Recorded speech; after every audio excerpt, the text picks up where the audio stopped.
afternoon. Good afternoon, everybody. I'm so sorry. I completely spaced on the fact that today was Mario Fernandez's first day of trial, and we are going to be covering that. So,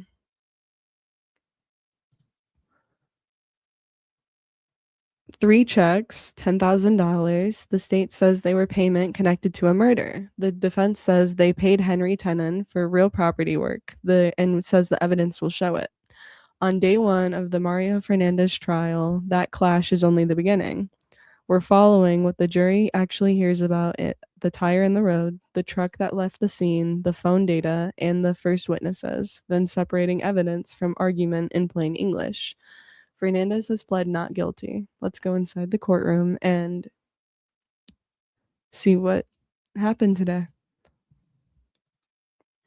We are here for the first day of trial in the state of Florida versus Mario Fernandez Saldana. If the lawyers will please place their appearances on the record. Morning, Your Honor. Christina Stifler, Alan Mizrahi, and Steve Siegel on behalf of the state. All right, good morning. Good morning, Your Honor. Jesse Dreiser here on behalf of Mr. Fernandez, along with Mr. Hill, Ms. Day, Ms. Nepstad, and Mr. Tassoni. Great, thank you. Good morning. Morning. So I was looking over the preliminary instructions. I want to confirm with the defense that you want me to read the right to remain silent. Yes, we do. Okay. And I believe that the parties spent some time this morning going over evidence that could be pre-marked in evidence. Is that correct? That is correct. All of the defense exhibits have been stipulated to and have been entered that we can at this point, which I would say, for your knowledge, is most of the evidence from the defense perspective. Okay. And we have agreed to the vast majority of the state's evidence, and that's marked and entered in evidence. All right, so let's, why don't we start, because the state's going to go first, why don't we start with the state's evidence? If you could go over the exhibits that have been stipulated. Yes, Your Honor. And I have a copy of the evidence list for the court. Thank you. So we have State's Exhibit A coming in as 1 video of BB, State's B coming in as 2 911 call, C coming in as 3 video of scene walkthrough. States D through NN, 2N will come in as states 4 through 40. Those are individually labeled crime scene photographs with descriptions on the evidence list. Have those been printed or are they on this? Okay. I'll be displaying them with a PowerPoint, but I do have binders for all the photographs. They're all printed and individually labeled. All right, thank you. States 00 through EE will come in as states 41 through 57, evidence technician photographs. States FFF through III will come in as states 58 through 61, surveillance still shots. JJ will come in as states 62, identity photo of Jared Bridegan.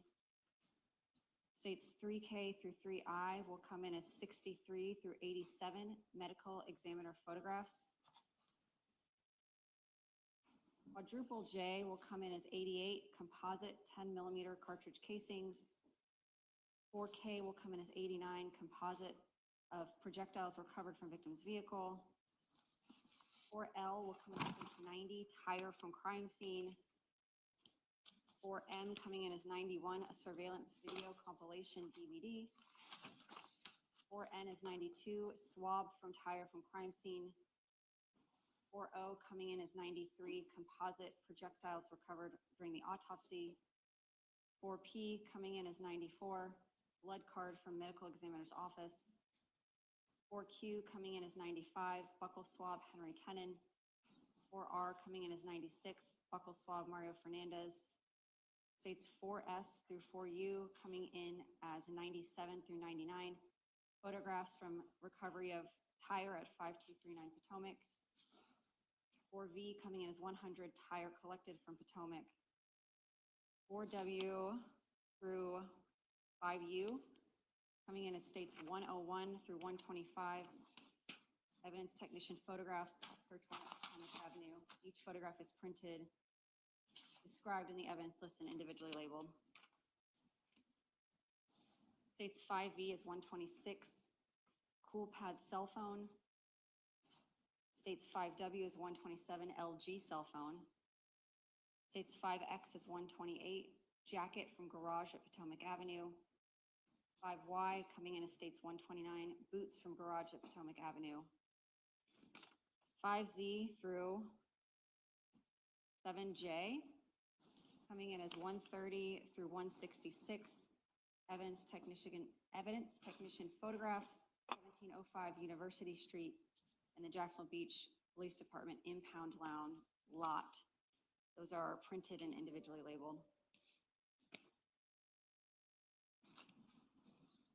7K coming in as 167, check stubs. 7L coming in. Wait. So 7K.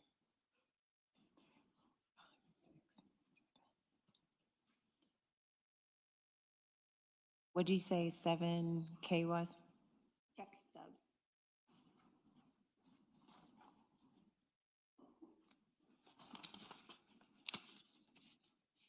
Seven J is 166. Okay, That's the all right, tail end of those got it. photographs. Thank you.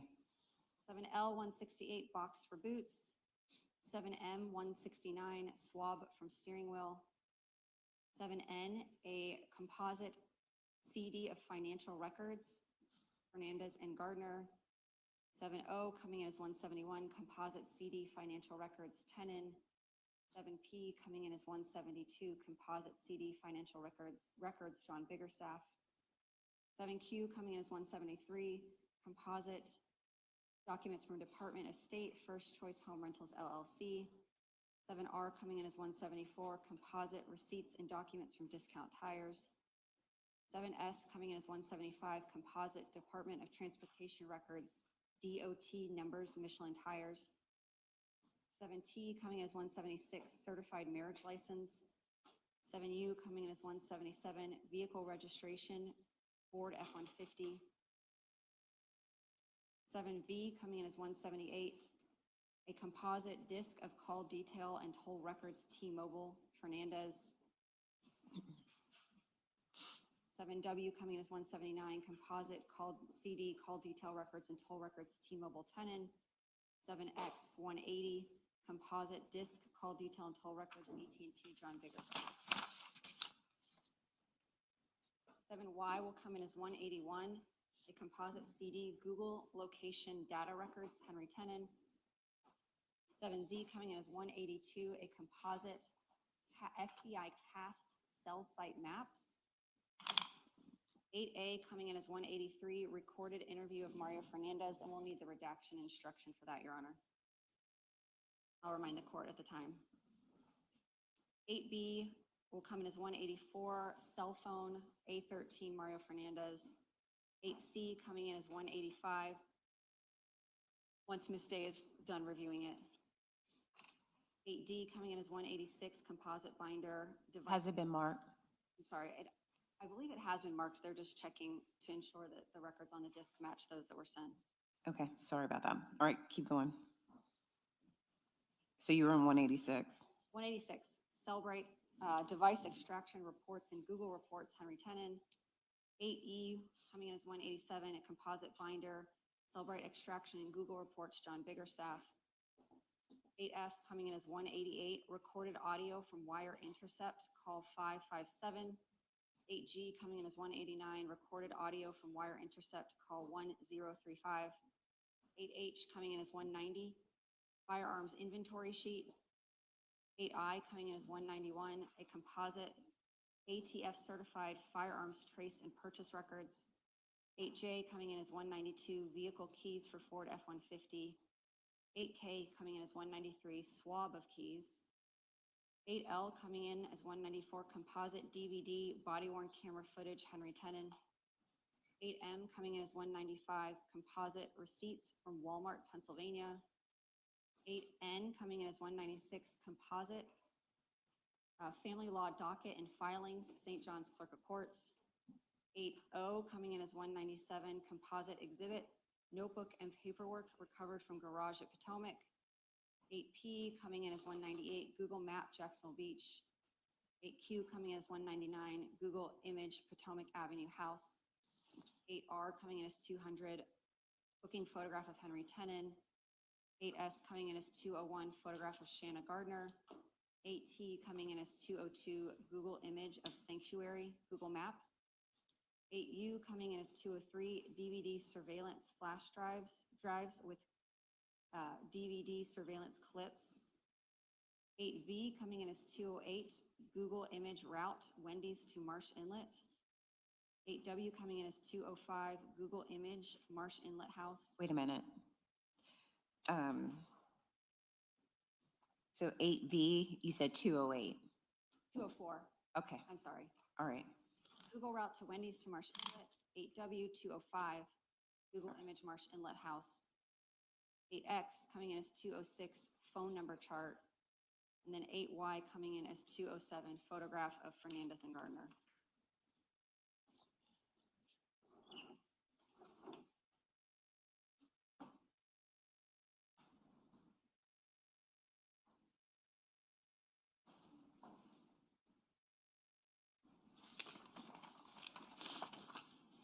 Okay, Mr. Dreiser for the defense.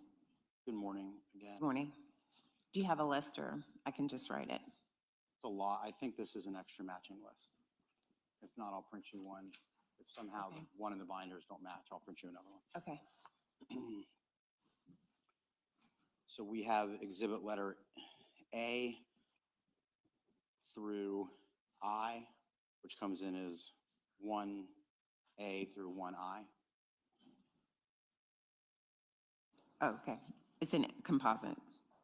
Yes, ma'am, but we did break the composites up, so it's clear. Would you like me to read what they are? The record? Yes, for the record. 1A, St. Johns County dissolution of marriage docket, referred to as DOM. 1B, consent final judgment, dissolution of marriage. 1C, former wife supplemental petition to modify parental responsibility timesharing. 1D, former wife supplemental petition for modification of timesharing support. 1E, former husband's motion for school determination and request for expedited hearing. 1F, former wife's consent order regarding school choice. 1G, former wife's motion for declaratory relief. 1H, former husband's response for mother's motion for declaratory relief. 1I, consent order on mother's motion for declaratory relief. Exhibit letter B coming into evidence as 2 is the postnuptial agreement. Exhibit letter C coming in as evidence 3, irrevocable trust agreement. Exhibit letter D coming in as evidence number 4, composite receipts from Pennsylvania trip, Walmart, Ruby Tuesday, Spring Hill Suites. E coming in as evidence number 5, bigger staff order setting conditions of release. F coming in as number 6, T-Mobile interpreting records packet. G coming in as number 7, evidence technician, otherwise referred to as ET, photo Potomac Ave house, living room / front entryway. H coming in as number 8, evidence technician, photo Potomac Ave house, living room table. I coming in as 9, evidence technician, photo Potomac Avenue house, boots / router. J coming in as 10, evidence technician, photo Potomac Avenue house, lease agreement. K, which has a composite of 11A and 11B. So K coming in as 11A would be composite, 2 ET photos, Potomac Ave house, green camo jacket, which was located in the garage. Okay. K coming in as 11B, composite, 2 evidence technician photos, Potomac Ave house, tan jacket and garage. L coming in as 12A, composite, 2 ET photos, Potomac house, tan jacket. Did I just read that incorrectly? Did I double? No, so 2A is 2 photos, but found a tan jacket in the garage and then tan jacket post-collection Yes, is thank, composite. yes, thank you. Okay. M, coming in as 13A, is a composite. It's 2 evidence tech photos, Potomac Ave House, tan sweatshirt and closet. M, coming in as 13B, composite, 2 evidence technician photos, the Potomac House, tan sweatshirt, post-collection. N, coming in as 14A, is a composite of 3 evidence technician photos, the Potomac House, boots, black and tan boots. N, again, coming in as 14B, composite, 3 ET photos, Potomac House, boots, tan boots. N, coming in as 14C, composite, 3 ET photos, Potomac House, boots, 1 tan boot, 2 black boots. O, which is a 15A through C. 15C. A being composite, 3 ET photos, truck, processing, boots, boots in truck, passenger side. 15B of composite, 3 ET photos, truck, processing, boots, boots in truck, driver side. And 15C, composite, 3 ET photos, truck processing, boots, post-collection. Exhibit P coming in at 16, ET photo, Potomac Ave House, outdoors, side of house. Q coming in at 17, ET photo, Potomac Ave House, checkbook. R, 18, as coming in as 18A, and there's an 18B through C. 18A is a composite of 3 ET photos, Potomac Ave House, Home Depot receipt on floor. 18B is composite, 3 ET photos, Potomac Ave House, Home Depot receipt, post-collection, front bedroom. 18C, composite, 3 ET photos, Potomac Ave House, Home Depot receipt, post-collection. S coming in as 19A through 19B. 19A specifically is a composite, 2 defense photos from evidence view, rental agreement, first page. 19B, composite, 2 defense photos from evidence view, rental agreement, second page. Exhibit T coming in as evidence 20, defense photo from evidence view, value pawn and jewelry papers. U coming in as 21, defense photos from evidence view, Advance America papers. V, which is comprised of 22A through 22E. 22A is a composite of 5 defense photos from evidence view, palette ledger, page 1. 22B is composite 5 defense photos from evidence view, palette ledger, page 2. 22C is a composite of 5 defense photos from evidence view, palette ledger, page 3. 22D, composite 5 defense photos from evidence view, palette ledger, page 4.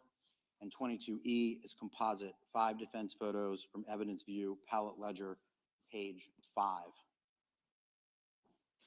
W coming in as evidence number 23 is a defense photo from Sanctuary Boulevard, Jacksonville Drive. X coming in as evidence number 24 is defense photo from the intersection of Sanctuary Boulevard and Jacksonville Drive. Y, defense number 25, defense photo from scene, described yellow sign.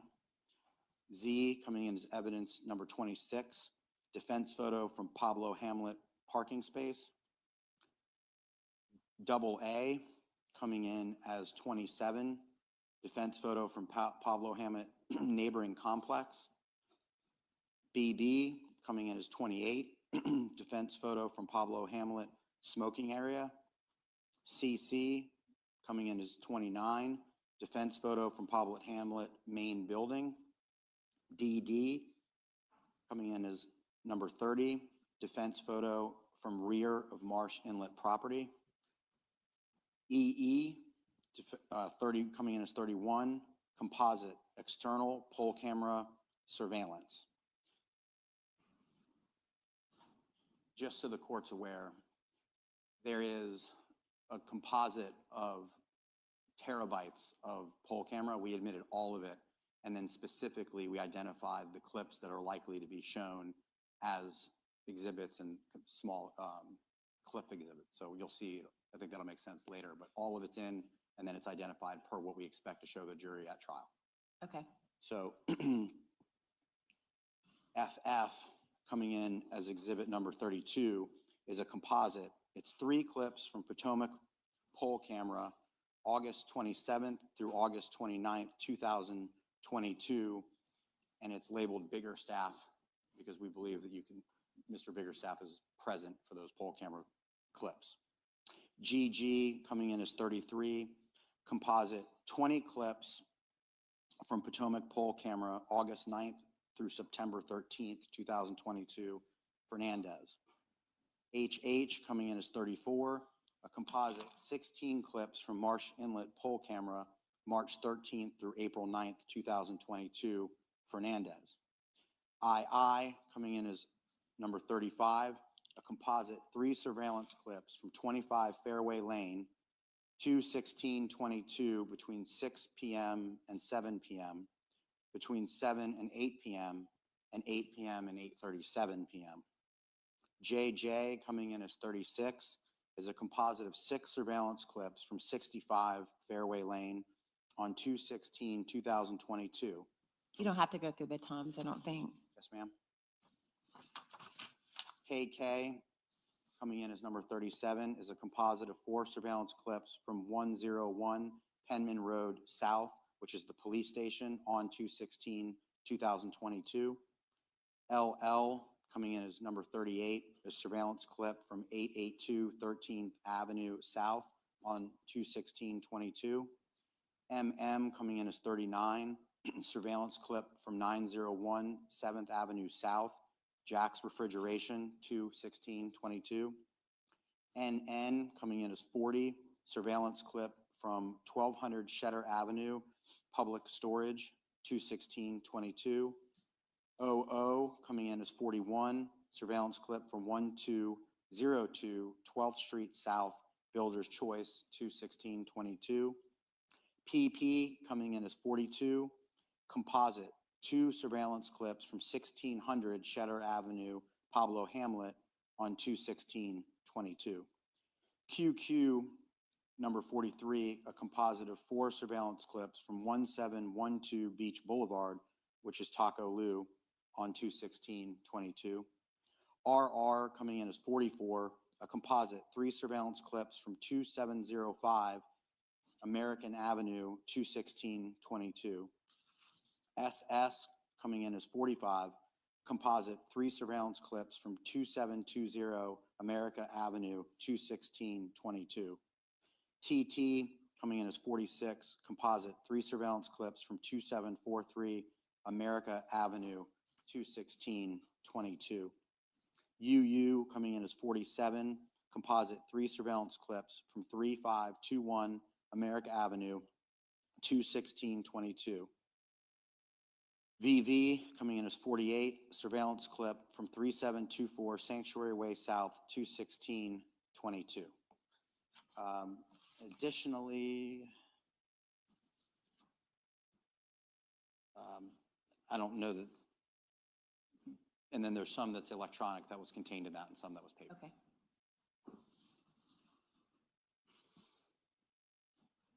That's it. And so from WW on, it doesn't, to W. I'm not sure I understand it. My list continues. Okay. WW is a composite of 13 exhibits. I'll hand it back. Yeah, we added this morning, so that's probably not the additional ones that have been added. They're in, I assume. May I see that? Yes. I think you just have the updated list. Okay.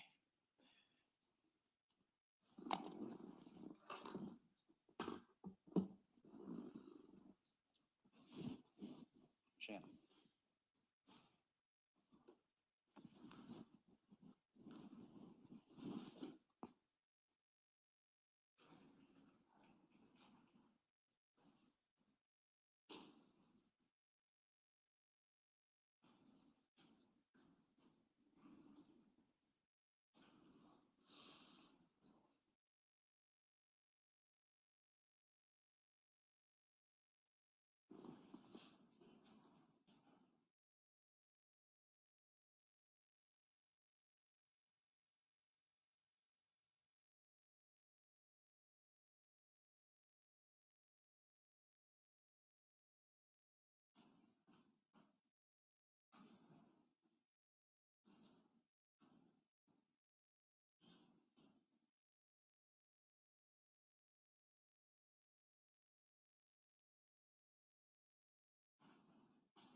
weren't adding anything. That wasn't a, Okay. so I left off on double V. I believe so, yes. Double W coming in as 49. Composite 13 surveillance clips from 3940 Grande Boulevard 21622. Double X coming in as 50. Composite 3 surveillance clips from 4067 America Avenue 21622. Double Y 51. Composite 6 surveillance clips from Ocean K HOA 21622. Double Z coming in as 52A through 52K. 52A, composite 11 ET photos of swabs taken from the Ford F-150 steering wheel. 52B, composite 11 ET photos of swabs taken from Ford F-150 back passenger door. Double 52C, composite 11 ET photos of swabs taken from Ford F-150. 52D, composite 11 ET photos of swabs taken from Ford F-150 driver's back seat. 52E, composite 11 ET photos of swabs taken from Ford F-150 driver's headrest. 52F, composite 11 ET photos of swabs taken from Ford F-150 driver's seat. 52G, composite 11 ET photos of swabs taken from Ford F-150 front passenger headrest. 52H, composite 11 ET photos of swabs taken from Ford F-150 front passenger headrest zoom out. 52I, composite 11 ET photos of swabs taken from Ford F-150 driver's side window panel. 52J, composite 11 ET photos of swabs taken from Ford F-150 rear driver's side headrest. 52K, composite 11 ET photos of swabs taken from Ford F-150 driver's seatbelt. AAA, coming in as 53, a composite Google searches, bigger staff. 54A, a composite 7 ET photos from scene, shell casings 1. 54B, composite 7 ET photos from scene, shell casings 2. 54C, composite 7 ET photos from scene, shell casings 3.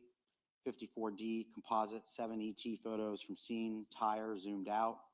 54E, composite 7 ET photos from scene, tire zoomed in. 54F, composite 7 ET photos from scene, tire fingerprints. Triple C, coming in as 55A through 55F. 55A, composite 6 pages of Beach's pawn shop transactions.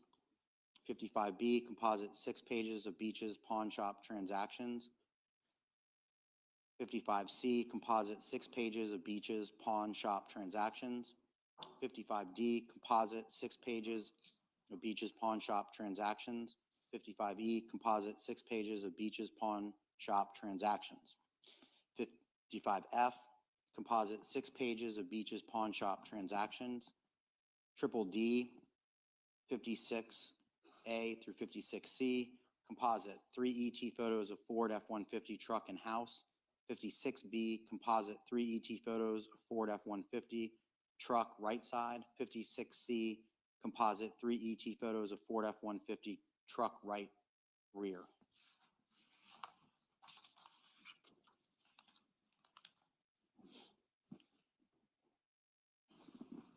All right, thank you. Is there anything else that we need to take up prior to bringing in the jury? Just that, Your Honor, Mr. Dreiser and I had agreed to stipulation and admission of evidence prior to opening statements. I know the state is using very few, but a few slides of photographs. And I think Mr. Dreiser has a PowerPoint. I just want to let the court know that and make sure that that is all right with the court. Absolutely. Same. Okay, thank you. And for the court, Mr. Hill is doing our opening statement. All right, thank you. Yes, and who's doing the opening for the state? All right, thank you. All right, Ms. Gordon.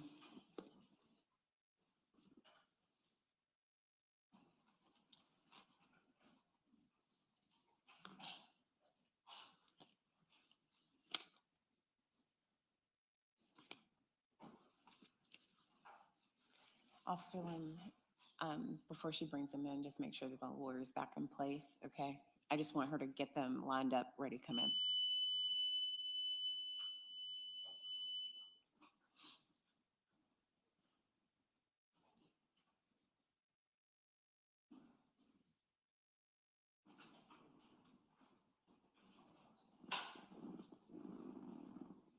So hold the door until I say so.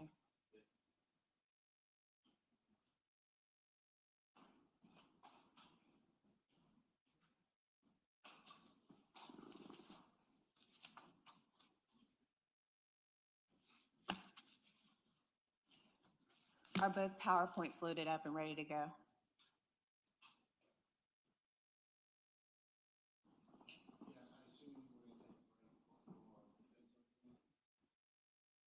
I don't know how, it depends on how long, but it's sure. You need a second, I can. We will need a second, Your Honor. Okay, I'll do that then.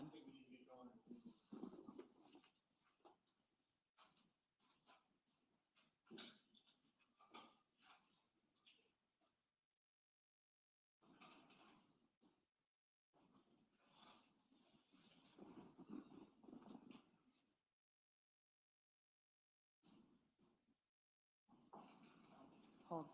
Are y'all ready? One moment. Ready? Mr. Dreiser. Let's bring in the jury.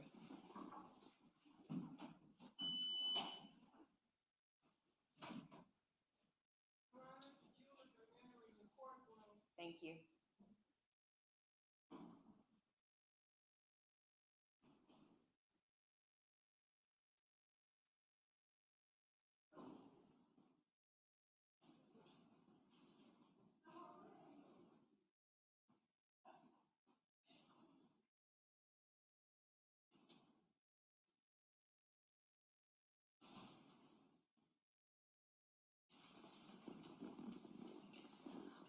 All right, members of the jury, remain standing, okay? Give me just one moment.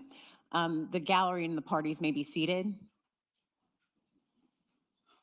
Members of the jury, you were sworn in before we left at our last session. Does everyone still reaffirm their oath? All right, you may be seated. Good morning. All right, outside of your presence, we've been doing some work that hopefully will ensure that the trial will go smoothly. We've been working, that is both sides and the court have been working to make sure that we can get some housekeeping matters taken care of so that when we start the trial, it will occur more smoothly. You know that I like to talk to you all about schedule, so let me let you know what your morning is going to look like. This morning, this court is going to open the proceedings with the preliminary instructions. After I read those to you, the lawyers, if they wish, will give an opening statement. A note about, and a reminder, I know it's been some time since we've seen each other, that I am the judge of the law, and you all are the judges of fact. Our roles do not overlap in any way. However, this court's purpose is to guide you with the law. Once I decide what laws apply to the case, you will see that I will be reading to you quite a bit. I mentioned that because it's a little bit unnatural to have someone read to you. So once I decide what laws apply, I read them to you. And so the preliminary instructions are meant to guide you through the trial process. They are meant to introduce you to the procedures that you will see throughout the entire trial. So the preliminary instructions, I'm going to ask that you listen to them. And at one point in time, I'm going to pause in just a moment to let you do some things with your notepad, okay? However, I'm going to fast forward to the end of the proceedings where this court will give you the final instructions on the law. Those final instructions will be both read to you and they will be published for you right on the screens in front of you so that you can follow along. The final instructions are more technical and you will have a copy of those instructions to help you during deliberations. And so I've confirmed with both sides, that is both the state of Florida and the defense in this case, that they are ready to proceed. So this court will open with the preliminary instructions. Members of the jury, you have been selected and sworn as the jury to try the case of the state of Florida versus Mario Enrique Fernandez Saldana.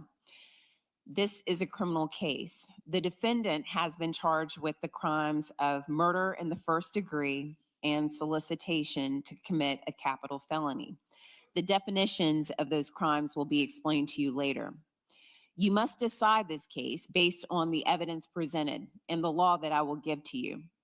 Evidence consists of the sworn testimony of witnesses, exhibits admitted into evidence, and anything else that I tell you that you may consider as evidence. Your verdict must be based solely on the evidence or the lack of evidence and the law. The state's charging document, which is called an indictment, is not evidence, and it is not to be considered by you as any proof of the defendant's guilt. I will now explain the different roles that the court and the jury perform during the course of a trial. It is my responsibility to explain the law to you. It is your solemn responsibility to determine if the state proved its accusations beyond a reasonable doubt against the defendant in accordance with the law that I will provide to you. Thus, the province of the jury and the province of the court are well defined and they do not overlap. This is one of the fundamental principles of our system of justice. Before proceeding further, it will be helpful if you understand how a trial is conducted. At the beginning of the trial, the attorneys will have an opportunity, if they wish, to make an opening statement. The opening statement gives the attorneys a chance to tell you what evidence they believe will be presented during the trial. What the lawyers say is not evidence, and you are not to consider it as such. Following the opening statements, witnesses will be called to testify under oath. They will be examined and cross-examined by the attorneys. Documents and other exhibits also may be produced as evidence. After the evidence has been presented, the attorneys will have an opportunity to make their closing arguments. Following the closing arguments by the attorneys, the court will instruct you on the law applicable to the case. After the final instructions are given, you will then retire to consider your verdict. In every criminal proceeding, a defendant has the absolute right to remain silent. At no time is it the duty of a defendant to prove his innocence. From the exercise of a defendant's right to remain silent, a jury is not permitted to draw any inference of guilt, and the fact that a defendant did not take the witness stand must not influence your verdict in any manner whatsoever. The attorneys are trained in the rules of evidence and trial procedure, and it is their duty to make all objections that they feel are proper. When an objection is made, you should not speculate on the reason why it is made. Likewise, when an objection is sustained or upheld by me, you must not speculate on what might have occurred had the objection not been sustained, nor what a witness might have said had the witness been permitted to answer. During the trial, it may be necessary for me to confer with the attorneys outside of your hearing to discuss matters that require my consideration alone. It is impossible to predict when such conferences may be required or how long it will last. When such conferences occur, they will be conducted so as to consume as little of your time as necessary for a fair and orderly trial of this case. Please feel free to stand and stretch if you need to while I'm talking to the attorneys. You all have been provided a notepad and a pen for your use if you wish to take notes. If you would like to take notes during the trial, you may do so. On the other hand, of course, you're not required to take notes if you do not want to. That will be left up to you individually. But regardless of whether you choose to take notes, if you would please put your name on the first page of the notepad that's been provided. If you do, please do that now.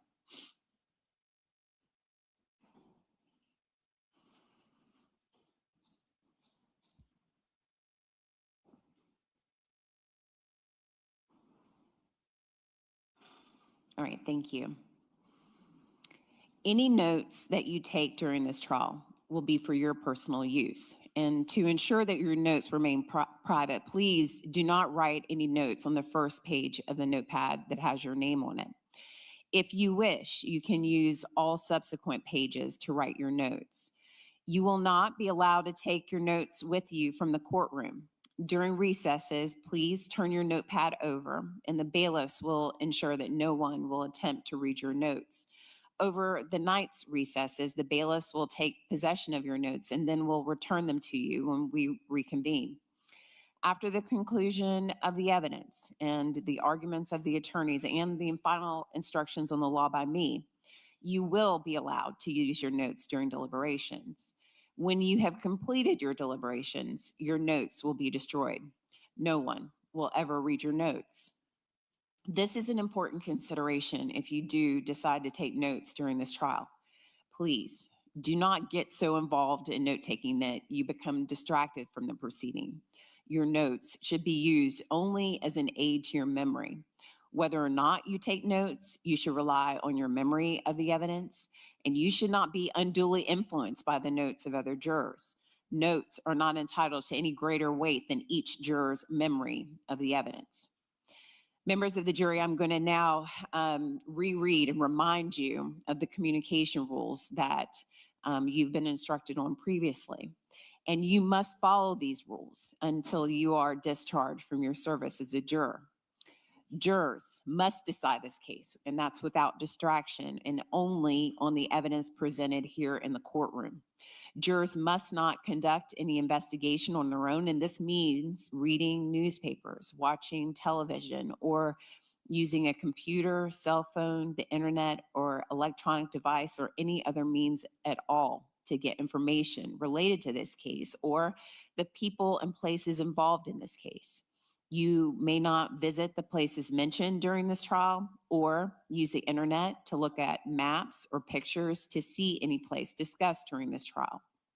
You are also not permitted to communicate about this case, and that's with anyone, including your spouse, your family members, friends, neighbors, and even your fellow jurors. The communication with your fellow jurors about this case should only occur when the court instructs you to begin deliberations. During the trial, the court will take recesses and you will be permitted to separate and go about your personal affairs. It is important to remember that this prohibition on communicating about this case applies during these recesses, whether you're in the courthouse or elsewhere. If at any time you find yourself in a situation where others are discussing this case in your presence, please leave that situation at once and immediately report the matter to the bailiff, who will then advise me. You cannot have your cell phones or other electronic devices here in the courtroom while court is in session. However, you may use these devices during recesses, but you still must follow these communication rules. To ensure your privacy as a juror, please do not take photographs, video recordings, or audio recordings of your fellow jurors while deliberating. You must not communicate with anyone outside the jury room. The jury room has all the electronic equipment that you will need to view the evidence. The jury room does not have a phone or internet capabilities. I know I've explained it, but I'm going to say it one more time. What are the reasons for these rules? If you investigate, if you research, or you make inquiries on your own, I have no way to make sure that the information that you obtained is proper for this case. And the parties likewise would have no opportunity to dispute or challenge the accuracy of what you find. And this is contrary to our judicial system, which assures every party the right to ask questions about and challenge the evidence being considered against it, and to present argument with respect to that evidence. Any independent investigation by a juror unfairly and improperly prevents the parties from having the opportunity that our judicial system promises. Any juror who violates these restrictions jeopardizes the fairness of these proceedings, and a mistrial could result.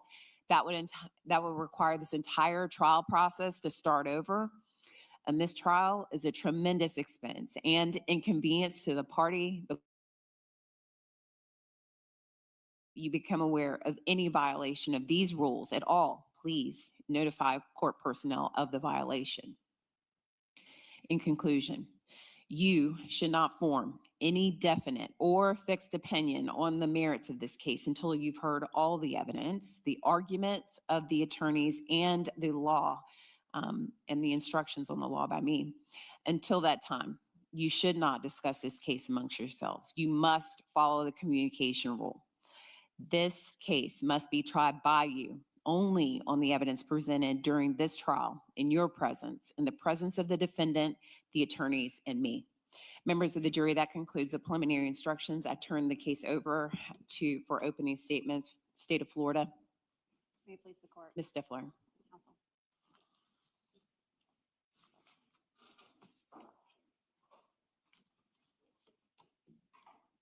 The Sanctuary neighborhood in Jacksonville Beach, Florida is exactly what it sounds like. It's a small residential enclave of nice homes with golf carts and boats in the driveway. But on the night of February 16th, 2022, Sanctuary was anything but that for Jared Bridegan. Instead, Sanctuary Boulevard South was the site of his execution.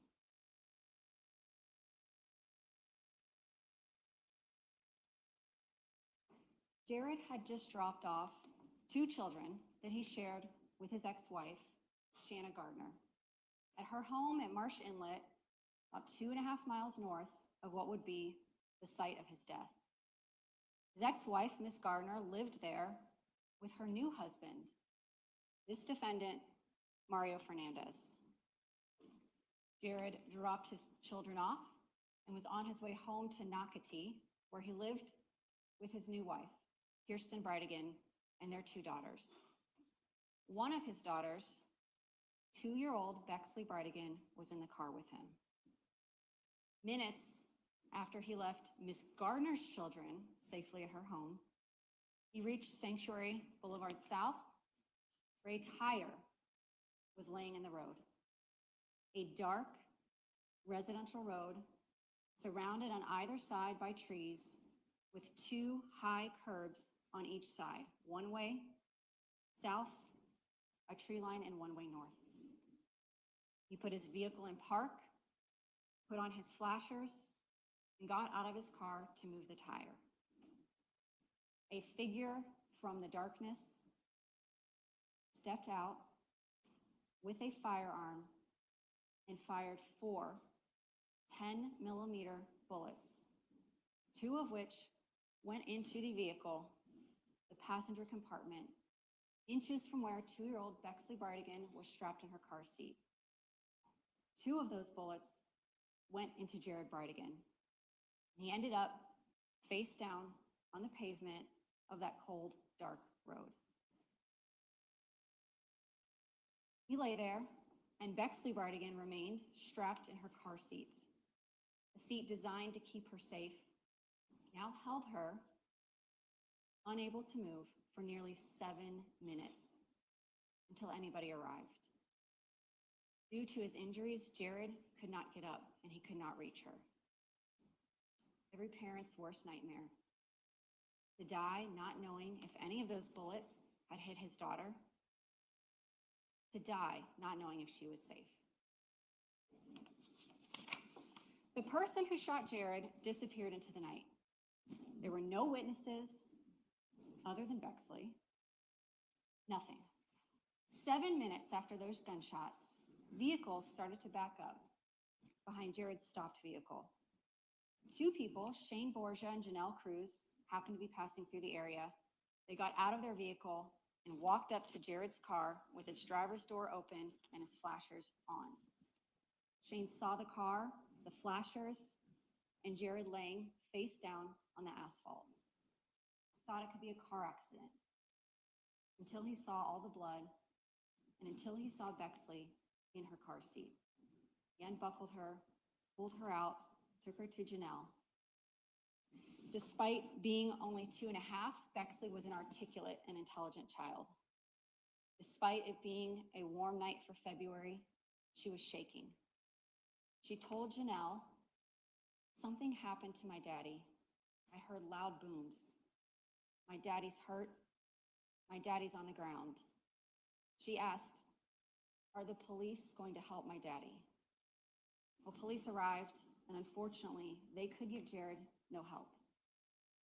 Shortly before 8 p.m. on February 16th, Jared Bridegan died face down on that asphalt at Sanctuary Boulevard. Not from a car accident, but from a premeditated murder.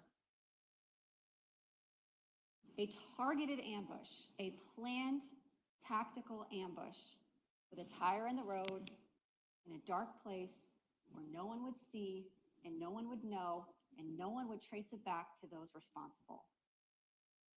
For one purpose, to kill Jared Bridegan, a killer in the darkness who was picked, hired, solicited for that purpose.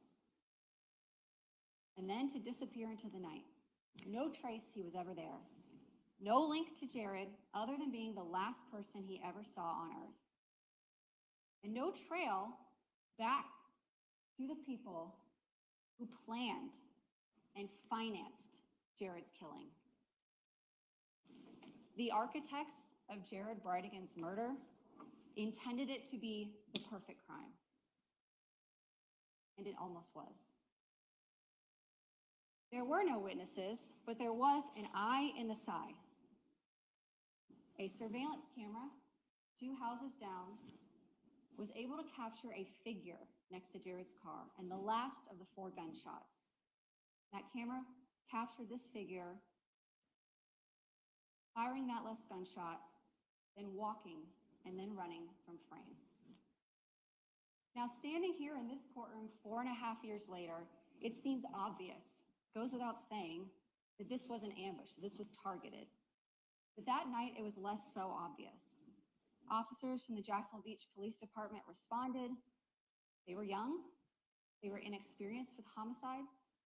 Homicides generally don't happen in a neighborhood like Sanctuary, or for Jacksonville Beach for that matter, and certainly not a homicide of a man with his child in the car on a dark road.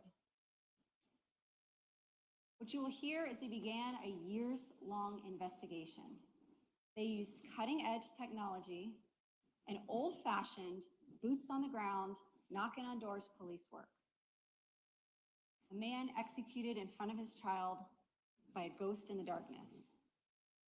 What was clear from that night, though, was that the manner and method of Jared's death was not consistent with a robbery. Jared's wedding ring, his Apple Watch, his phone, his debit cards were all unseen. Bexley was unharmed. That video, the audio of gunshots and the video of that person calmly walking and then running out of sight showed no dispute. There were no voices picked up. There was no indication of a road rage incident. And then there was that tire. The surveillance that I talked about showed that before Jared's death, minutes before, traffic had been passing unobstructed through that area, meaning that the killer placed that tire in the road seconds before Jared Bridegan got there. That tire was a trap. That road at Sanctuary, unlike other ones, with those 2 high curbs and the woods on either side, very dark, no street lights at that time, no cameras, no businesses, and no houses in that immediate vicinity of that road. Feet away from the cut to J. Turner Butler. So dark. Putting a tire in the road that way would virtually guarantee that somebody would have to stop and move it out of the way, rather than risk driving up over those high curbs with those woods on either side. The tire was the trap to get him to stop, to get him to get out of the car, to leave him vulnerable and exposed. That tire was as much the murder weapon that killed Jared Bridegan as the firearm that fired those bullets. So the surveillance clip from police, the figure in the night, the audio of a pattern of gunshots, bang, bang, bang, bang, steady, consistent. All of it combined that night to let the police know what they were dealing with here was not random. This was intentional. This murder was personal. So the question that night for police, Who in the world wanted Jared Bridegan dead? Who had the motive? Who would benefit from his death? And over their investigation for years, that answer, and the reason that you are all here in court today, Shanna Gardner, his ex-wife, and her new husband, this defendant, Mario Fernandez. As Mr. Mizrahi told you last week during jury selection, the state of Florida has charged Mario Fernandez with 2 crimes: first-degree murder, premeditated murder, and solicitation to commit a capital offense. Now, the burden is on the state of Florida to prove these charges beyond a reasonable doubt. We welcome that burden. We will do that over the next week and a half by presenting evidence in the forms of exhibits and witness testimony. You will have the law as instructed by the court. You have one more thing, equally as important as those two, that you bring with you into this room and back into that deliberation room.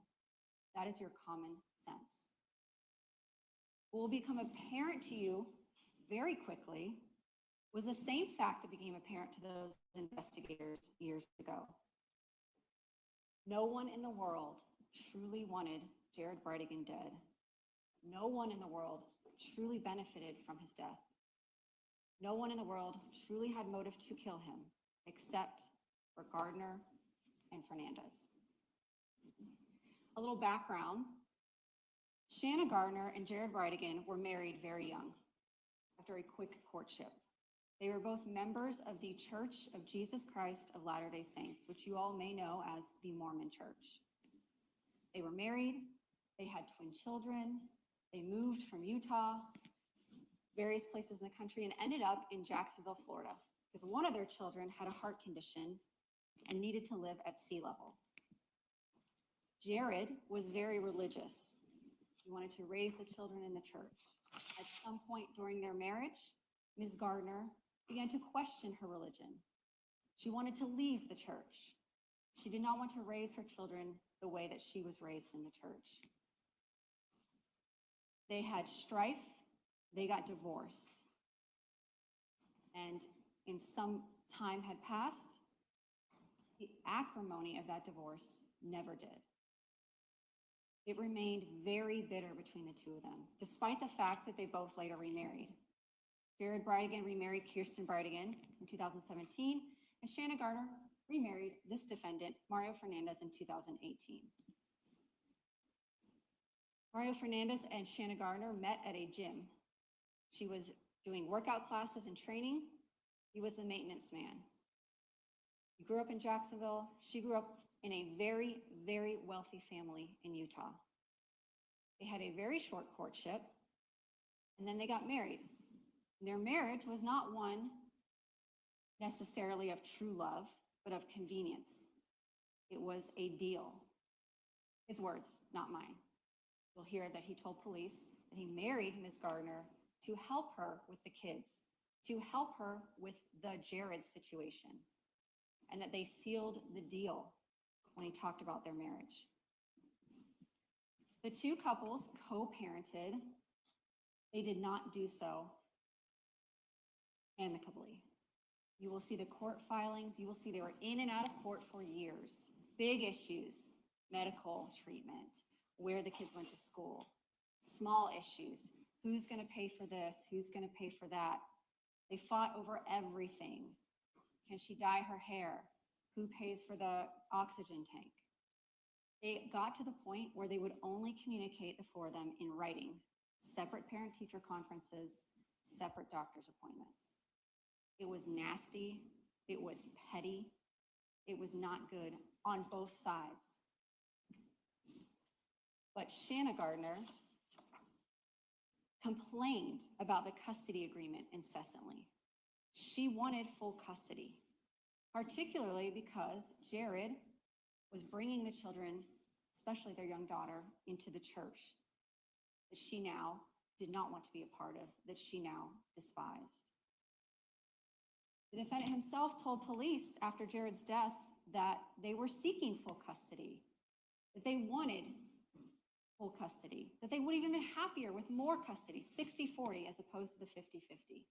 The defendant, after Jared Bridegan's death, told police that the kids were better off without him. And the money. Ms. Gardner was from a very wealthy family, and her parents, in order to protect her assets, set up a trust fund for her, the Shanna Gardner Irrevocable Trust Fund. And this defendant was the trustee. She had in the trust a clause that stated that when she had no more legal entanglements with Jared Bridegan, that she could elect to serve as a trustee of her own trust and gain access and control over her money. Before Jared's death, you may hear evidence that Gardner and Fernandez, this defendant, were planning to separate and divorce. He would no longer be trustee over her finances and live in the nice house at Marsh Inlet that her parents bought for them, and drive his Toyota Tundra that was purchased for him during the marriage. They had also decided to separate. They were not in love. This marriage of convenience had run its course. And then Jared Bridegan was murdered.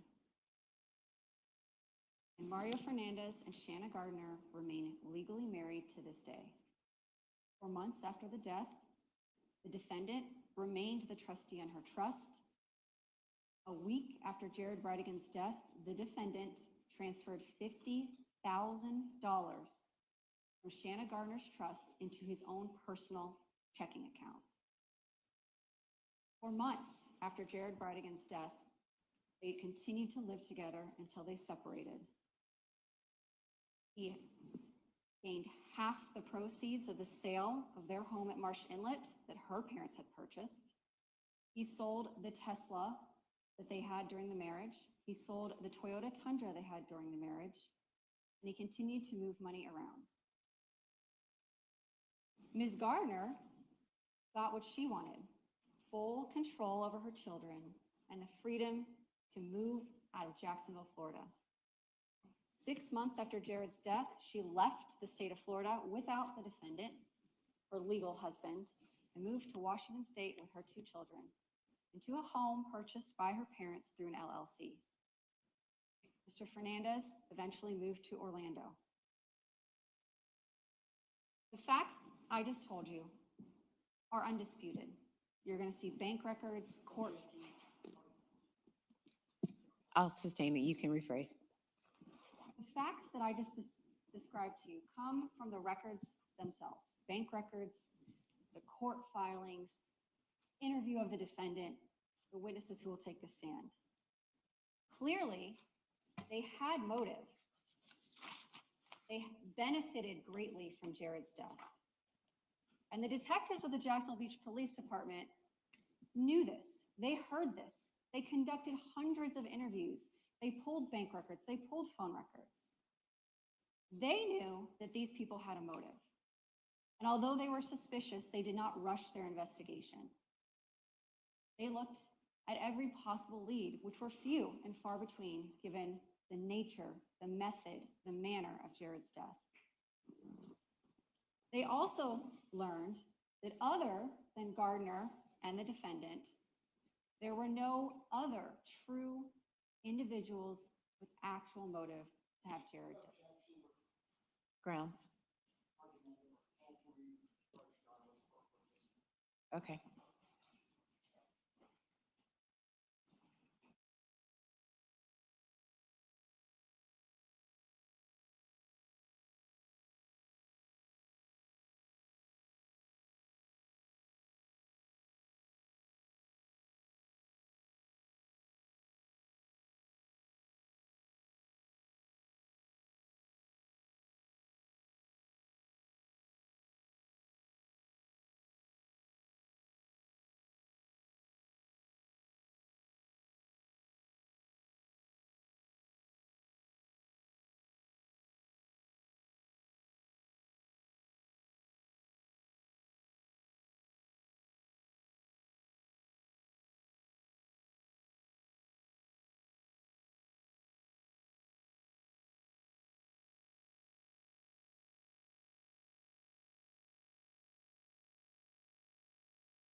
Is that better? Okay. All right, you may proceed. Thank you, Your Honor. You will hear that the Jacksonville Beach Police conducted an investigation which uncovered that there were no other suspects with a true motivation to kill Jared Bridegan. They interviewed Jared's widow, Kirsten Bridegan. They spoke to his family members. They spoke to his friends. They spoke to his coworkers. They spoke to anybody in the past that had any type of argument or dispute with him. They followed every lead they possibly could. They went to his home. They got his work laptop, his hard drive, his personal laptop, his phone. They extracted them. They downloaded them. His widow, Mrs. Bridegan, provided police with passwords and access. She let them into her home and showed them where her husband had kept his firearms. What they learned about Jared Bridegan through his digital life and through these interviews with those that knew him best was that he was a risk-averse person. He worked from home. He had a very small circle, few friends, family, few hobbies. There was no evidence uncovered through their search of his devices or through interviews that he was in any kind of gambling debt, any significant financial debt. He had no criminal record, no history of arrests. There were no drugs in his talk screen, no indication that he was buying or selling drugs, no indication from his devices or for interviews that he was having an affair, that he had an ongoing long-term dispute with anybody, save them. He didn't go out partying. He didn't travel. He lived in Nocatee. He worked from home. He led a quiet life. He attended church every Sunday and was devoutly Mormon. So not only did the police learn of the motive of Ms. Gardner and Mr. Fernandez, the defendant, they also learned through investigation and through following leads and talking to everybody and anybody that could potentially have any information, that there appeared to be nobody else with a motive to kill Jared Bridegan. Like I said, they didn't jump to conclusions. They pulled phone records and financial records for his widow, for family members. They tried to use cutting-edge investigative techniques, some things you'll learn about during this trial, like tower dumps and geofence. They cobbled together what surveillance they had. Nothing turned up a significant lead that sent them anywhere. They went door to door to door through the miles of homes in Jacksonville Beach, knocking, looking for eyewitnesses, looking for surveillance video. Nobody saw the murder. Nobody could give them a suspect description. They had nothing but a shadowy figure on the screen. They had the manner of death, that this was personal and targeted. And they had some other things that the killer had left behind. Very little. What they had was the tire in the road. The tire had a rim on it that they were able to identify through OPM records, manufacturer records, that it belonged to a Ford F-150. And when they learned that, they started looking on surveillance. They found Jared's vehicle, the black VW Atlas, which is what he drove, and they saw that minutes and seconds before he reached Sanctuary, where he was killed, that there seemed to be a vehicle in frame with his vehicle. And that vehicle was a blue Ford F-150 with a tan stripe along the running board. So they expanded their surveillance search. They found more video of that particular vehicle. You will see a compilation of clips of that truck that they identified through hundreds of hours of video that they poured over. You will see that that blue truck, F-150, arrived to Jacksonville Beach around 5:45 p.m. on Beach Boulevard, that it drove down through the back residential winding roads that Jared would have taken from the defendant's home at Marsh Inlet to Sanctuary where he was killed before the homicide. That it drove down Sanctuary Boulevard South, that same eye in the sky that caught that figure, miraculously also was triggered by someone taking out their trash. And it caught a blue Ford F-150 with a tan running board driving down Sanctuary an hour before the murder, slowing down and almost appearing to stop at the very site where Jared would be killed an hour later. It caught that car coming back up, driving around, and then pulling in to an apartment complex cut, an area called Pablo Hamlet at Cheddar, a street north of the homicide scene in Jacksonville Beach, a street where this blue truck that was seen slowing at the homicide scene and then driving away from the homicide scene shortly after Jared was killed, waited for a period of about 20 minutes before Jared's death. And this street, Cheddar, this Pablo Hamlet area, isn't just anywhere in Jacksonville Beach. It is exactly one street over and directly behind that house in Marsh Inlet where Shanna Gardner and Mario Fernandez lived. Detectives followed that surveillance of the blue truck. They saw it in front of Jared seconds before his death. It appeared to be moving fast, as if trying to put distance between itself and Jared's vehicle, as if trying to create time, perhaps to lay down a tire and set a trap. That blue vehicle was seen driving north away from the homicide scene after the gunshots. That blue truck was seen before the homicide on surveillance with what appeared to be an object in its bed, consistent with a tire. At 6:41 p.m. on Grande Boulevard, a camera picked up that truck, the tire in the back. At 7:54 minutes after the homicide, that same camera at Grande picked up that truck, this time going north, away from the homicide scene, and that tire was not in the bed of the truck anymore. The detectives felt like this was the first real lead. This vehicle, it was an older model. It was a blue truck with a running stripe that was tan on the bottom. It was unique enough that they could move on it. They could put it out there. They released a photo to the public. They begged for tips. They asked for people to call in. Has anybody seen this truck? Because the surveillance was too grainy to make out a license plate or even the state of the tag. And Jacksonville Beach at this time did not have what we call license plate readers. All they had was a make, a model, and a general appearance. But no legitimate leads came in.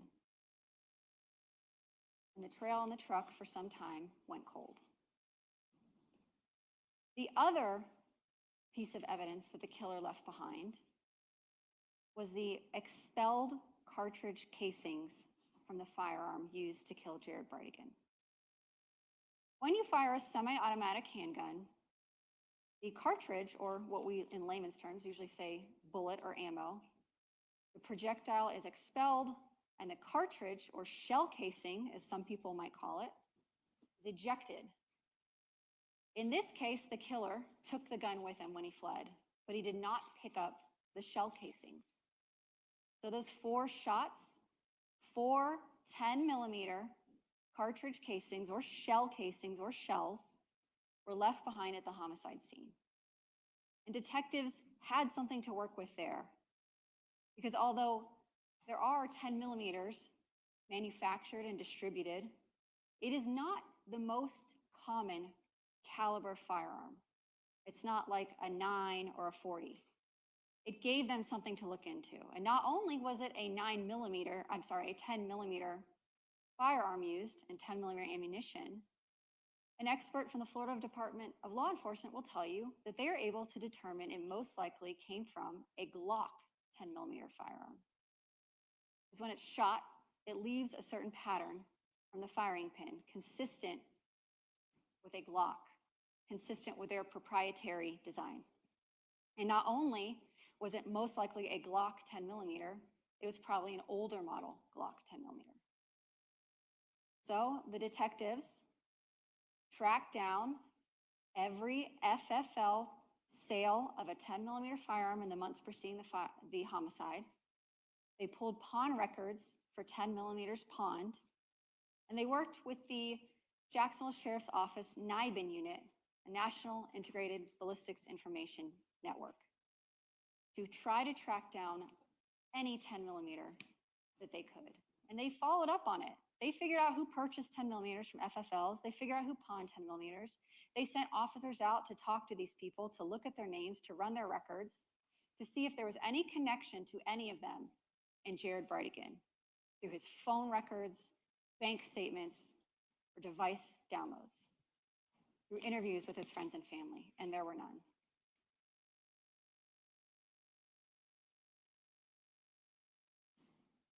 And lastly, they had the time and place of Jared's death as a clue. Although not physical evidence, that gave them information as well. Because the path that Jared Bridegan took from Marsh Inlet to Sanctuary is a windy path through a residential area. It's a cut through. Unless you live in the neighborhood or are familiar with it, most likely you're not driving that route. And they knew that the tire had not been in the road until moments before Jared's death. So they knew the killer had to have known, one, that Jared Bridegan would be in Jacksonville Beach that night, even though he lived and worked in Nocatee. Two, that he would be driving a black VW Atlas. And three, that he would be going down Sanctuary at that exact moment, the right time for the killer to execute his plan and execute Jared. And there were not that many people in the world that knew that Jared Bridegan would be in Jacksonville Beach that Wednesday night, February 16th, 2022, at approximately those times. But some people did, including Shanna Gardner and the defendant, Mario Fernandez. Because part of their custody arrangement for this 50-50 parental time sharing was that on the week that the parents did not have the twins, they would get a date night with them. So on the weeks where the twins were at Gardner and Fernandez's, Jared Bridegan would come to Jacksonville Beach, pick up the twins, and take them out to dinner. And they called it date night. And it was always Wednesday night, every other Wednesday night. And it was always around the same time, between 6:30 and 8 p.m. So the killer had to have known about date night, or that Jared would be there that night, because February 16th, 2022 was a Wednesday night and was a date night. That's why he was there, picking up and dropping off the children. And the killer had to have known that Jared would be in his black VW Atlas. And in order to kill Jared Bridegan and leave no witnesses behind, the killer would have known that Jared would be with his daughter Bexley, but that his wife, Kirsten Bridegan, would not. That she had given birth to their second daughter 6 months ago and had not been going on date night for the past couple months. So the killer had a blue truck, a tire, a 10mm firearm, and information about Jared Bridegan's whereabouts in order to successfully carry out the plan to kill him. And the detectives followed these leads as best they could, and the trail ran cold. And they kept coming back to the names Shanna Gardner and Mario Fernandez as they eliminated other possibilities. They continued to follow every lead. And months passed, and they decided to start expanding their interviews, talk to everybody and anybody, no matter how insignificant they seem, to see if they have any information. When doing this in July of 2022, a few months after Jared's death, and a month or two after the trail had gone cold, they ended up at a residence in the Jacksonville's northwest side, 5239 Potomac Avenue, just near Edgewood and Kings Road, a little north of the Paxton area, if you're familiar. And it's about 40 minutes from Jacksonville Beach. 5239 Potomac is a home owned by this defendant, Mario Fernandez. He was using it as a rental property, and it was managed by an LLC called First Choice Home Rentals, an LLC that was incorporated by Mario Fernandez and Shanna Gardner. They were joint business partners. This house is not like the Marsh Inlet house or the houses in Sanctuary. You'll see photographs of the house, of the state of its disrepair. Rent there was not expensive. In July of 2022, detectives went to that home because they knew Mr. Fernandez was a landlord and was renting the property, and they spoke to the tenants there. A man named Jeremy Ordway and another man arrived while they were there, a former tenant named Henry Tenon. And while detectives were speaking to Mr. Ordway and Henry Tenon, they noticed against the side of the house an old tire. It had been put out for garbage collection, and by some stroke of luck, they happened to be there that day and happened to see it before it was taken to the dump. They took that tire, collected it, brought it back to the Jacksonville Beach Police Department, and compared it to the tire left at the crime scene, the tire used as a trap, the tire used to murder Jared Bridegan. And they realized it was the same make and model. It had the same DOT number, meaning it was manufactured by Michelin in the same factory the same week as the tire from the crime scene. That was the first real lead that blew the case open. Here's this tire leaning against the house that this defendant owns. And they realized very quickly that the man that arrived at the house, Henry Tenon, owned a blue and tan, two-toned, older model Ford F-150 Lariat that he had inherited from his father.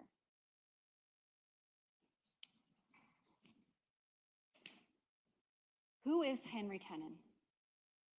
I wish I could have the picture.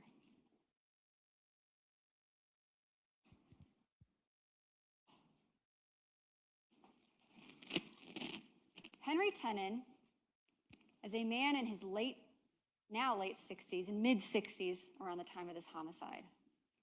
Henry Tenon has a 12th grade education. He has limited family in Georgia. He's a convicted felon.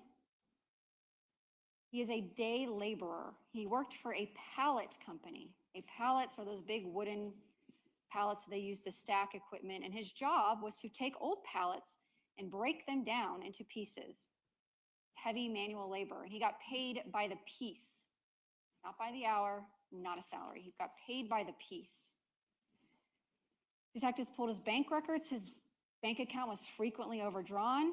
He was back due on child support. His wages at the pallet company where he worked were being garnished. Through the majority of 2022, he was essentially homeless. He was sleeping on couches. He was sleeping on a couch at 5239 Potomac Avenue because his friend, the tenant, Mr. Ordway, let him. He was living, as they say in Potomac, pillow to post.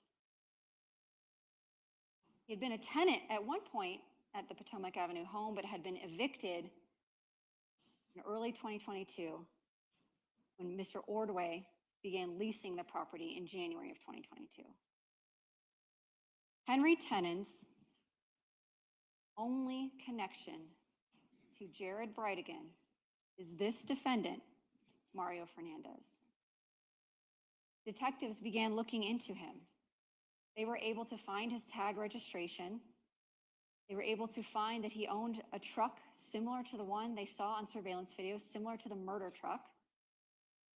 So they arrested him in August of 2022 for driving charges, driving on a suspended license, to further their investigation. They were able to obtain a phone off of his person. They were able to get a set of car keys from his pocket that belonged to a Ford F-150, even though he was driving a Crown Vic, and even though there was no sighting or sign of the truck that he had inherited from his father. They pulled his bank records from his phone. They were able to obtain a phone number, an email address, and they were able to get Google location data, something you'll hear about during this trial. something that existed and was new at the time and now is no longer kept for law enforcement purposes by Google. A moment in time, detectives were able to get this information. And what it told them was that Henry Tenon's phone number, email address, linked to his Android phone were in Jacksonville Beach the night of February 16th, 2022. And not just in Jacksonville Beach, a block or two away from the homicide scene, minutes after Jared Bridegan was killed. And from that location data, detectives were able to go back to that surveillance they collected, and they were able to identify a black male on camera walking from the homicide scene and walking throughout Jacksonville Beach after the murder. And in that video, they were able to determine that the person had a jacket and a pair of boots that looked very, very, very similar to a jacket and a pair of boots that they collected from 5239 Potomac Avenue belonging to Henry Tenon. They eventually found his truck in the yard of a family friend. Henry Tenon's vehicle. A vehicle that looked very similar to this vehicle before the homicide, driving on Grande Boulevard with a tire in the back bed, leaving the homicide scene after the murder with no tire.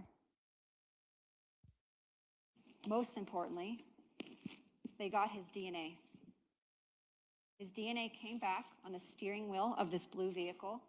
It came back on those keys that were in his pocket for a Ford F-150, keys that unlocked this vehicle. And Henry Tenon's DNA came back on a swab of the inner rim of that tire at Sanctuary Boulevard South that was put in the road to trap and kill Jared Bridegan. Detectives realized Henry Tenon was the shooter. Although they searched and searched, they found no link between Jared Bridegan, Kirsten Bridegan, the Bridegan family, and Henry Tenon. They found no motive for Henry Tenon to have wanted Jared Bridegan dead. The killer was a stranger to Jared Bridegan. The murder was personal. And what you will see this week is the link between the two is this defendant, Mario Fernandez. That link between those leads, between the tire to the truck to the defendant, between the manner of the death, the time and the place and the timing, and this defendant, the investigation the detectives did started with that evidence, and it led to Henry Tenon, and it led right back to Mario Fernandez. And that's a common theme you'll see this week. Everything they investigated that had potential to give actual evidentiary value led to, from Mario Fernandez to information. And the more they investigated that information, the more they looked into Henry Tenon, the more they looked into the tire, it led right back to Mario Fernandez. You'll see another connection. As they realized that Henry Tenon was involved in this murder, they started to take a harder look at the other associates of Mario Fernandez. Just as the killer was linked to Mario through that truck and tire, you will hear about a link between that 10mm Glock firearm and Mario Fernandez. You will hear about Mario Fernandez's friendship with a man named John Biggerstaff. John Biggerstaff and Mario Fernandez have known each other for decades. He went to high school with Mr. Biggerstaff's children, and they maintained over the years an acquaintanceship and a friendship off and on. They would work out, hang out. You will also hear that John Biggerstaff was a former Navy cryptologist and a former JSO reserve officer until he was federally prosecuted for a felony. He and Mr. Fernandez were in close contact in 2022, leading up to the homicide. You'll hear that they spent time together in Mr. Biggerstaff's home in his garage, talking about the custody battle, sharing beers, venting. You will hear that John Biggerstaff is the person that Mario Fernandez called after hearing about the murder of Jared Bridegan. One of his first contacts, one of his first calls was to John Biggerstaff in the early morning hours of February 17th, after police let them know Jared Bridegan had been killed. you will hear that Mario Fernandez was at John Biggerstaff's house the night before the murder, February 15th into the early morning hours of February 16th. And you will hear that Mario Fernandez spent February 17th, the day after Jared's murder, with John Biggerstaff. This is significant because when John Biggerstaff became a convicted felon and was fired from JSO, he had to surrender his firearms, and he surrendered them to his son, Juan Biggerstaff. One of the firearms that he surrendered was a Glock older model 10mm firearm. So detectives investigated. They spoke to Mr. Biggerstaff. They spoke to his son, Juan. They tracked down purchase records. They were trying to find this firearm. You will hear from the Florida Department of Law Enforcement expert that if you have shell casings left behind on a scene and you have a firearm, you can test fire it, you can compare those casings, and you can scientifically determine if casings on a scene were fired by a certain gun. So the police obviously wanted to obtain Mr. Biggerstaff's Glock 10mm to see if it was the weapon used to kill Jared Bridegan or not.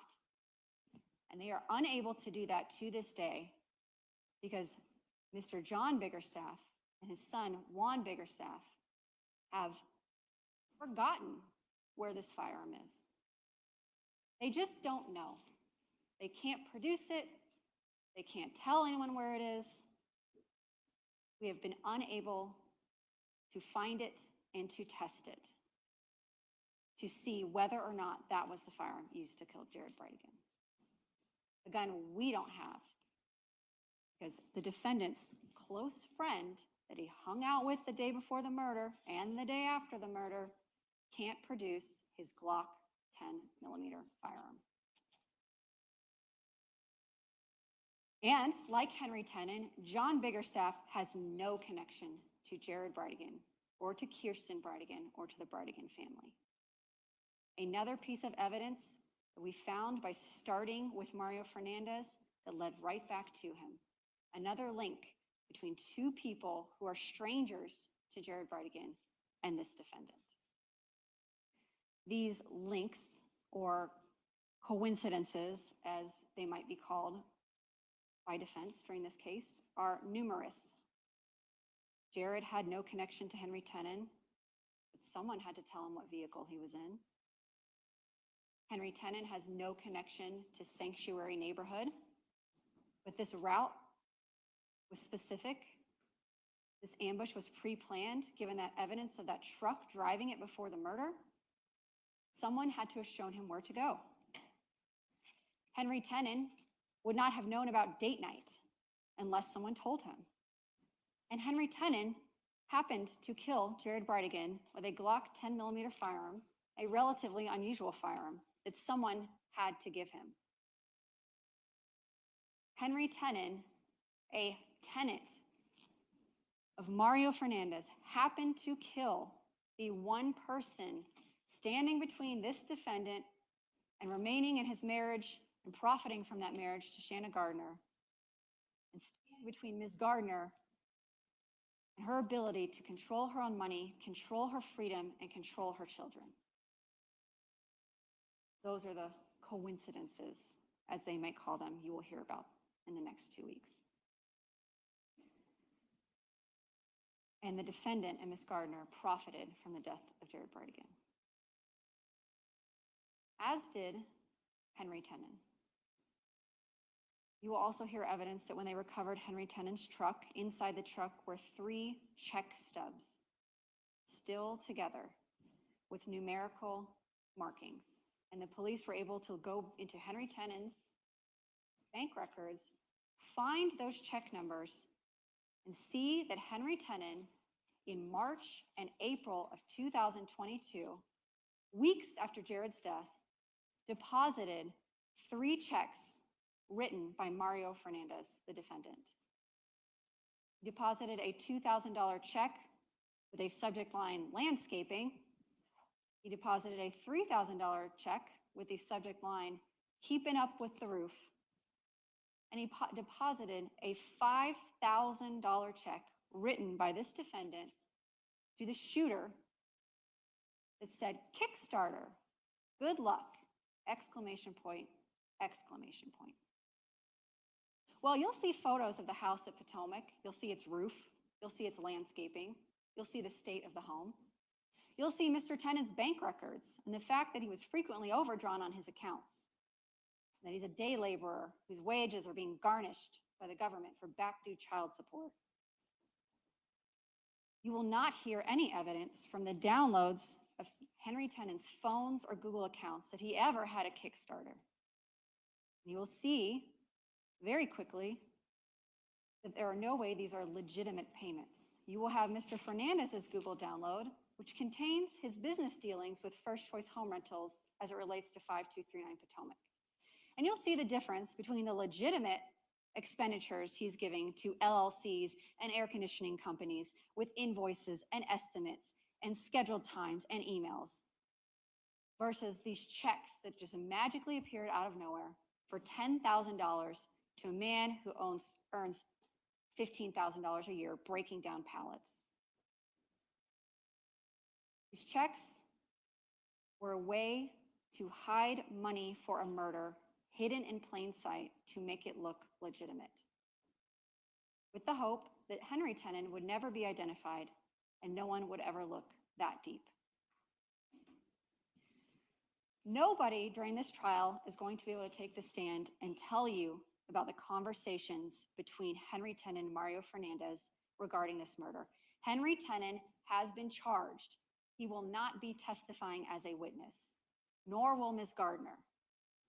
And you will hear evidence from phone records that Henry Tenon, despite not being a tenant of Mr. Fernandez past January of 2022, had multiple text messages and phone calls with the defendant in February and March of 2022, when he wasn't a tenant.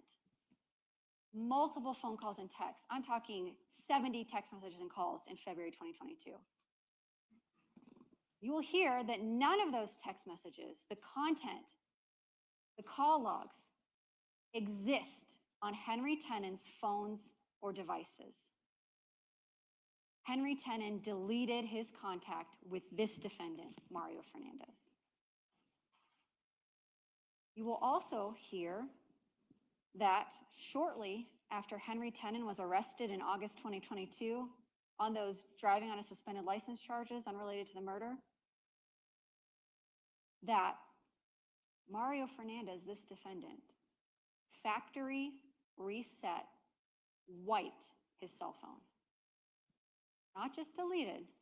You'll hear from a forensic expert what it means to wipe your phone. What you lose, all the apps, all the passwords, financial records, banking records, every photograph someone has ever taken on their phone, gone, wiped. After his tenant, ex-tenant, is arrested on unrelated charges. We will also hear from his Google return that Mr. Fernandez deleted Henry Tenon as a contact in his Google Cloud, that he deleted over 6,000 records from his Google account. This is what we call consciousness of guilt. It's evidence you can consider this week as you evaluate what the state has presented. But you will not hear someone come in and say, Mario Fernandez paid me to kill Henry Tenon. Two people can keep a secret if one of them's dead, and for purposes of this trial, Henry Tenon is dead to you. He is not on trial. Shanna Gardner is not on trial. But the evidence of their consciousness of guilt is evidence of this defendant's guilt. We can't say where Mario Fernandez was during the time of the homicide. We know from surveillance, and you will see on the surveillance, that Henry Tenon is on foot for hours in Jacksonville Beach after the murder, about an hour and a half, trying to get out of Jacksonville Beach. You will also see surveillance that the blue truck with that tire in the back that left the homicide scene without that tire is separated from Henry Tenon, which means two people were there that night. One driving the truck, one person, Henry Tenon, murdering Jared Bridegan. Mario Fernandez's cell phone has the ability to tell us where he is through cell site location, your tower. And you'll hear a lot of evidence this trial about it from a lot of experts. But what you will hear is that Mario Fernandez has no cellular data or location data for the time of the murder. And again, you may hear argument of coincidences and network connectivity. But there's data before the murder, there's data after the murder, and there is no data during the murder. And because Mario Fernandez wiped his cell phone, the expert who would have been able to go in and look at his phone and say it was on airplane mode, it was off, it was on, it was at home using Wi-Fi, does not have that information to tell you that definitively. There's no DNA putting Mario Fernandez at the crime scene. There are no eyewitnesses. There's no video footage that captures the individuals or individual in the truck clearly enough to make them out. These things are all true. The phone at home, lack of DNA, no eyewitnesses. But it cannot change the fact that there is no connection between the shooter and Bridegan other than this defendant. It cannot change the fact that this defendant paid a man $10,000 for work that didn't happen and a Kickstarter that doesn't exist. You will also hear about some activity on the defendant's phone and Mr. Tenon's phone before the murder, about a trip that Tenon's phone took to St. Johns County to Nocatee, to the street where Jared Bridegan lives, 2 weeks before the homicide. A trip in a blue two-tone truck from Potomac to Jared Bridegan's house, to the crime scene and back to Potomac. A trip that Henry Tenon took while Mario Fernandez's phone was at the house at Potomac Avenue, not being used, stationary in one cell tower coverage area. No link between Henry Tenon and Jared Bridegan other than this defendant.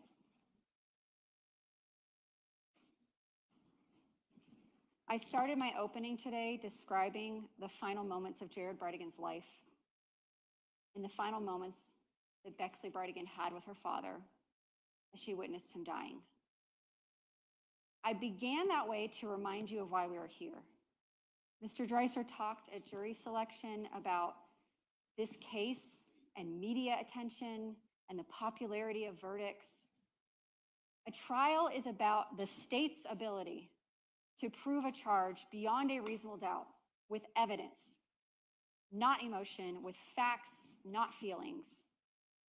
But this is not a true crime podcast. This is not a TV show. This is real life. And the reason I started that way is so that does not get lost on you this week. That a man was wiped off the face of the earth in front of his daughter, and he died in a terrible way. I don't say this to inflame you. I say this so you remember why we are here. Our job is to prove the case beyond a reasonable doubt. Defense job is to defend their client. Your job is to return a verdict consistent with the law and the evidence. You will be answering those two questions Mr. Mizrahi brought up. Was a crime committed? Did the defendant do it? Did Mario Fernandez have the intent that Jared Bridegan be killed? And did he incite, cause, encourage, assist, hire, or solicit him to do that? Was he a principal to the death of Jared Bridegan? That is your question to answer with the evidence, the law, and your common sense. We are confident at the conclusion of this trial, your verdict will be consistent with the evidence and the law. We are confident that you will return a verdict of guilty as charged. Thank you, Ms. Stifler. Members of the jury, we're going to take a brief recess. We will return back in session at 11 a.m. If you leave your notepads on your chair, please.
Jared Bridegan.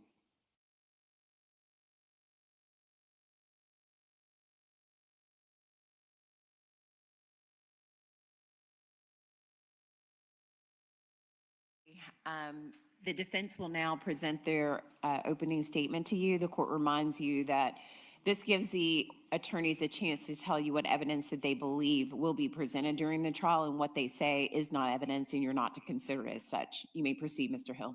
Thank you, Your Honor. Please, the court. Jared Bridegan was murdered. Henry Tenon murdered Jared Bridegan. Let me say that one more time. Jared Bridegan was murdered. And he was murdered by Henry Tenon. There will be no dispute to those facts, no doubt. Mario Fernandez had no desire to murder Jared Bridegan. Mario Fernandez had no motive to murder Jared Bridegan. Mario Fernandez did not benefit from the murder of Jared Bridegan. Simply put, ladies and gentlemen, Mario Fernandez had no involvement in the murder of Jared Bridegan. And that is what we believe the evidence will show. I'm going to take a moment to walk you through the law, the elements the state of Florida must prove beyond a reasonable doubt, a timeline with details of what we anticipate the facts will show, and why at the conclusion of this case, we're confident in asking you to return a verdict of not guilty.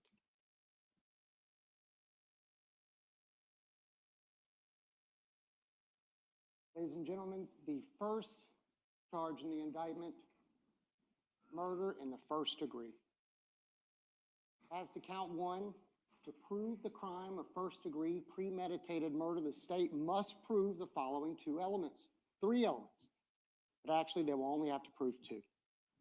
Element one, Jared Bridegan is dead. There is no dispute and no doubt to that element.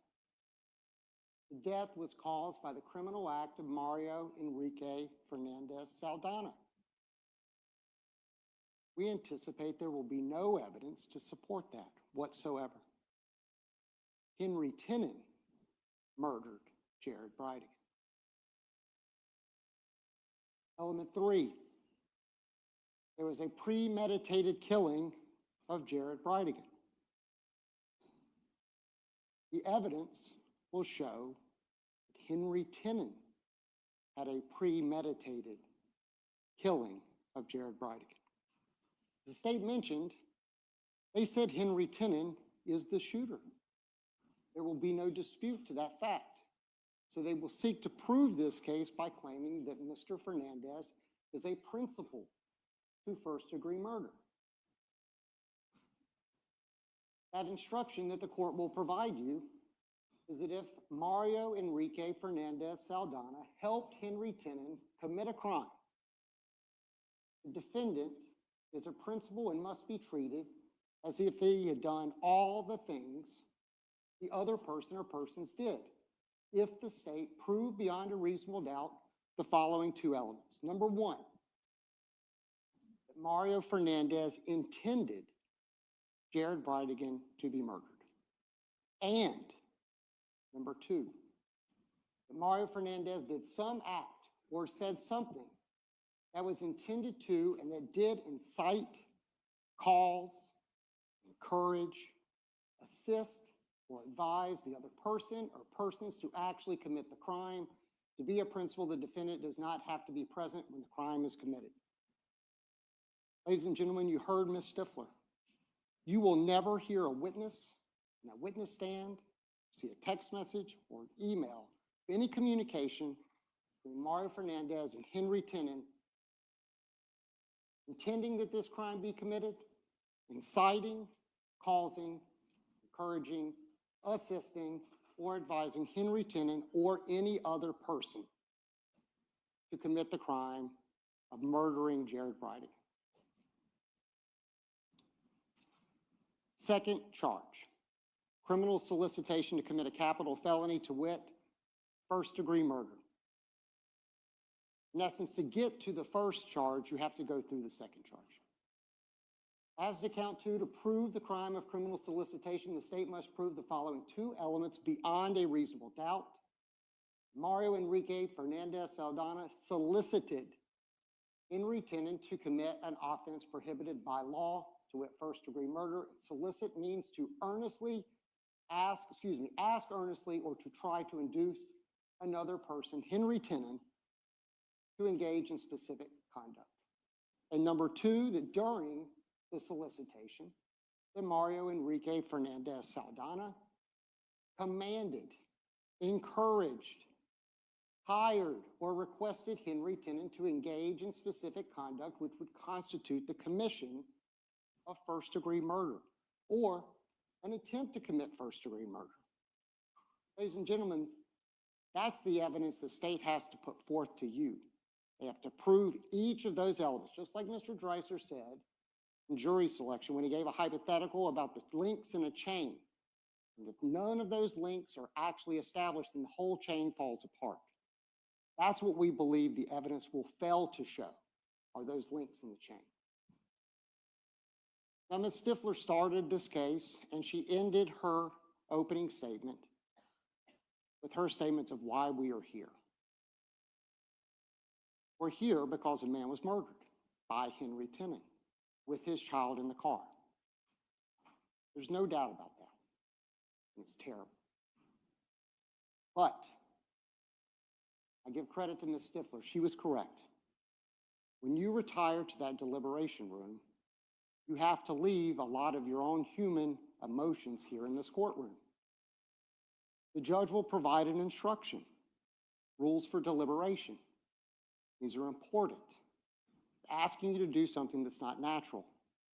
But I want to touch on a couple of those. I think it'll aid in the process of the next 2 weeks. This case must be decided only upon the evidence that you have heard from the testimony of the witnesses and seen in the forms of exhibits and evidence in the instructions that the court will provide.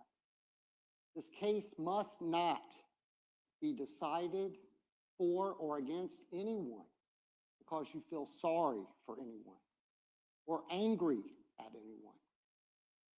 Your verdict should not be influenced by feelings of prejudice, bias, or sympathy. Your verdict must be based on the evidence and the law contained in these instructions that the court will provide you. What that means is you will be angry. You will have sympathy. You will feel sorry. There are victims on both sides of this courtroom, outside of this courtroom, around the country, quite frankly, around the world. Like when you retire to that deliberation room, you cannot allow the sympathy, sorry, and anger to influence your decision. Now, ladies and gentlemen, no need to read this slide. This is just an illustration that there is a lot of history between these people. And it starts April of 2010. Shanna Gardner and Jared Bridegan are married. 2 years later, they have twins. You've heard that one of those has a medical condition that'll likely come into evidence throughout the next week and a half, 2 weeks. And then in February of 2015, Shanna Gardner files for divorce in St. Johns County, where they resided at the time, and a number of months later, they were divorced. The state made a point to tell you that the evidence is going to suggest that this was a nasty divorce, nasty custody battle. We believe the evidence will show you the opposite, that they resolved their divorce by what's called a consent final judgment. For those of you lucky enough not to have gone through that process, that means that they reached an agreement by consent of both parties, including their custody. In Florida, they call it timeshare, that it was equal on both sides.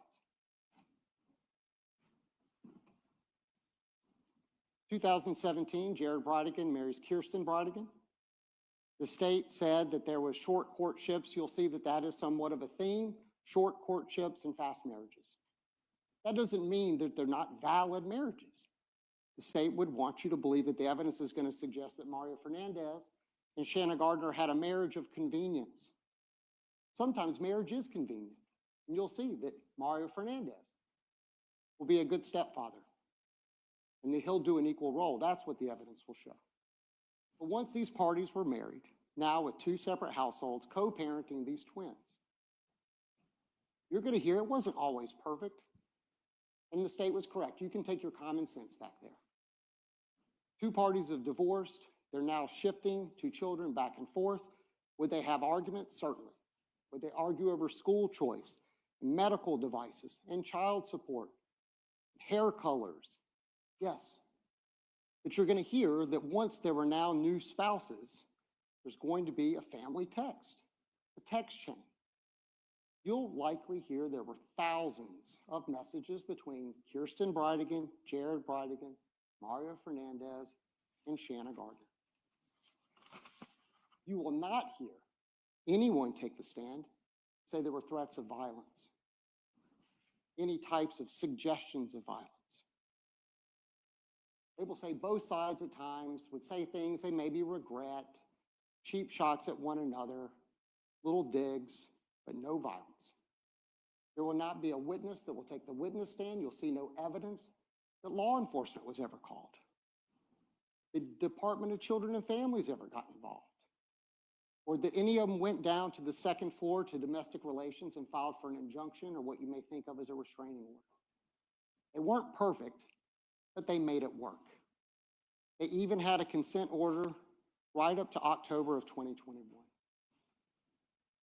Now, the state in count 2 of their indictment provides a date range starting November 1st of 2021, leading up to the date of the homicide, February 16th, 2022.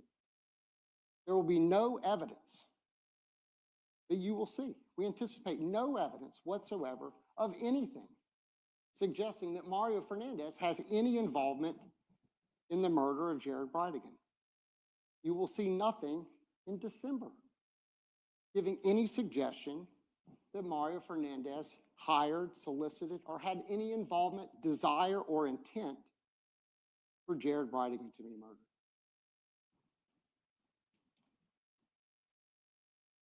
I anticipate the state is going to call an FBI agent named Bobby Blythe. And he's going to testify to forensic data. He's a CAST agent, meaning he will take cell phone data and he will try to plot maps with arches and graphs to try to give an idea of where a device is. He will not be able to tell you this is where a person is, but this is where a device connected to that person is. And he'll tell you that a device that's associated with Henry Tenon travels to Jacksonville Beach on January 5th of 2022. You'll likely see a map with little plots, much like you would using your own navigation apps. It'll show him in Jacksonville Beach area. It'll show him travel down by the Jacksonville Beach golf course. He will not go all the way down to where the homicide scene is. He'll briefly go down the road that Shanna Gardner and Mario Fernandez live on, but he will not testify that the device ever stopped at that location. And certainly there will be no evidence, no witness, no data that will be presented to say that Henry Tenon, the murderer, had any communication or connection with Mario Fernandez or Shanna Gardner. Now, Shanna Gardner's name was mentioned at least a dozen times. She's not on trial here. Mario Fernandez is. And the indictment alleges solicitation of Henry Tenon, not Shanna Gardner. You have to be focused on Mario Fernandez. John Biggerstaff.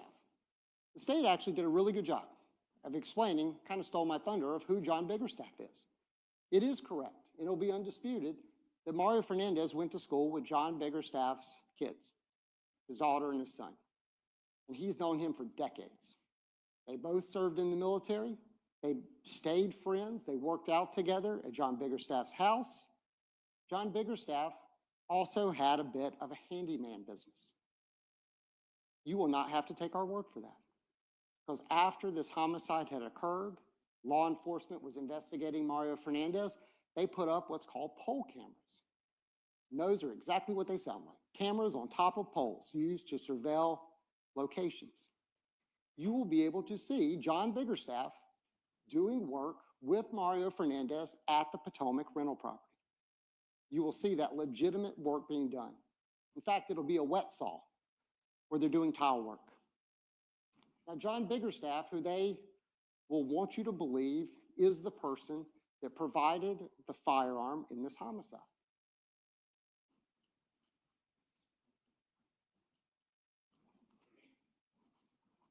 John Biggerstaff did own a 10 millimeter. FDLE will come up on the witness stand and tell you they believe it's a Glock 10 millimeter. They'll also tell you that those have been in production since 1991 and that there's 3 models of Glock that's been produced. And he cannot identify which model it was. And Glock is a for-profit business.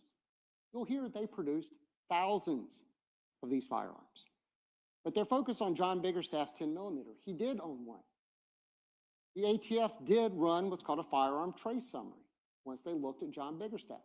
And in June of 2016, 6 years prior to the homicide, John Biggerstaff did purchase a 10 millimeter. It's a 40 Gen 4. It's what's called a bear gun. It's generally used for hunting. But later in 2010, as the state mentioned, John Biggerstaff is arrested for a federal felony. And as a result of that, he was required to turn over all of his firearms. Starting in October of 2016 until the day that he dies, you will learn that he cannot possess firearms. It would be a federal and state crime if he were to possess firearms. But how will you know that he didn't have the firearm? Because his son will come in and testify that as a result of those release conditions, he helped fill out a firearms inventory, an affidavit, and I've highlighted number 7 on that affidavit, which will show you a Glock 40 Gen 4, 10 millimeter with the serial number BBG L770. Later that year, he becomes a convicted felon. John Biggerstaff will take the witness stand and said he did not possess a firearm. He will also tell you that they offered him immunity. And his statement remains the same.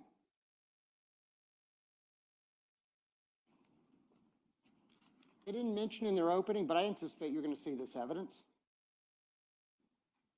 That on January 25th, John Biggerstaff has some Google searches related to a 10 millimeter. He did. He once owned a 10 millimeter. Can't lawfully buy one or possess one. But you need to pay attention to what else he did not search.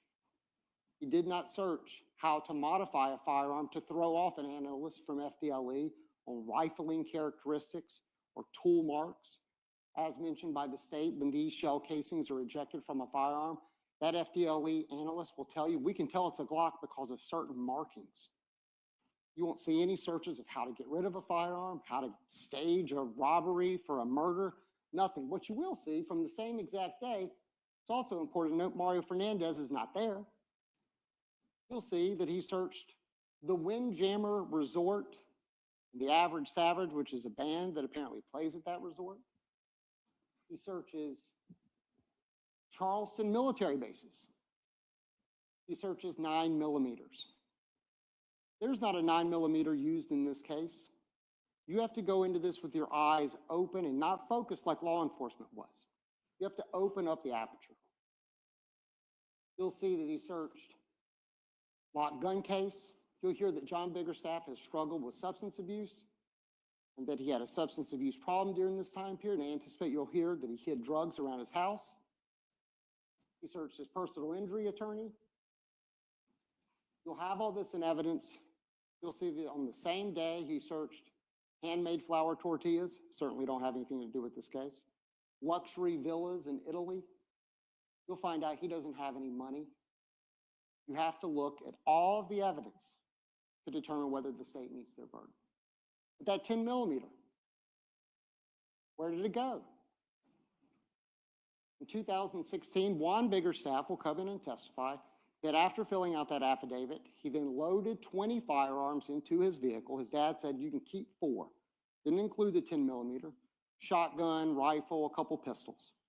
He takes them to his sister's house, Stephanie Atkinson, where they remain until she calls and says that she is buying a house. Juan, please come get the guns. He goes and retrieves the guns. He will take the witness stand and tell you, my dad never touched them. Also, he'll tell you, they offered him immunity, but that will be his testimony.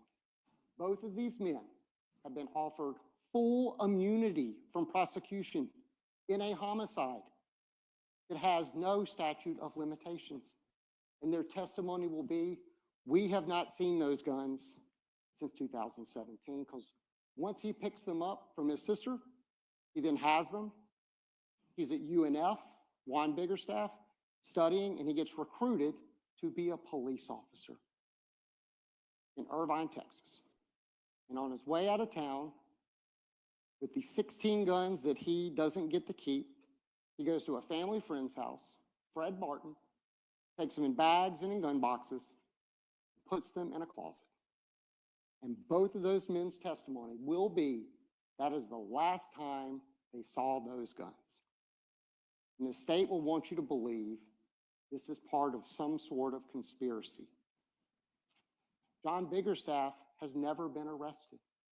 Juan Biggerstaff has never been arrested. They have been offered full immunity from prosecution in a first-degree murder case. And their testimony will be 5 years before the homicide was the last time we saw that gun. And FDLE will say, I cannot say that it's that gun. All I can say is it's 10 millimeter Glock, and there are thousands of them. Agent Blythe will come in and talk about timing advance records. As was mentioned, tracking plots on a map. And Mario goes to Potomac. That is his rental property. There will be no dispute of this. He goes there on January 29th. But you'll find out why he's there. As I mentioned, Henry Tenon, the man allegedly paid for this homicide, apparently can't afford the rent, and as Christina Stifler said, a rundown property on the other side of town. A man hired for a homicide who can't afford his rent is evicted from the property from the man who hired him to commit a homicide, is what they suggest the evidence will show. You will see a copy of the lease agreement between Mario Fernandez and Jeremy Ordway. You can use your own common sense about a landlord going to a property right before a new tenant moves in, and you'll hear testimony about it. And what Agent Blythe will tell you is that studies will suggest, and again, use your own common sense, that most people are within an arm's reach of their cellular device unless they're sitting on a jury, I suppose. But otherwise, the devices are near them or on them. But the state will try to suggest through the evidence that you'll see that Mario Fernandez travels with Henry Tenon, or I should say Henry Tenon's device, to Nocatee and then out to Jacksonville Beach on what they will likely refer to as a dry run, scoping out the scene in order to plan and premeditate this homicide that Henry Tenon committed. The evidence will show that Mario Fernandez's device is at Potomac. And in fact, Agent Blythe and any other law enforcement officer, they will not be able to say that Henry Tenon and Mario Fernandez actually saw each other, only that their devices were in the general area. But there will be no dispute that Henry Tenon's device travels south down 95, goes to the Nocatee area, the Beacon Lake area, and up to Jacksonville Beach, all while Mario Fernandez's device remains at his rental property.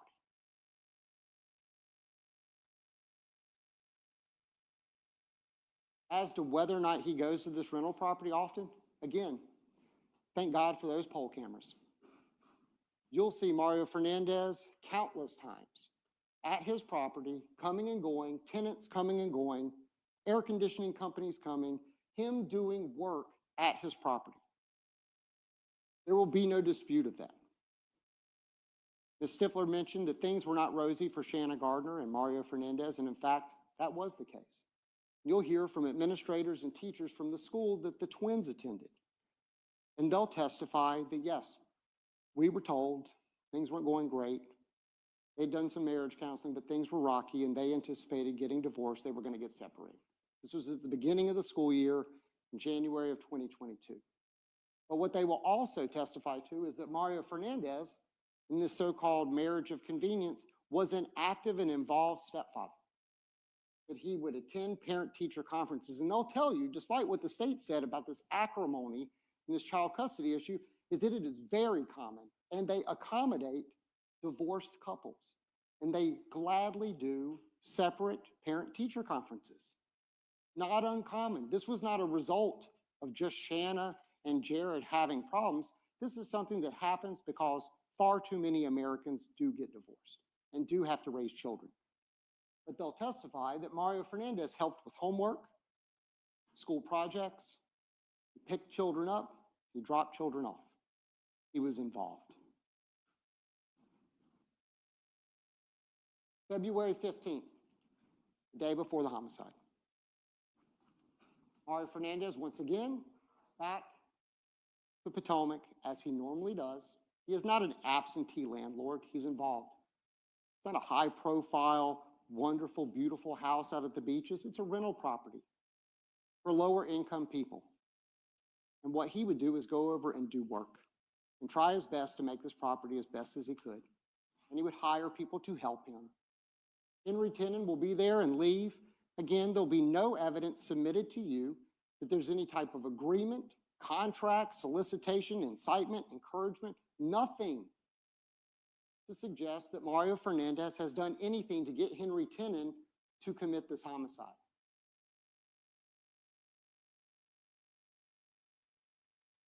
Mario Fernandez goes to John Biggerstaff's house. What the state did not tell you, but will be in evidence, is you will actually see why Mario Fernandez was there. You will hear testimony of why Mario Fernandez was there, because 4 days later, Juan Biggerstaff is getting married. He's going to be driving back from Texas with his fiance on February 16th and getting married on February 19th. And that Mario is going to help with tables and chairs. He drives a truck. Nothing nefarious about it. The state did not mention that in their opening, but the evidence will actually show you that. You'll hear from John and Juan, who will tell you, we've known Mario for decades. He was kind enough to help set up tables and chairs for the wedding that was going to occur 4 days later for a police officer and his new wife. There will be no evidence at all of a firearm or anything to suggest involvement in a homicide. Juan Biggerstaff will walk through that door. John Biggerstaff will walk through that door. They've never been arrested. Their story has always been the same, despite being offered that immunity.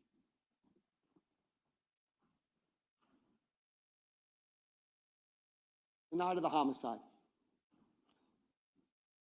Agent Blythe will testify that Mario Fernandez's device enters Jacksonville Beach and goes to Marsh Inlet, and there'll be a lot of testimony about that as to whether or not that device ever left that residence till 9:30 the next morning.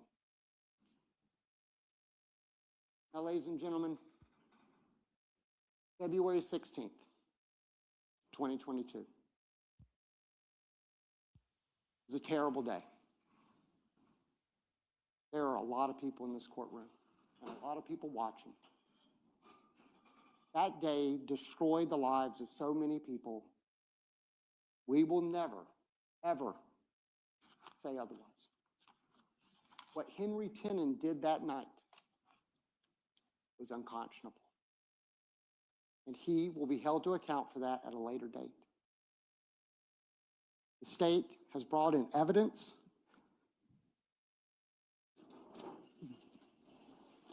giant boots, car keys, jackets of Henry Tenon.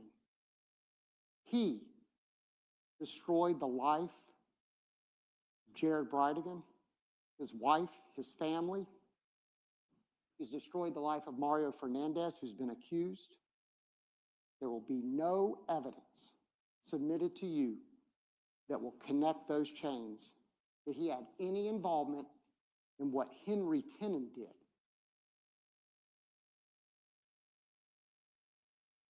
Jared Bridegan came and picked up his children for his date night. You'll see video of this.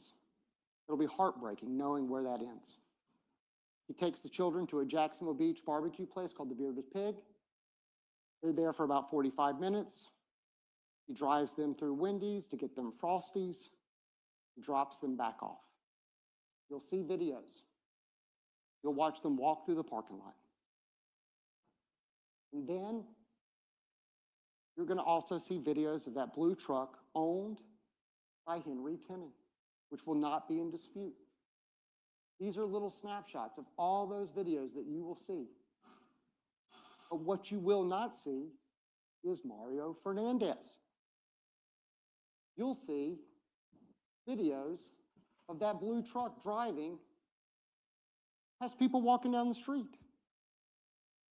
This thing gets blasted over the media. They are looking for any witness they can. There will be no witness, no evidence, nothing to suggest Mario Fernandez is in that truck. What you will see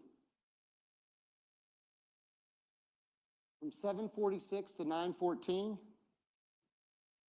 7:46 is just shortly after dropping the twins off. You'll see the blue truck, as Ms. Stifler said, trying to give some distance. She's driving down Fifth Avenue South through Sanctuary, turns into Fairway Lane. And you'll see that black VW Atlas driven by Jared Bridegan with his daughter in the back seat. And you'll see a muzzle flash. And you'll see a figure, which will be Henry Tenon. And you'll see video of him walking all the way from the homicide location down 9th Street, which is South Beach Parkway, and then turns into 9th, all the way down to Shetter, up Shetter, right past the police station. Ms. Stifler talked about coincidences. They do happen. You know why we know they happened? Because a terrible, ironic fact that you will see is that as Henry Tenon is walking past the police station after this murder, Kirsten Bridegan and I believe her mother show up at the police station. They are caught in the same frame. So ladies and gentlemen, you will see that coincidences do happen. Mario Fernandez can know a wrongdoer and not be a wrongdoer. The Stifler suggested that there's going to be data in this case that Agent Blythe will testify to that will suggest that Mario Fernandez had his cell phone off during the time of the homicide. However, what Agent Blythe is going to testify to is he cannot say that. He can say it's either off, airplane mode, or other. What's happening, timing advance is simply records produced by your cell phone carrier, and what it is to make sure your cell phone works, that you have good signal strength, and it knows when to hand off to another tower. But he's going to read to you a disclaimer from T-Mobile. Even if call records are found, there may be times when no timing advance records are available. Please exercise caution in using these records for investigative or prosecutorial purposes.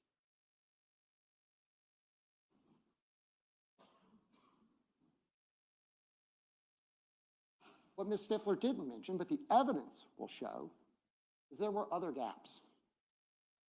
12:05 to 12:43, and there's going to be a lot of gaps. You'll hear testimony. Mr. Dreiser will cross-examine Agent Blythe. There'll be another expert that will testify. This happens all the time. But the reason 12:05 to 12:43 will be significant is at 12:36, Detective Lamont and Detective Burrell from the Jacksonville Beach Police Department are now under the unfortunate task of notifying next of kin that Jared Bridegan had been killed. They will testify they left Jax Beach Police Department at 12:36 and that Marsh Inlet is just a couple blocks down the street. And they show up during one of these gaps. But there's another gap. It happens almost instantaneously. 12:05 to 12:43, communicates for a second, then right back to 12:43 to 1:14 a.m. is what the data will suggest. And why you know Mario Fernandez is there is because those detectives will testify that they were standing right there speaking to him and Shanna Gardner in their house, identified by their driver's license. They weren't called in advance and said, we're on the way. And so when the state will be suggesting that that earlier gap was because Mario Fernandez turned his phone off during the homicide, you will actually have a conflict in the evidence from a detective that's going to say, I looked right at the man and his wife. Cell phone off, or is it simply an engineering gap? And you'll hear testimony, you'll be reminded of that disclaimer that they're not to be used for investigative and prosecutorial purposes, because sometimes they just don't exist. As Ms. Stifler mentioned, during the same time period, the scene is being processed. I anticipate you're going to hear from evidence technician Jarman from Jacksonville Beach, who's going to say, we're out there, we're collecting anything, we're putting placards on the ground. That's going to be in these boxes. You're going to take them back into the deliberation room. You'll be able to look at the shell casings, everything. They did find evidence that night of Henry Tenon. You're going to hear they found DNA on the tire placed in the road of Henry Tenon, not of Mario Fernandez. They swabbed everything. You're going to hear, in fact, we asked them to swab something. We have no burden. But we asked them at our own peril to swab something they found that wasn't tested. And there was no evidence of Mario Fernandez. No physical evidence. No witnesses. No videos. You'll be shocked how many videos you will see. They went door to door to door to door, getting every ring camera, every surveillance camera.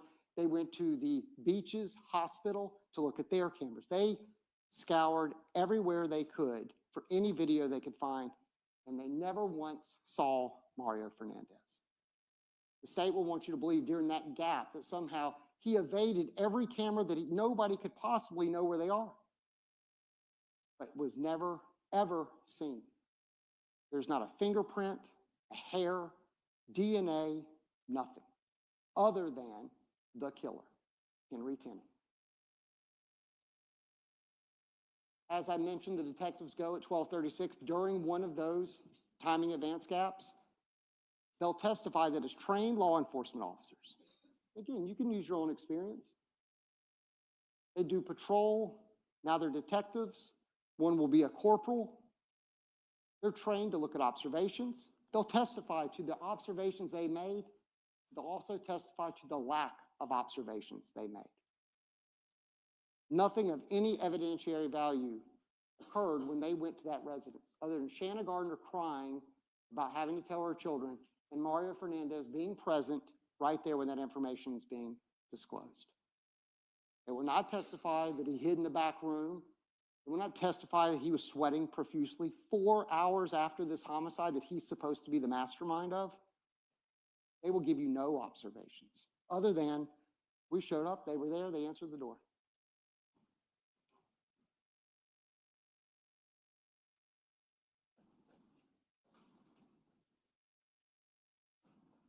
And yes, later that day, Mario Fernandez does what he said he was going to do. He goes to John Biggerstaff's house to help with the wedding. And you'll hear that from those witnesses. You'll hear that Mario Fernandez and Shanna Gardner go in for a voluntary interview. As the state said, there were deletions of Google information. They won't tell you what it is. They want it to be some sort of evidence of a homicide, but you can use your own common sense, your own experience. They'll testify, it could be deleting spam emails. It could be deleting pictures. It could be anything, but we can't tell you what it is. You have to look at this with your eyes wide open and use your own common sense. State did not mention this in their opening, but they, I anticipate, will make some sort of feature about this. Is that after the interview, Mario Fernandez goes on a road trip to Pennsylvania. But what you're going to hear is that he went with his truck, with his tag, with his cell phone, with his credit cards. State was correct. he had access to a lot of money, hundreds of thousands of dollars. There was no restriction on his travel. He could have gone right up the road to Jacksonville International Airport and fled the country. That's not what the evidence will show. So he drove north. He stopped, saw a buddy of his that he plays online video games with. You'll hear testimony how they communicate over their headsets and sit in their gaming chairs, and they talk. They went out to dinner at Ruby Tuesdays. They did not talk about hide me from the police, switch cars with me, give me some cash, help me. No, they talked about trucks, video games, and work. They went to bed early because one of them had to get up early for work. Mario Fernandez carried on. He went to Walmart, he went to McDonald's, he used his cell phone, he used his credit card. They'll produce all that in evidence. It will not be evidence of a man running from the law. Several days later, he drives back. Straight route to Jacksonville. Right back to Jacksonville Beach, to his home that he shares with his wife, a couple blocks from the police station. And again, there will be no evidence that he's trying to disguise himself, hide his location, or anything. He goes right back to where the police came to see him the very first time. And then on March 9th, they released to the media the blue truck, blasted everywhere. Every news station, social media, every law enforcement officer in North Florida is looking for this blue truck. You'll see the videos of it driving through Jacksonville Beach. Then they start to look for the 10 millimeter. The state suggested that they looked everywhere. They went to a pawn shop in Jacksonville Beach. They went to Beach's Pawn on 3rd Street. They found 6 transactions for a gun that's not supposed to be that common. At a pawn shop, they found 6 of them. Henry Tenon was also going to a pawn shop. Guess what they didn't do at that pawn shop, which was look for a 10 millimeter. They did not expand this search. They looked in Jacksonville Beach, and they looked at Mario Fernandez, because as the state tried to say, who else would have the motive to do this? They don't know who's driving the truck. They don't know who actually solicited Henry Tenon. There'll be no evidence to suggest they do. It took them 30 minutes to get to Henry Tenon in their opening. Payments. They want you to believe that Henry Tenon was hired on credit. That a man that doesn't have 2 nickels to rub together, he makes $15,000 a year breaking down wooden pallets. He's evicted from the property that Mario Fernandez, the guy that's supposed to have hired him, they're going to suggest that he's been paid. He does get paid. He gets paid in the form of checks, 2 checks on the same day. One for landscaping, one for roof work. Boy, thank God for those poll cams. Because as much as the state wanted to say that this property just wasn't nice, didn't mean work didn't get done. And you're actually going to hear a recorded phone call that I'll get to in a moment that will actually hear Mario, not even knowing that he's being recorded, commenting on how good of a day laborer Henry Tenon is, and that this was during COVID, and that called out a contractor to take down a tree, and they wanted to charge $3,000 for one tree. You'll hear the phone call. It'll be in evidence, and you can listen to it in the back between 2 people who didn't know they were being recorded. But man, Henry Tenon, he's a workhorse. That guy tilled up the front yard, chopped down trees. You'll actually see video of him unloading tile from the back of his truck at Potomac doing work. And my law partner was nice enough to get up and grab a piece of evidence that you're going to have back there, which is a journal found in the truck of Henry Tenon. And the state said, oh, well, there's a check and it says Kickstarter, good luck. But we didn't find a Kickstarter account. Kickstarter just means that somebody's giving money to help kickstart somebody's business. Henry Tenon is a worker. Mario Fernandez has hired him to do work, not murder, tree work, roof work, landscaping, tile work. You're going to have Mr. Tenon's business plan because he wanted to be his own boss. You'll hear from his girlfriend. You'll hear from other people that say Henry wanted to start his own business. He wanted to do his own pallet business. He was tired of working for somebody else. He wanted to work for himself. And he wrote out a business plan that you'll be able to take back there and go through page by page with prices, what he anticipates his revenue to be. Mario Fernandez, who had at the time access to hundreds and hundreds and hundreds of thousands of dollars, gave money to a guy that had helped him around his own house and invest in his business that he wanted to start. That's what the checks say. That's what the poll cameras will show. You'll never see any tie to a homicide. And after that last check, you'll never see any other payments. They want you to believe that the evidence is going to show he got hired on credit and took 3 checks. They were hiding in plain sight. Mario Fernandez's name is on the check. The business, the LLC he has with his wife is at the top. It's got his account number. It's written to Henry Tenon. It's a contract for work, not for homicide. Mario Fernandez, Shanna Gardner go in for a second voluntary interview, and Mario Fernandez provides his DNA voluntarily. There's a jacket you can't see over in the corner. There's these boots down here. There's keys over here. Everything beautifully put in these boxes. They'll be great for Henry Tenon's trial. They have no relevance whatsoever for you to consider the elements in which you have to decide to see if the state has overcome their burden, because nothing on these connects to Mario Fernandez. Mario Fernandez could probably fit half his body in those boots.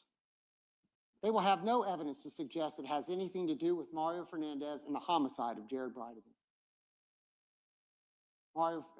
Henry Tenon gets pulled over, as they said, was for investigative purposes. He gets arrested for driving on a suspended license. They find an old rusty shotgun in the trunk of the car. Has nothing to do with the homicide, but as they said, Henry Tenon's a convicted felon. He goes to jail. They go to Potomac. They notify Mr. Ordway that Henry Tenon has been arrested in connection to a homicide. They search Potomac. These are photographs from evidence technicians. You'll be able to look at them. How they determine these are the boots, that's for you guys to figure out. Because you're going to see all sorts of different things they recovered from that residence, including the lease agreement between Jeremy Ordway and Mario Fernandez, signed on January 27th, when Henry Tenon, the so-called paid-for murderer, is getting evicted from the home of the guy that the state wants you to believe is paying him to commit a murder. Then the truck is recovered. There were likely a lot of high fives on that day. 2 ATF agents recovered this truck. This wasn't just a family friend of Henry Tenon. There's a man named Jimmy Jones. And this property is not owned by Mario Fernandez. It is not a rental property owned by Mario Fernandez. There will be no evidence to suggest that Mario Fernandez has ever been to that property at all. They talked to this man. Oh man, Henry, he rolled this thing up into my yard, said the timing chain was broke, don't work anymore. A man hired for a homicide apparently couldn't afford to fix his own truck, and it's sitting in the backyard. They get a search warrant to recover the truck out of the backyard. But the evidence will suggest they didn't need to get the search warrant because Jimmy Jones said, sure guys, go in the backyard, you're welcome to get it. Hey, if y'all want to search my house, feel free to do it. They have now found the truck used in the murder of Jared Bridegan. They do not have a firearm. Guess what they did not do? They did not search the property. They didn't go in despite having consent. They'll say, well, we didn't have a search warrant. You don't need a search warrant. Law enforcement will tell you if they have consent, they can go right in. And that consent can be revoked at any time. Jimmy Jones said, guys, come on in. He said, did Henry get caught up in a shooting?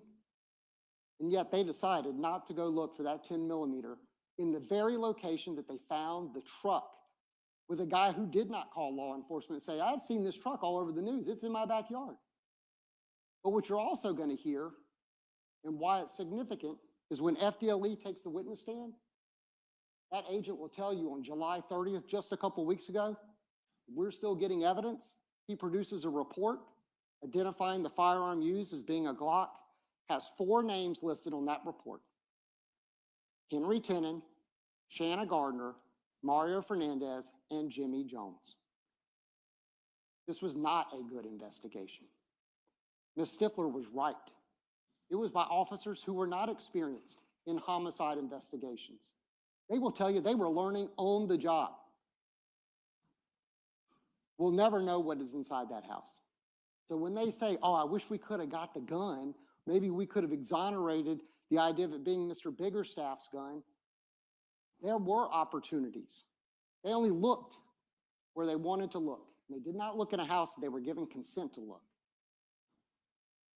They recover the truck. They take it to Jacksonville Beach. They're going to tell you they didn't even want to keep it in their garage. It was so disgusting. So if your mind is, well, maybe the truck was scrubbed and that's why they didn't find any evidence, it's what the state will want you to believe. They're going to tell you it was so disgusting that when they pulled items like this book out, they would shake it and there would be things from rodents, from bugs. And it was disgusting. And they vacuum it with special vacuums, with special filters, looking for hairs and DNA. Mario Fernandez didn't like me. He's got a head full of hair. They didn't find one hair, one fingerprint, DNA, skin cell, anything. Nothing related to Mario Fernandez. The active wiretap I mentioned, you're going to hear it. A witness named Carlos Fong, he goes by Sonny. He's a friend of Mario Fernandez. He sees on the news about this homicide. And it was Shanna Gardner's ex-husband. You're going to hear these recordings. Oh my God. Yeah, me and Shanna, getting separated. Terrible. He's going to say, yeah, I still drive the truck. Oh, it's a nice truck. They talk a lot about trucks and why he likes his Toyota. Talks about his dogs. Why I mention the dogs is because the trip to Pennsylvania, the state will likely make a big deal of. He didn't take his beloved dogs. You'll hear on the phone call, man, my dog has outlived his life expectancy. But I'll tell you, when I get him up and moving, he's great. And he also talks about Henry Tenon. Man, you know Henry Tenon? He doesn't distance himself because, yeah, that did all sorts of work for me. Chopping down trees and tilling up the front yard and doing landscaping. He was a workhorse. You'll hear the phone call of 2 people that did not know they were being recorded. They eventually search Mario's vehicle. They seize his phone. No evidentiary value. Now, ladies and gentlemen, as I started this opening, as you started your jury selection and you heard the indictment being read, the state of Florida has the sole and exclusive burden to prove each of these elements. Element 1 will not require any proof. And I should take a moment and tell you, there's going to be lots of witnesses called in this case, specifically to do what the state is required to do, which is an order of proof. Unfortunately, they have to prove that Jared Bridegan is dead. So when there are witnesses that take this stand and Judge Kite looks over and says, Mr. Hill, Mr. Dreiser, any cross-examination, and we say no, trust me, we could get up and talk for hours and ask all sorts of questions, but you've devoted 3 weeks of your life to answering these questions. So if we do not get up and ask questions, because there is no evidentiary value for answering these questions for Mario Fernandez. We will not need to ask questions of the really kind citizens that comforted that little girl in the back seat. We will not have to ask questions of the law enforcement officers trying to give CPR. We certainly will not have to ask questions of the medical examiner who determined the death of Jared Bridegan. When we do ask questions, we ask that you pay attention. And I know you will. You've committed so much to this. The only questions you have to answer is not, was this a terrible night that has scarred so many people? You have to answer these questions. which is that the death was caused by the criminal act of Mario Enrique Fernandez Saldana. Whether or not it was premeditated killing of Jared Bridegan, you will certainly find that Henry Tenon did exactly that. They will show you all that evidence. But you will have to determine whether or not Mr. Fernandez intended for that murder to occur, and whether he did some act or said something that was intended to and that did incite, cause, encourage, assist, or advise the other person, Henry Tenon, or others to commit this crime. They don't have to prove he was there, but they have to prove those two elements, both of them, in order to convict him. As to criminal solicitation, the burden rests at this table to prove that Mario Fernandez Saldana solicited Henry Tenon, the murderer, to commit an offense to which first-degree murder, and that during the solicitation that Mario Enrique Fernandez Saldana commanded, encouraged, hired, requested Henry Tenon to engage in specific conduct which would constitute the commission of first-degree murder. That is their burden, to prove beyond and to the exclusion of a reasonable doubt. And the judge will read you this instruction.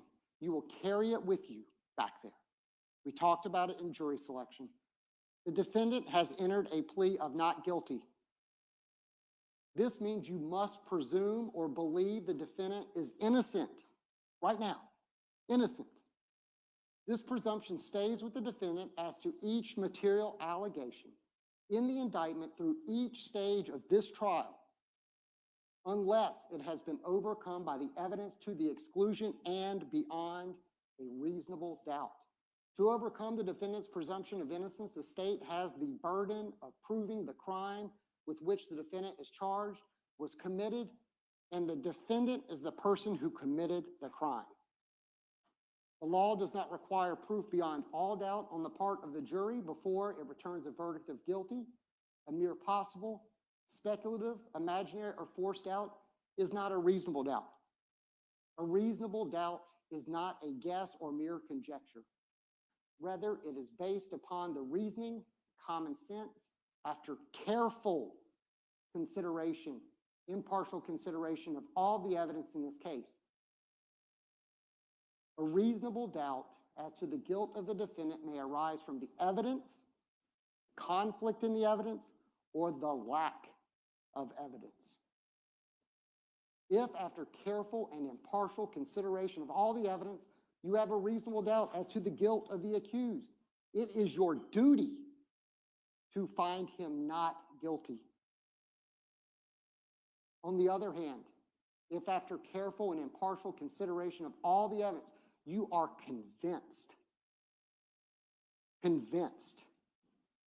beyond a reasonable doubt that the defendant is guilty, it is your duty to find the defendant guilty. It is to the evidence introduced at trial and to it alone you are to look for that proof. You have to be convinced that he did each element of each charge. Otherwise, as you stated in jury selection, it is your duty, it is the law that you would return a verdict of not guilty.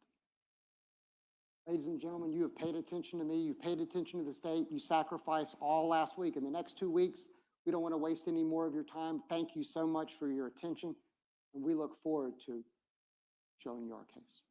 Thank you. Thank you, Mr. Hill. Members of the jury, it is noon. We will take our lunch recess at this time. Please leave your notepads on your chair. You're going to retire to the jury room and we'll bring it out as soon as we have it set up, okay? Court's in recess.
Okay.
Ready? All right, Mr. Holman, if you please get the jurors.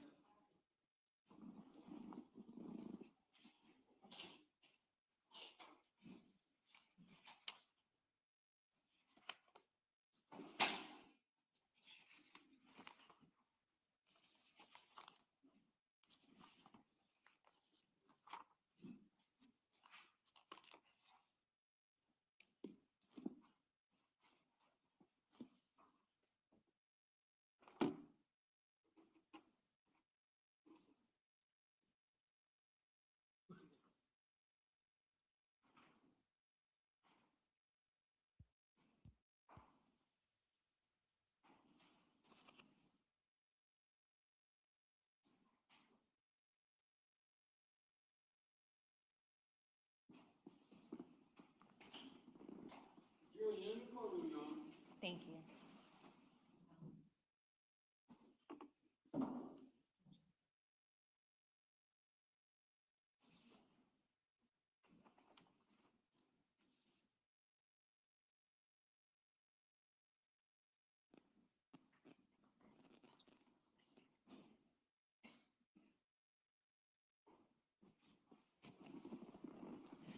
All right, welcome back, everyone. Everyone may be seated. Members of the jury, we hope that you enjoyed your lunch. Just to remind you where we are procedurally, the state and both the defense have given their opening statements. I turn to the state of Florida to open its case by calling its first witness. Your Honor, the state calls Janelle Cruz. Janelle Cruz, please.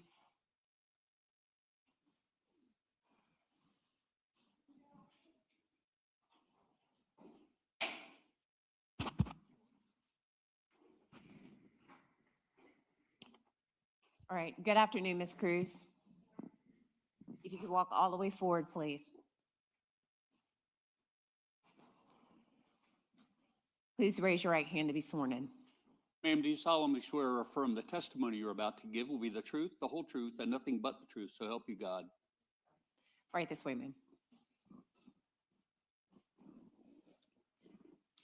Ms. Stifler, is your microphone on? Okay. You may proceed. Thank you, Your Honor. Good afternoon, ma'am. Good afternoon. Could you please introduce yourself to our jurors and spell your name for our court reporter? My name is Janelle Cruz, Jonellecruz. And Ms. Cruz, where are you from? I am originally from Guam, residing in Kansas City, Kansas.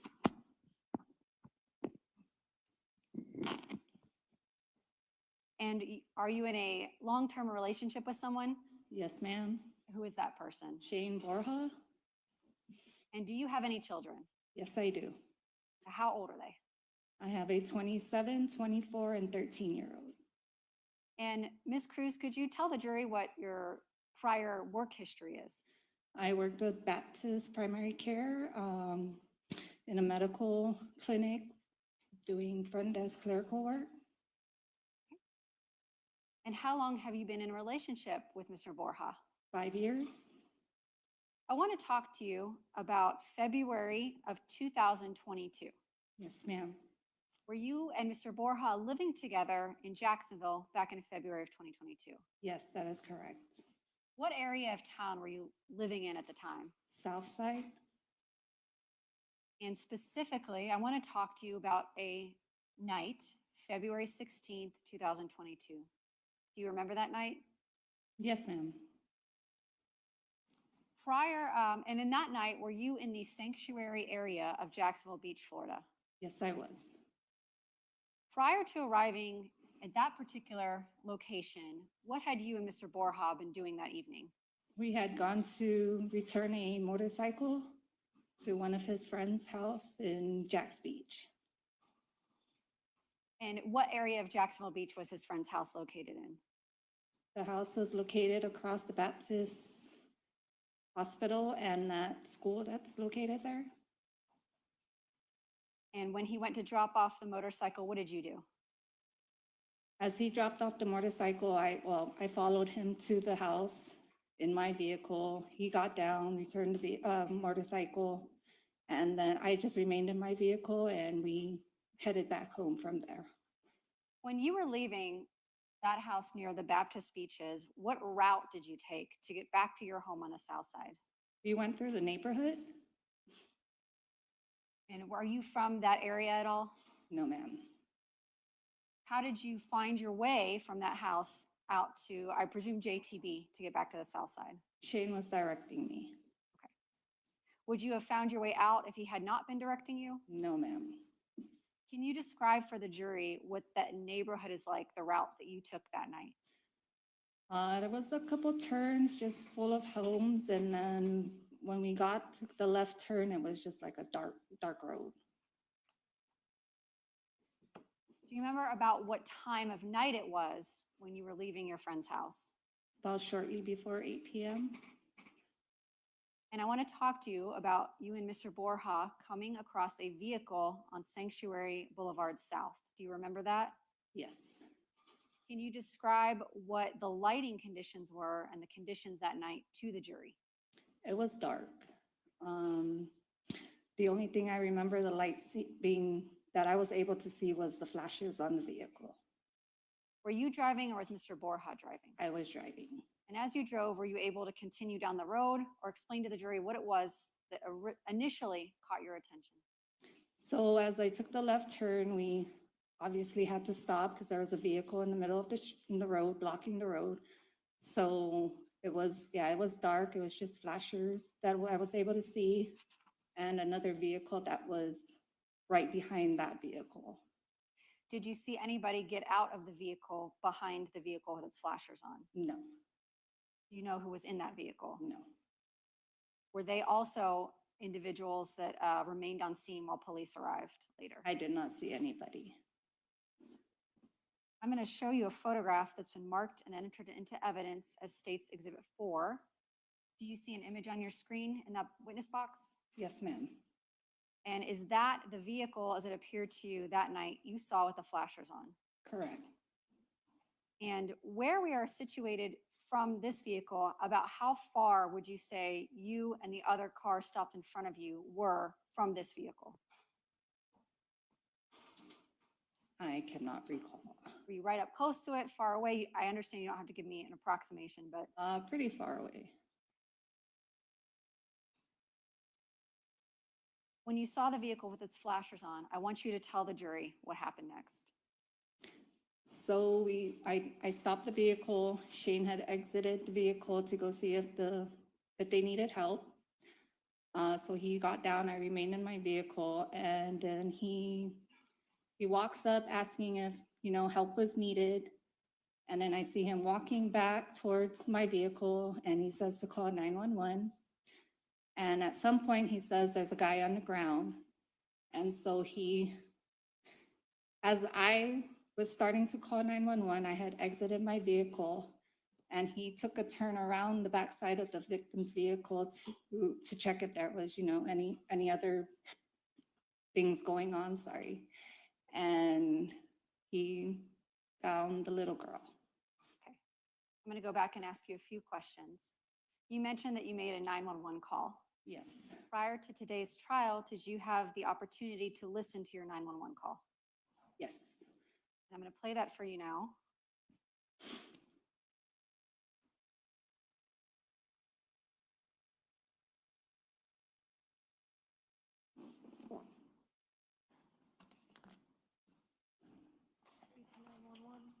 Sure, cell transfer.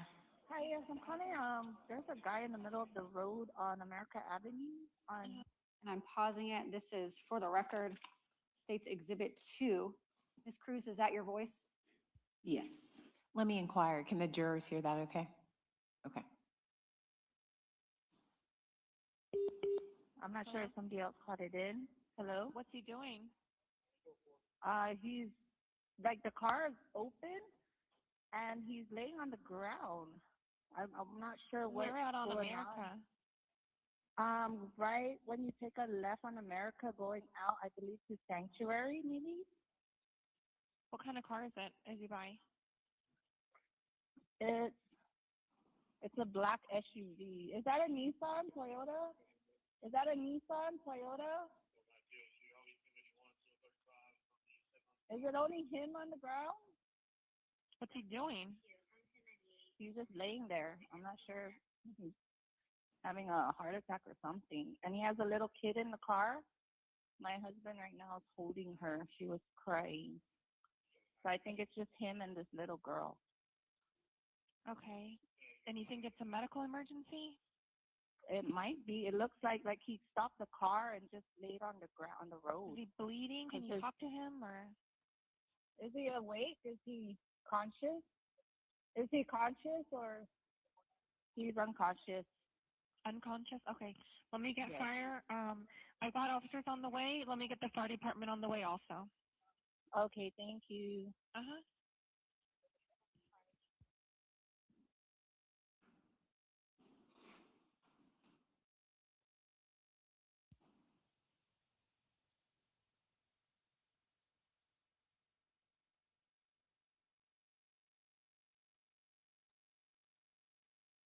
Ms. Cruz, when you made that 911 call, did you see anybody lying on the ground? No, I did not.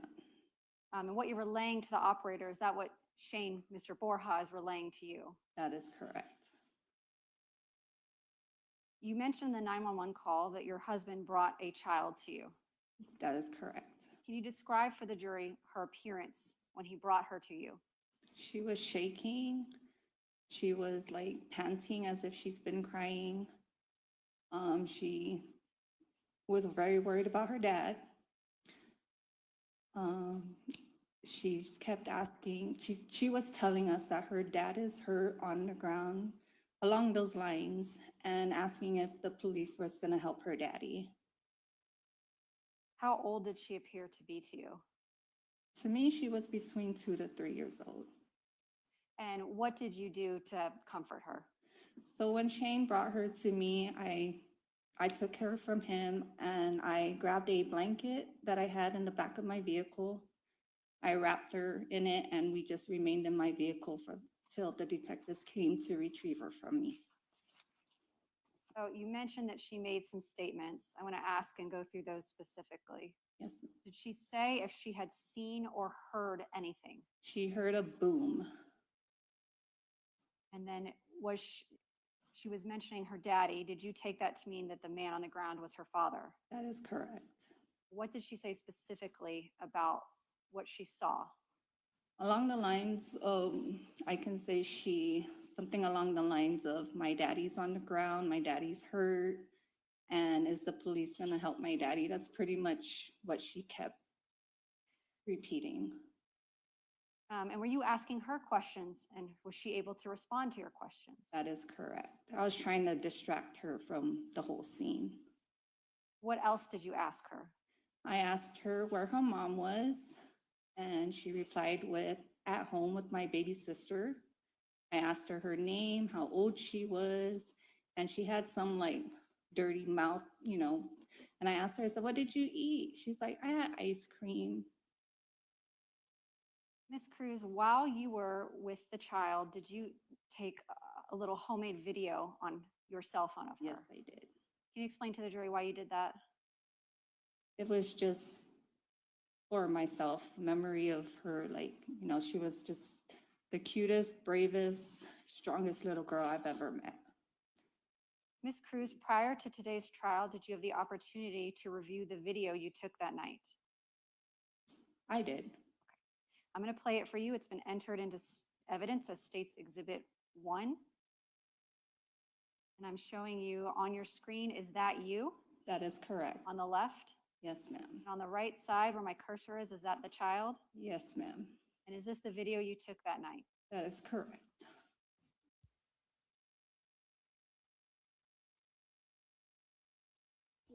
Brooksy, and when were you my age?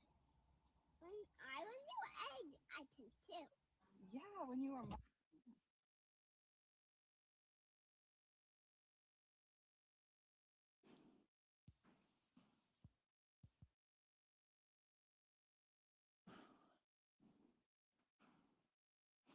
Oh, there we go. All I'm right, going to restart it. yes, ma'am. Publishing State's Exhibit 1.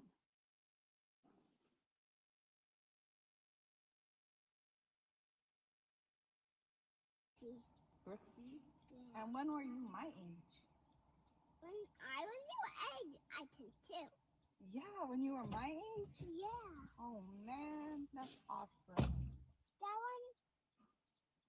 How old are you, Brooksy? And Bloxy. Yeah, Brooksy. And how old are you? 2. 2. And what happened? I saw a boo. You saw a boo? Yeah. Oh.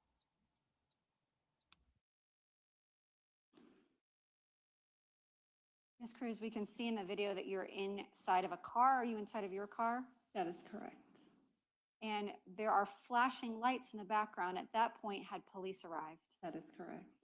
And at that point, did you learn that the child's father on scene had been pronounced deceased? No, So no one told you that? no. Okay. So when you're asking questions of Bexley, she hadn't heard any information about what happened to her No. father. Did you continue to care for her on scene? I did. And did the police allow you to maintain care of her? That is correct. Did you make any statements to the police that night? No, I did not. Did Shane, Mr. Borja, your boyfriend or husband? Yes, he did. I'm going to ask you some names. Had you ever seen or met the child in this video, Bexley Bridegan, before February 16th, 2022? No, ma'am. And have you ever seen her or met her since then? No. And her mother, Kirsten Bridegan, have you ever had contact with her? I've reached out to her just to give my condolences and to, check up on the little girl and give my prayers for her. When would that have been? Probably couple weeks after. Ma'am, before you and Mr. Borja got up to the victim's vehicle, did you see anybody on foot or in a vehicle leaving the scene? No, ma'am. Have you ever heard the name Mario Fernandez Saldana, other than in regards to testifying in this case today? No, ma'am. May I have one moment, Counsel, Your Honor? Yes. No further questions. Thank you, Ms. Cruz. All right, thank you. Cross-examination. Your Honor, we don't have any questions for Ms. Cruz. Thank you. All right, thank you. Ms. Cruz, may she be excused? Yes, Your Honor. All right, thank you, Ms. Cruz. You're excused. State, call your next witness, please. State calls Shane Borja. Shane Borja.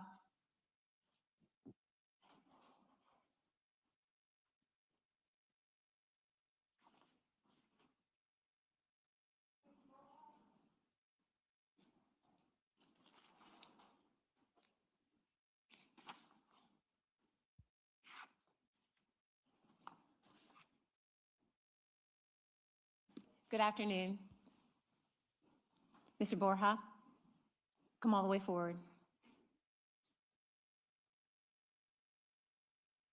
All right, sir, if you please raise your right hand to be sworn in. Sir, do you solemnly swear or affirm the testimony you're about to give will be the truth, the whole truth, and nothing but the truth, so help you God? All right, thank you, sir. This way. Watch your step, okay?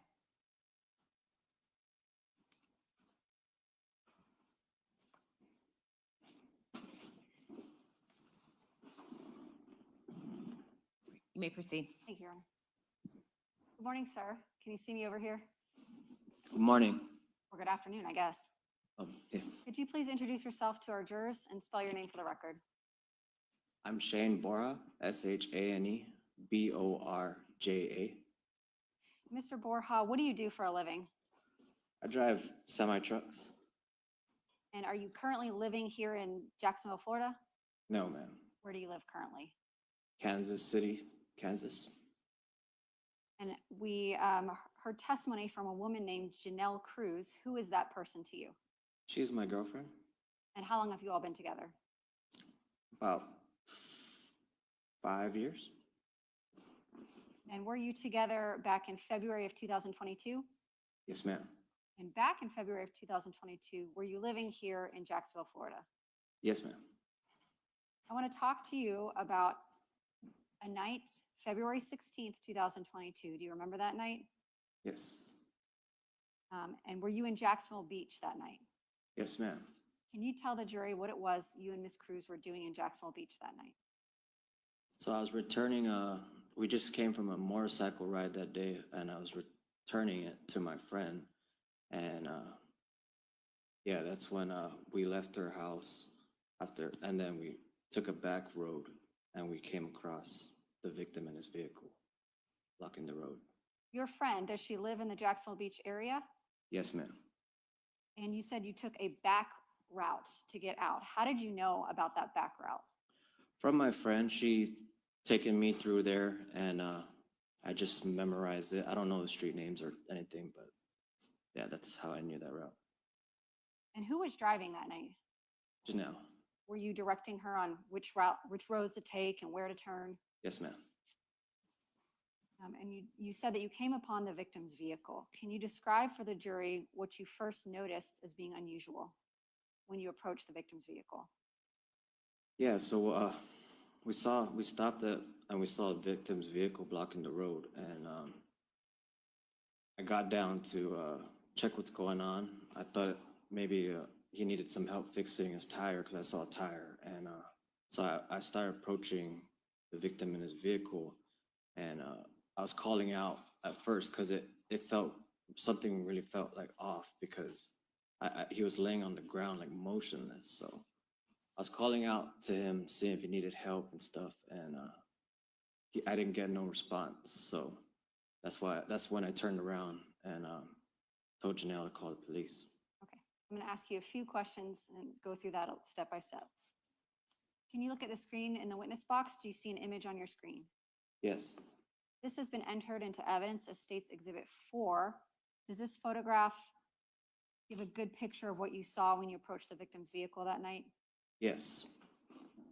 And going to State's Exhibit 33, does this picture appear to be the tire you saw in front of the victim's vehicle that night? Yes. Were there any other cars kind of backed up because the victim's vehicle was blocking the road? Yes, there was one car in front of us.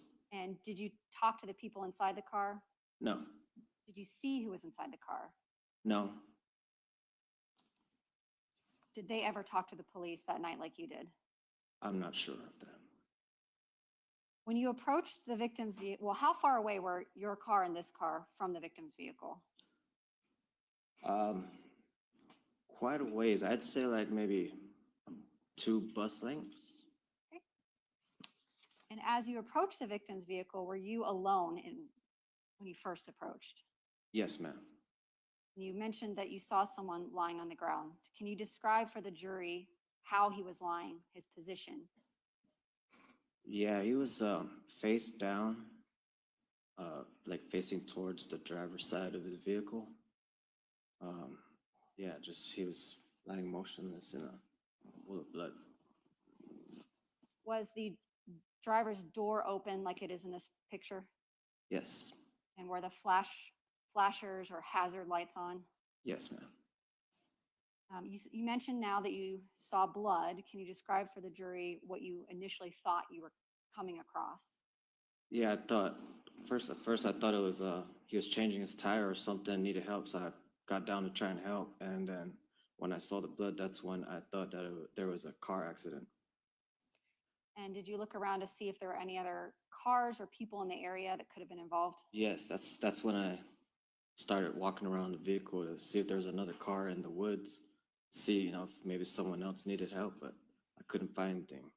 You didn't see any other cars or any other people? No, ma'am. And then what did you do next?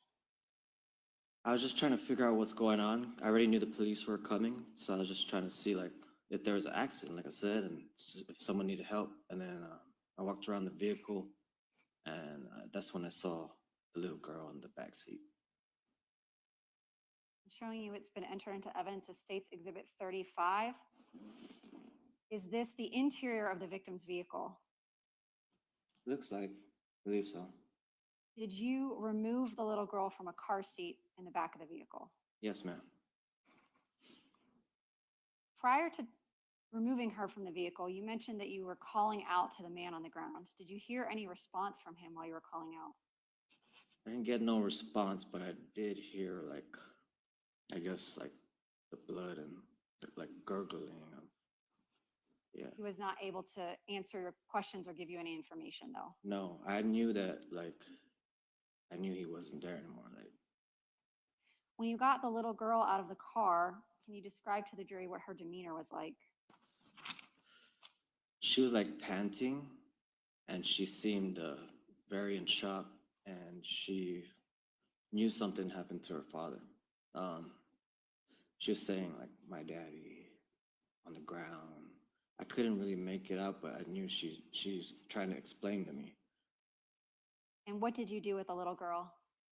I just grabbed her, it was my only instinct was just to grab her, and I just held her, and I was trying to comfort her as I brought her over to Janelle. Where did you go after you gave the girl to Janelle? Where did you go? I think I went back to the vehicle, and I still tried to do some of my own investigation, but I was just trying to figure out what's going on because I didn't understand it. I didn't know. I was trying to see if he hit something and got in an accident. So that's what, yeah. And then I went back to my vehicle and waited. Did you wait on scene until police arrived? Yes, ma'am. And did you speak to police on scene? Yes, ma'am. And then that night, as you were on your way home, did you return and go to the police station and give them a more kind of formal statement than the one you gave at scene? Yes, ma'am. Were there other bystanders on the scene by the time you left? Yes, there were a few. Police? There were police and some civilians. When you first walked up to the victim in his vehicle, were there any other civilians around that had seen what happened or that helped you out in those first few seconds? No. Besides the car in front of us, it was just me. And those people inside that car never got out? No. Prior to this case, did the name Mario Fernandez mean anything to you? No, ma'am.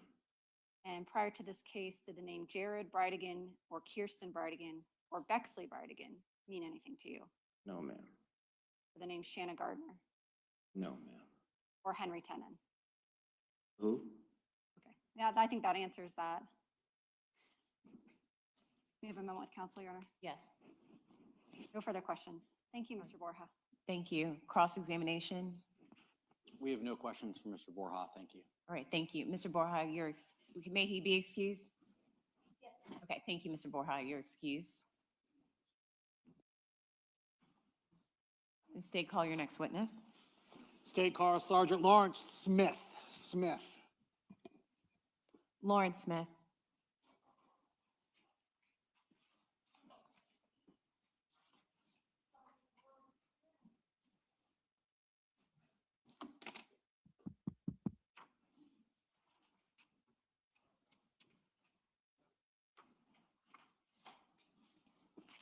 Good afternoon, Sergeant. Come on all the way forward, please.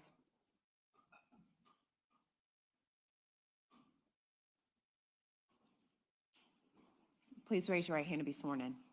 Sergeant, do you solemnly swear or affirm the testimony you're about to give will be the truth, the whole truth, and nothing but the truth, so help you God? All right, this way, sir.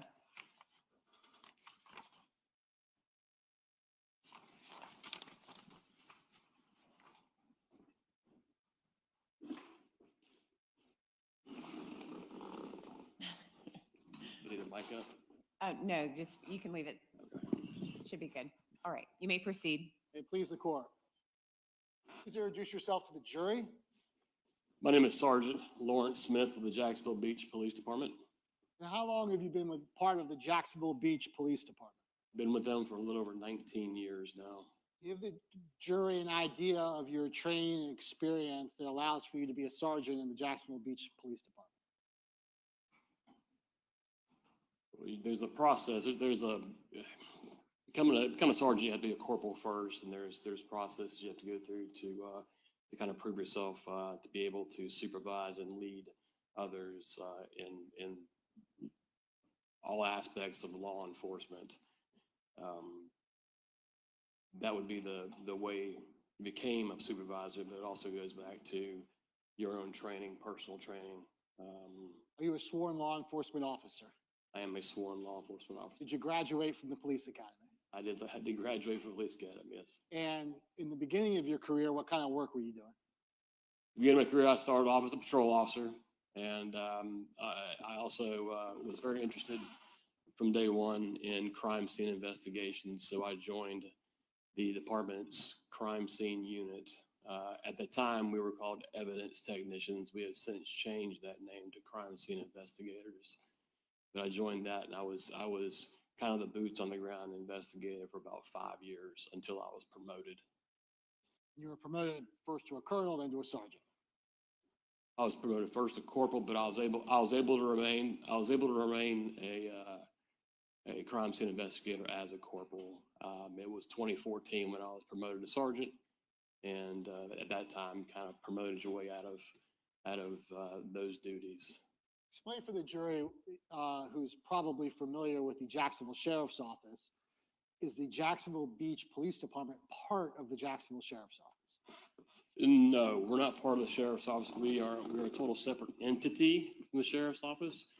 We work hand in hand with the Sheriff's Office, but most of all of our investigations are investigated in-house with the in-house with our general investigations unit. But also we could use other entities like the Sheriff's Office, and even we use federal agencies like DEA or ATF. Is it fair to say that the Jacksonville Beach Police Department is much smaller than the Jacksonville Sheriff's Office? It is much smaller. It's a smaller land area, and I believe you have 71 sworn officers that are in Jacksonville Beach, which is about a 5 square mile area of land. But it's surprisingly, we can go from, I believe we have about 23,000 citizens, but on the weekends, the beaches out there, we can go up to probably 50,000. So we wind up policing more than just our citizenry. Thank you, Sergeant. If you could just please pull the microphone up a little bit higher, since you're so tall, I may have a hard time capturing your voice. Just keep your voice up. There is no microphone. Oh, there's no there's a body mic there. There you go. That works much better. All right. Thank you. So the small 5 square mile area of Jacksonville Beach, is that still part of Duval County, Florida? That is part of Duval County, Florida. It's one of the I guess there's 4 counties: Duval, Jacksonville, which is considered a county, considered a city, Atlantic Beach, Neptune Beach, and Jacksonville Beach, all part of Duval County. So I want to turn your attention to February 16th of 2022. Were you working that evening? I was. And when did you first become aware that there was an incident in Sanctuary Parkway in Jacksonville Beach? I believe it was late. It was around 7:50 or so in the evening. It was either dusk or becoming or dark as it was. We were on the north end investigating a domestic dispute. The majority of the squad was there on that call, and we started receiving dispatch calls to somewhere in South Jacks Beach. The calls, I would say, the dispatchers knew something was going on, just couldn't quite pinpoint it, but they were receiving enough 911 calls to realize that something was happening. So they started dispatching us down there until things got figured out while we were en route, basically. Did you hustle down there? First call came out, I believe, it might have been a vehicle assist. Wouldn't respond.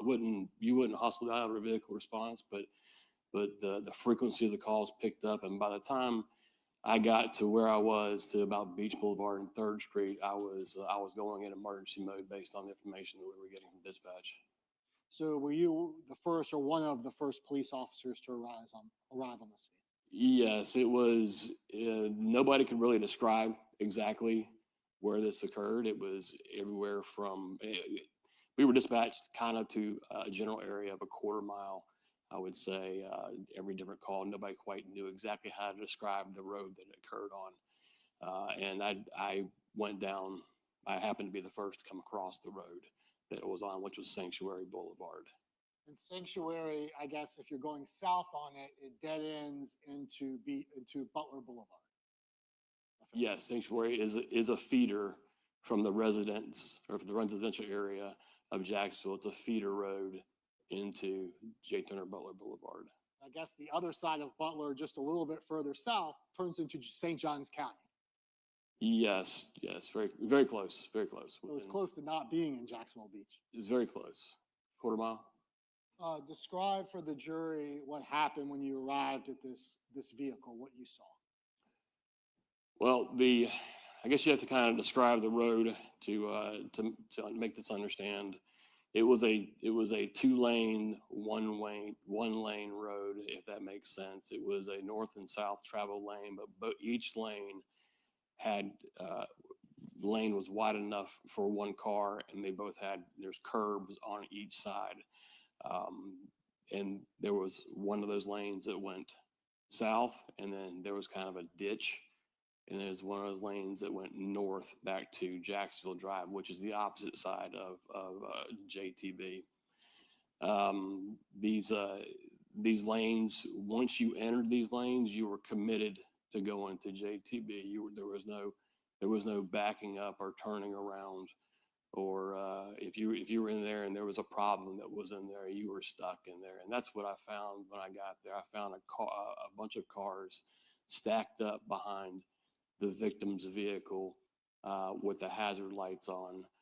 Cars were just stationary, sitting there, and that was probably a good 200 feet of cars. I don't know how many cars that would be. I had to, because the lane is so narrow, I had to drive pretty much in the grass on the curb to get around everybody, and that's where I came across the Volkswagen in the road with Mr. Bridegan. Would you describe this area as dark? This area is, I would have to say,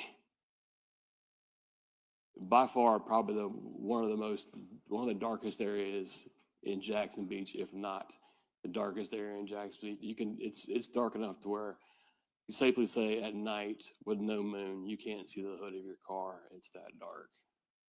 And this area of Sanctuary Parkway, are there homes that are adjacent to the road, or is it woods?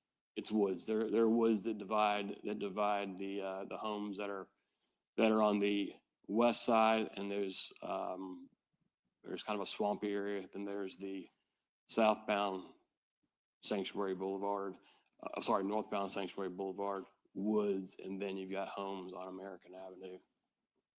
So you get out of your patrol vehicle? Yes, I got him. I got to the scene. I noticed Jared on the ground. His flashers were on. I get to the scene. I see Jared lying there. Jared's face down in a pool of blood. I sort of get focused on him. Our initial response, we're trained to make sure that that the scene is safe, make sure the scene is safe, make sure the scene is not active.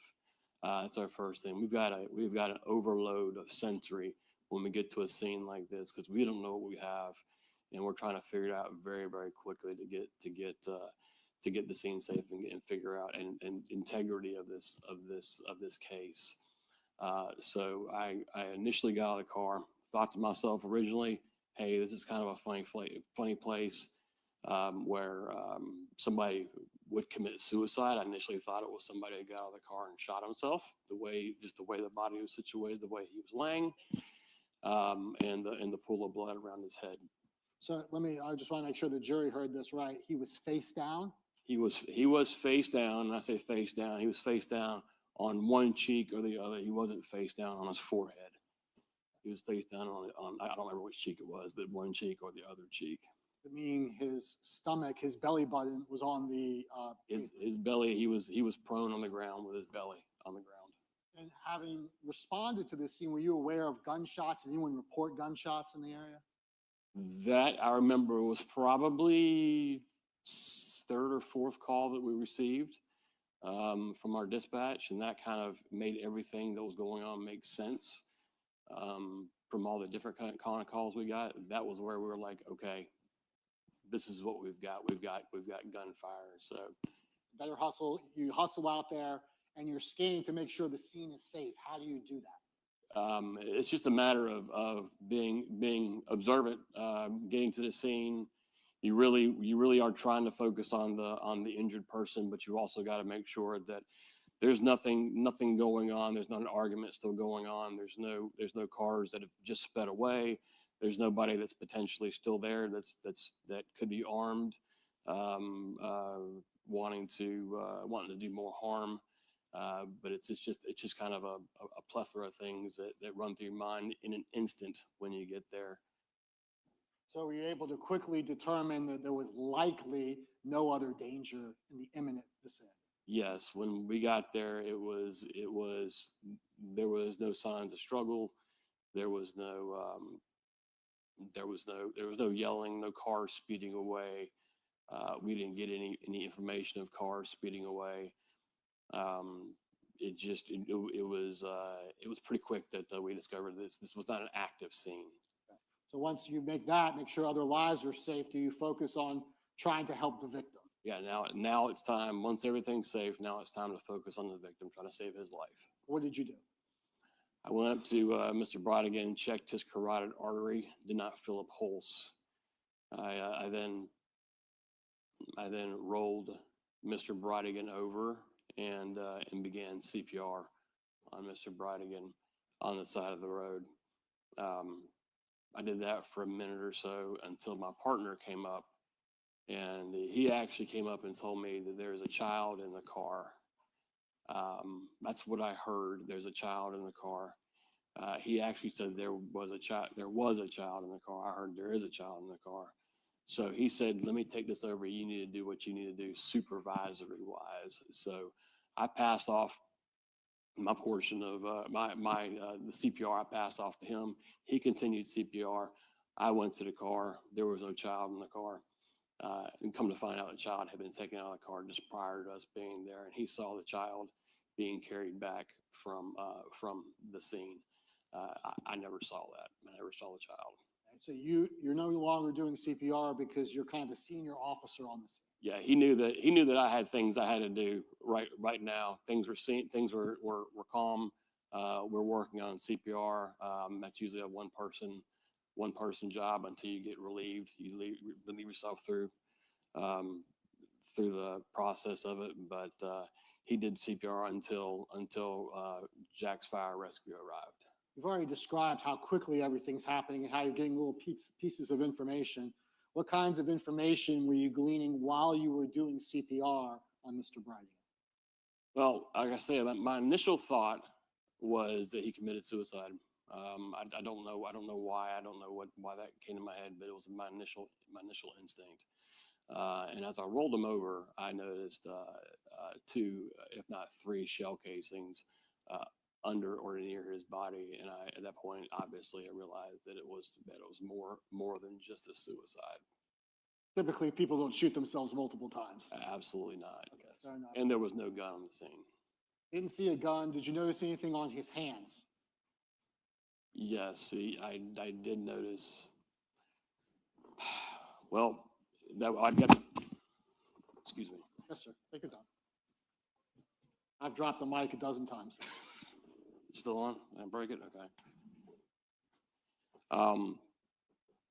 When Jack's Fire Rescue, when they come out and they pronounce somebody deceased on a scene, out of dignity for the person, they usually put a sheet over the deceased body just to cover him up out of respect.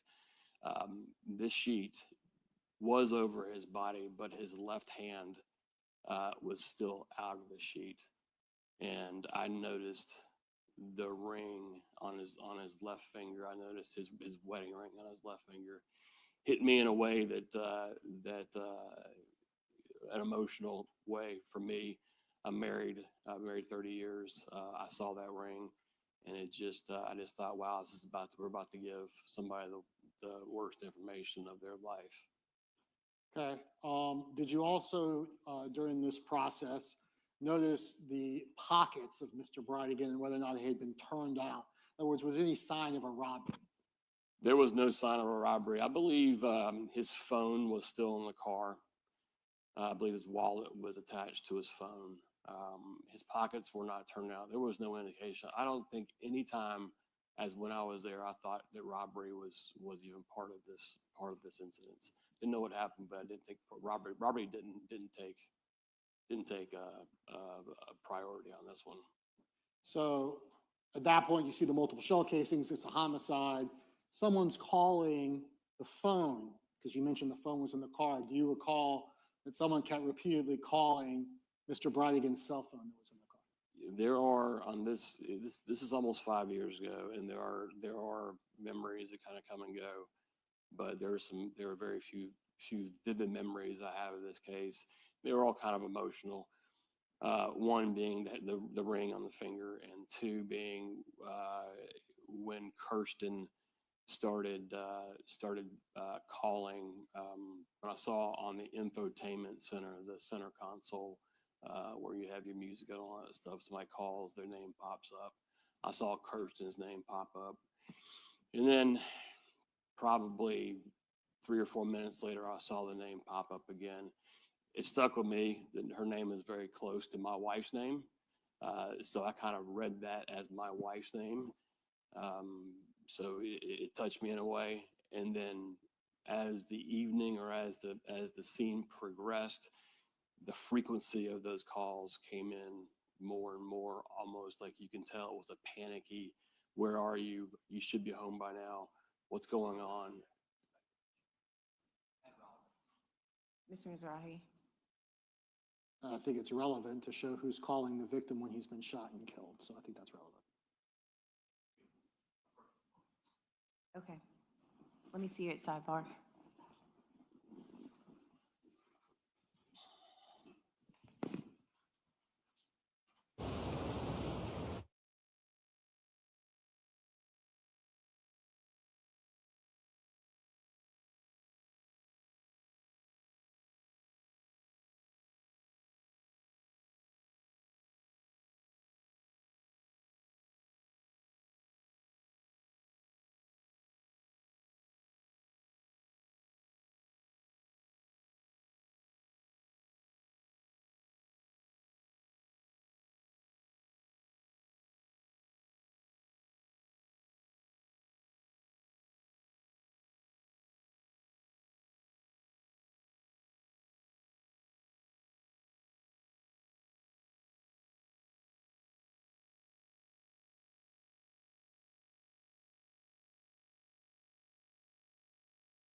Does the blood in the car indicate that the victim was in the vicinity where that blood was located when some of the bullets hit him?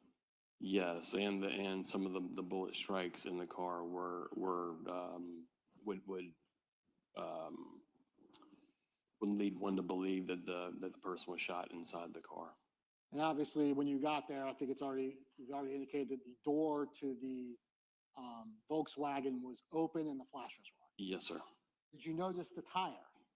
Yes, I did. There was a tire that was mostly in the middle of the road, enough for a road obstruction in the road in front of the vehicle. And I noticed the Volkswagen was kind of cantered on the road to where it was possibly he might have been getting out of the car to move the tire, or the tire was definitely impeding his traffic. And you don't know whether the tire had been moved by the victim to any extent, if at all? No idea. We'll go through a few of the pictures so you can describe what you've already described so the jury can get a visual of them. Okay. We'll go through them relatively quickly. We're going to call another witness to go through them in detail. But was a video, a walkthrough video conducted by one of your evidence technicians at the scene? There was, yes. Is that what we see here in State's Exhibit 3? I'm not seeing it moving, but I believe it is. It's not moving, but that's a still of it. Okay, so yeah, more than likely that is with the flashlights. It was so dark back there, you had to use flashlights, kind of like the scene. The camera says flashlight would make it. Yes. Now that I hit the button, you can actually see it moving. Yes, and there's a lot of flashlights going around.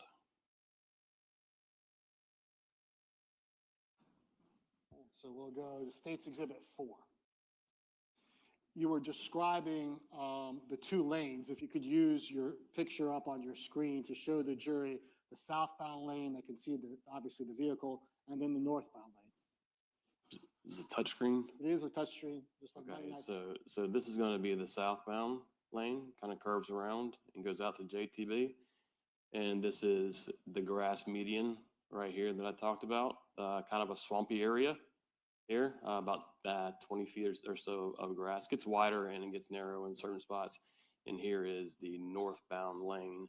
You can see the two curbs here that would make it possible for anybody, this is happening on the same side, make it possible for anybody to either turn around or go around somebody. And now we're going to fast forward to some pictures that show Mr. Bridegan, albeit with the sheet covering him. Just for everyone to know. Showing you State's Exhibit 8 and then State's Exhibit 9. What are we looking at here? We're looking at Mr. Bridegan's body next to the vehicle. This is after he has been rolled over by me for life-saving try or life-saving attempts. What stands out with this, like I said earlier, his ring finger was outside of the white sheet, kind of near the curb. So I actually requested another blanket just to cover his hand. And we see a lot of people out there working. Are those members of the Jacksonville Beach Police Department? These are all members of Jacksonville Beach Police Department. And we obviously see a large tire in the road. Is that the tire you referred to? This is the tire we referred to, yes. Okay, I am going to fast forward now to State's Exhibit 20. Again, there is some images of Mr. Bridegan in these photographs. So fast forwarding to 20.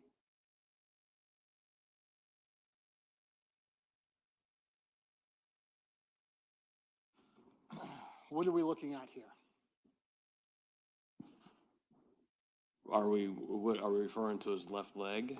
Well, no. Well, first of all, the pockets. What do we notice about the pockets? Oh, pockets are in. Pockets have not been touched or turned out, which would indicate this wasn't going to be most likely wasn't a robbery. You think pockets be turned out, wallets be taken, cars. See that rescue had tried some additional life-saving measures. That's not something you did. That's something rescue. That's rescue does to check for any sort of life or any sort of, I'm not sure what they're looking for, but see some placards here. Is that going to be marking of potential evidence like shell casings and projectiles? Very well could be. I'm not sure. It might actually be the marking of his body there, but you can see in number 4, that's a shell casing. So that's what you described when you got there. You're like, oh, wait a second, this isn't a suicide. Yes, this is when I rolled him over and I started seeing these things, and it really kind of brought it together. Fast forwarding to 25. Is that the ring finger that you described? That is the ring finger I described, yes. Fast forwarding to 28. Is that going to be the marking of a projectile that was found underneath the victim's body? That is a projectile, and that is a very unusual projectile. It's not something we see commonly with pistols, with handguns. But honestly, when I first saw it, I didn't know what it was. I can ask some more questions to lay a foundation, yeah? All right, you may. Yes, that's a. Well, let me ask you, Sergeant, let me ask you a question. In part of your 19 years of training experience, do you know a lot about guns? I am familiar with majority of guns. I'm not saying I'm a gun person, but I know how to make them safe. I've seen most guns use pretty similar ammunition, and this is not one of those guns. And in the course of your training experience of being an evidence technician, do you come across projectiles at crime scenes that you have to photograph and collect and things like that? Projectiles are extremely important on crime scenes. Projectiles can lead a bullet, or a projectile being a bullet that's expelled from the shell casing. That can lead back to a gun, which can lead back to a suspect. And we have experts that will be coming later, but just based on your first glance of this, you thought it was an unusual type projectile. Excuse me. I originally did not know what that was. And then fast forwarding to number 36, stage 36. What are we looking at here? That is blood in the car, and up near the steering wheel, there is a bullet strike. Okay, so the red, what you've just circled is a bullet strike. If you could go now and circle where you see blood. Down here is where I'm seeing the blood in the car. And that's obviously on the inside where the gear shift is and away from the door. That is, yes, that is the center console. It would be where the driver's right side would be. And then I guess we can go back to stage 36. Excuse me. 34. Do we also see some blood here? Yes, there was obviously there's blood here, and there was blood, I believe, that was kind of up in this area here, but there definitely was blood along this B-pillar / door frame.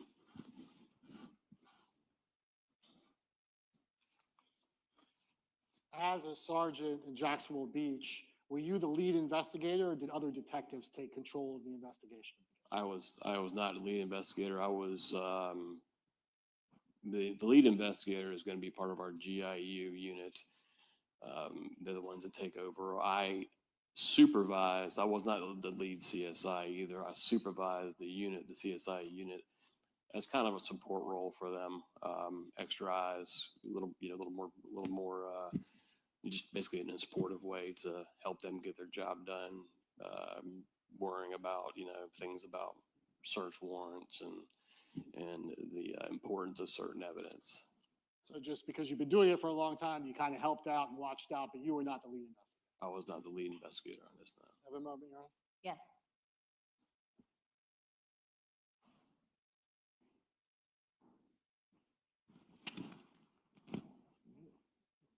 That's all the questions I have, Your Honor. All right, thank you. Cross? Good afternoon, Sergeant. Good afternoon.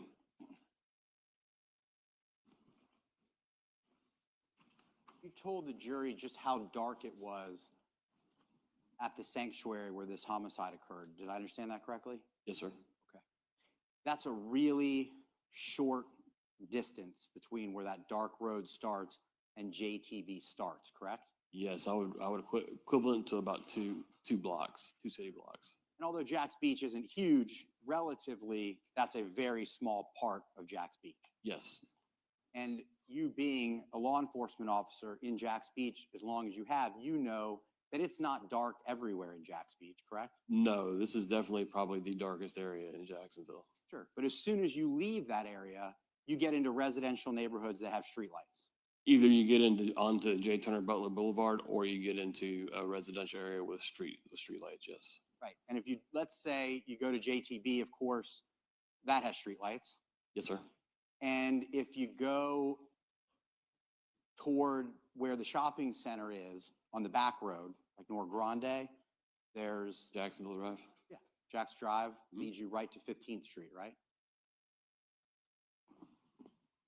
The road that goes from Jacks Beach all the way up toward the police station. That's gonna be South Beach Parkway, which turns into 9th Street. Okay. South Beach Parkway, where the hardware store is, and all those businesses. That would be Marsh Landing Parkway, South Beach Parkway. And that's all J. Turner Butler, those are all kind of in the same area. They kind of intersect in the same area there. But my point is, it's all well lit in that area. Oh yes, it's all well lit. Going all the way up toward the police station. I would say yes. The lights are amber lights. I say not well lit, but amber lit, and you can see, you can understand the lights are. I mean, it's not like this, but there's definitely lighting. And there's sidewalks where people are walking up and down all the way up to the police station. Yes.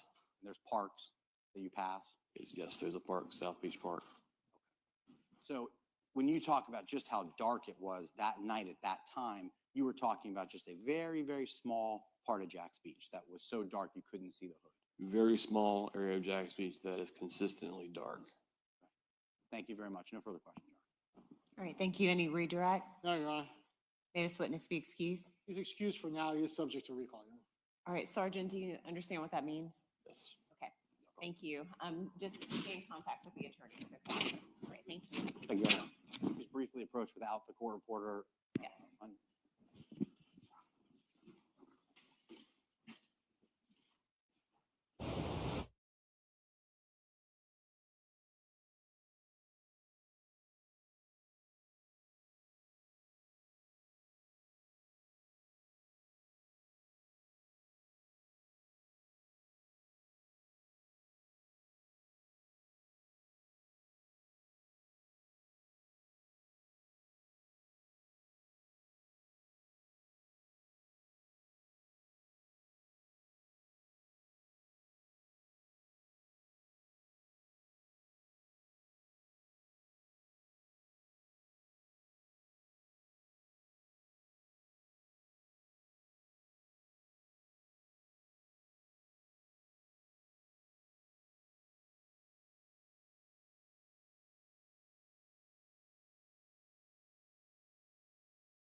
All right, members of the jury, we're going to take a 15-minute break. Remember, I told you had to break about every hour, so we've been going for about an hour. So let's call this 2:10, and we'll come back at 2:25, okay? Leave your notepads on your chair.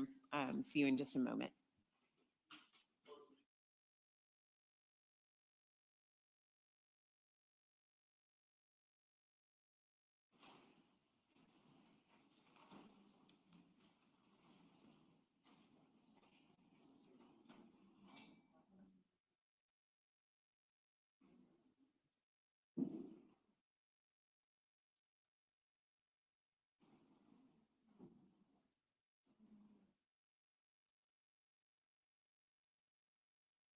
All right, thank you.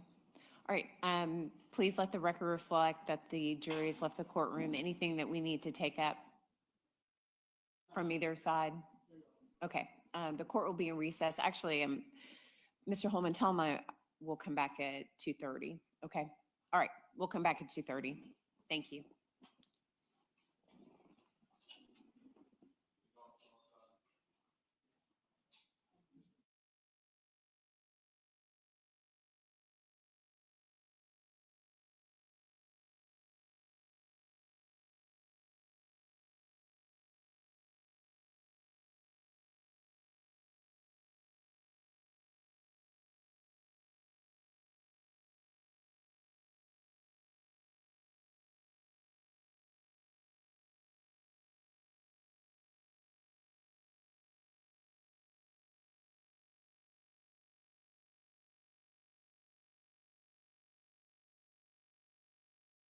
Matters, it was the understanding of the parties that the rule had been invoked. Is that correct from both sides? Are you invoking the rule? That's what I'm asking. I'm not. We would invoke the rule, Your Honor. Thank you.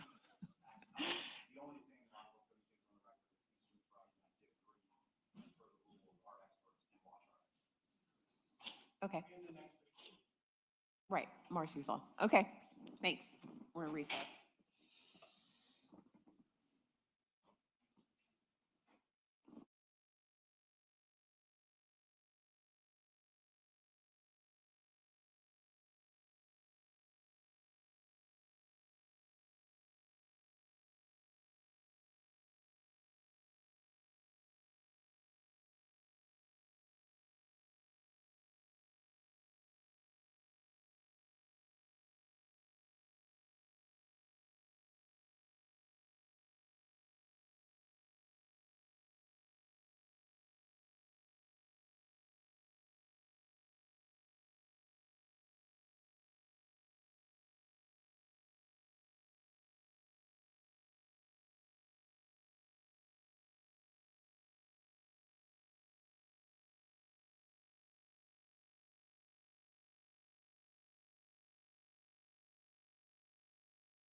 They can just have that back.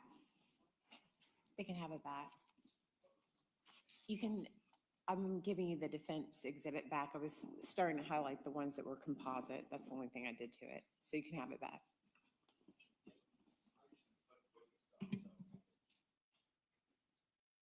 Do you have one or no? He's going to scan it and email it to us, so we'll have a copy, at least on one monitor, for whatever reason. I'm sure Okay. Okay.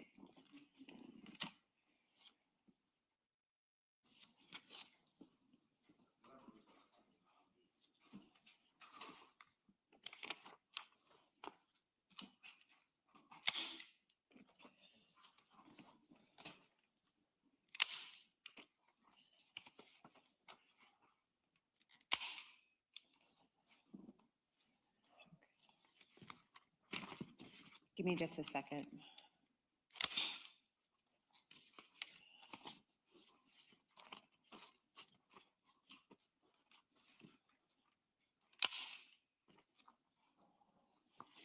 Mr. Dreiser, I think that you do probably need a clean copy. I did highlight something on there. At some point, you want to replace it, okay?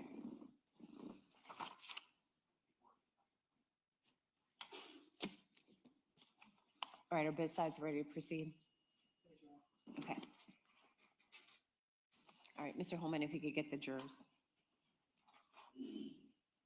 Is the defense ready as well? Okay.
Thank you.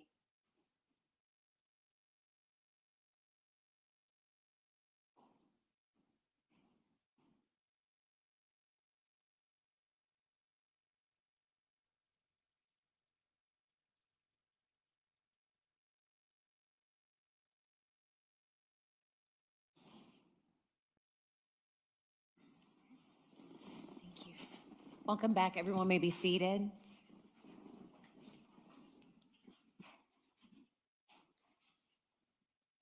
Ms. Stifler, and call your next witness.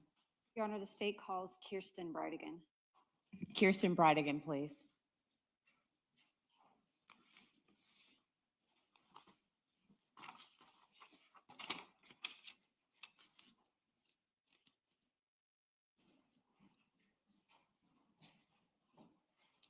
All right, good afternoon.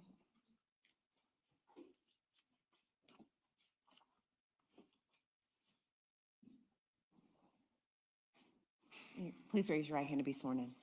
Ma'am, do you solemnly swear or affirm the testimony you're about to give will be the truth, the whole truth, and nothing but the truth, so help you God? All right, if you make your way to the witness stand, watch your step. There's an incline.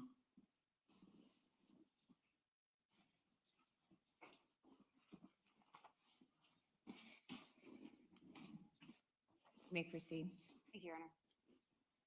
Good afternoon, Mrs. Bridegan. Good afternoon. Could you introduce yourself to our jury?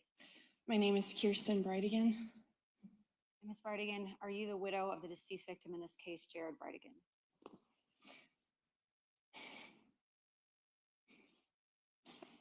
I am.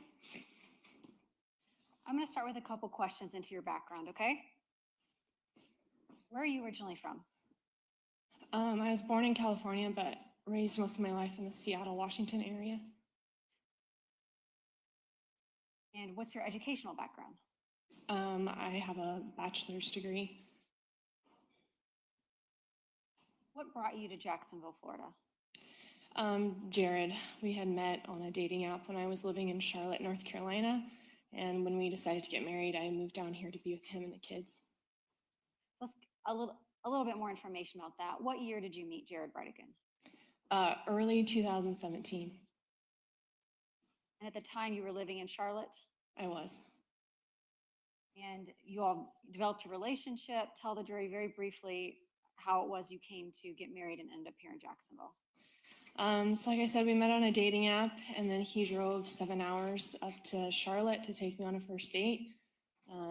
We spent basically an entire day together on that first date until he drove home, and then we just kept doing long distance and FaceTiming and until we decided to get engaged and then get married later that year. When you met him, did you know that he had previously been married? I did. And did you know that he had children from that marriage? I did. Before you got married, did you have the chance to meet them and get to know them? I did. We spent a lot of time after he and I had kind of established a relationship, spending time with his kids to make sure that that would be a good fit for all of us. So after you and Jared were married, you moved here to Jacksonville, Florida. And where in Jacksonville did you live? We moved into a home in Nocatee that he had already owned when we got married, and then we later moved a few minutes down the road just outside of Nocatee. And did you have children with Mr. Bridegan? I did. We had two daughters. And what are their names and ages? Bexley Bridegan, who is currently 7, and London Bridegan, who just turned 5. I want to ask you a little bit about the time leading up to your husband's death. Specifically, I want to ask you about your co-parenting relationship with Shanna Gardner and a man named Mario Fernandez, okay? Mm-hmm. Do you know Shanna Gardner and Mario Fernandez? I do. When you walked into court today, did you see Mr. Fernandez? I did. Can you identify him for the record by where he's sitting and an article of clothing that he's wearing?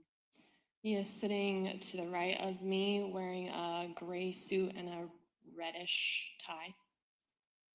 May the record reflect the witness has identified the defendant. Yes.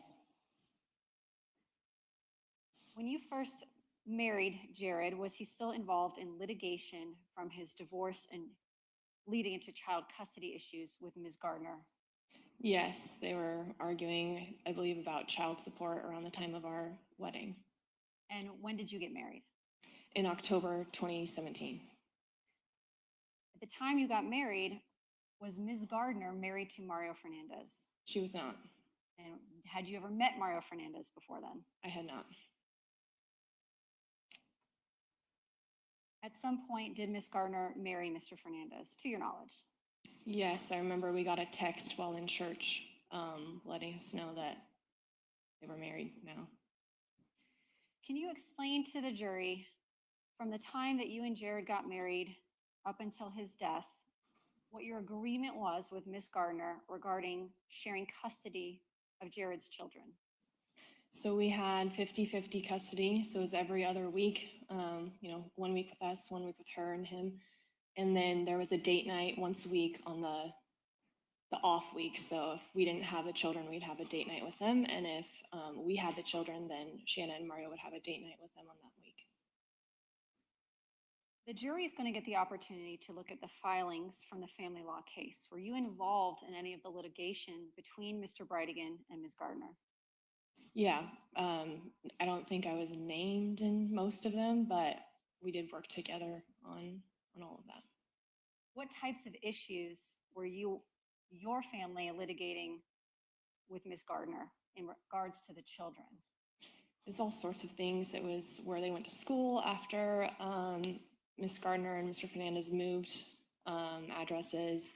It was who would pay for medical expenses, especially an oxygen machine that my stepson needed for his health. There was a lot of things that were litigated. Could you describe what the co-parenting relationship was like between the four of you? Would you consider it civil, amicable, petty? It was pretty terrible. What do you mean by that? There's absolutely no trust. So everything was in writing, text, email. We did not speak in person, like at school events, didn't do phone calls. We felt that everything needed to be in writing so that it could be shown, like there was no miscommunication there. Was any of that reflected or would be reflected in the court docket for the family law case? It could be. How were you hearing about, or where was the information coming from that was letting you know that there were problems with the children going back and forth between the homes? Emails, texts, just not agreeing on things, then it ended up in court quite a few times. Did you and Jared ever talk to the children about any of these issues with Ms. Gardner and Mr. Fernandez? We tried our hardest not to. Sometimes they would bring up things to us that they had told us had been spoken to by the other side, and we would address it. But we tried to keep that stress off of their shoulders. But were there times when you and Mr. Bridegan had discussions with Ms. Gardner and Mr. Fernandez, back and forth, vice versa, whichever, of the children telling them something about you all, or you all hearing something from them about them from the children? Yes, many times.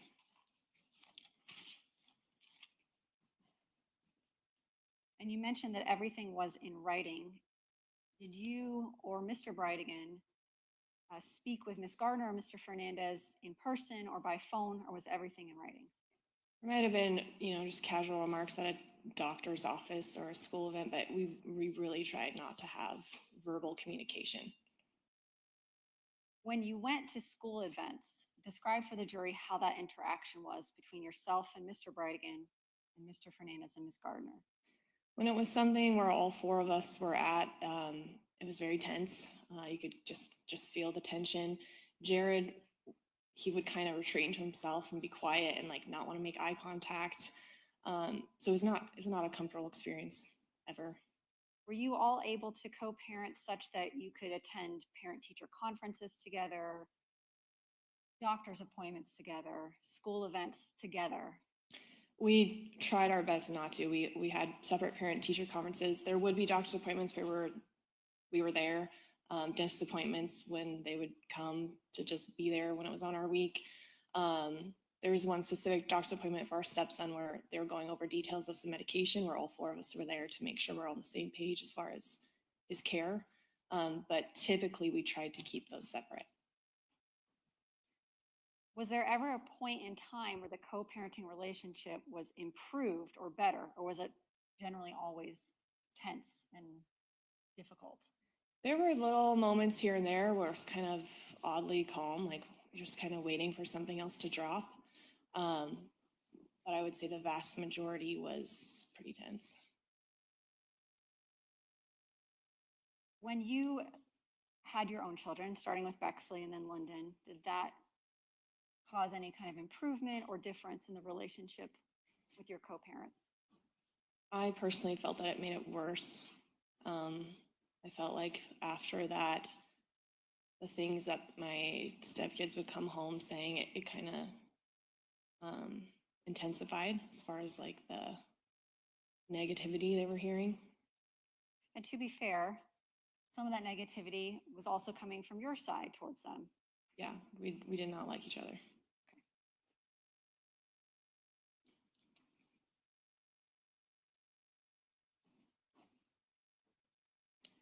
Tell me about you mentioned the custody agreement. Was that something that everybody was on board for, 50-50 custody? No. There was one specific thing that was a pretty contentious point where Shanna had wanted to allow overnights with step parents, specifically Mr. Fernandez, without her present, and we just were not comfortable with that and fought back really hard. Even saying like, I will not get alone overnights with the kids to make sure that he doesn't get overnights with the kids. And that was a big one that we fought over time and time again. Before his death, were you and Jared interested in or attempting to increase your share of custody of the twins? We were not. To your knowledge, were you involved in any litigation, or did you have any indication that Ms. Gardner was attempting to get more share of custody of the twins? There were some things that my stepdaughter had told us that Response. I can rephrase it. Okay. Without saying what your stepchildren told you, did you and Mr. Bridegan speak with an attorney or take any steps based on an indication that you might have to fight a claim for more custody on the part of Ms. Gardner?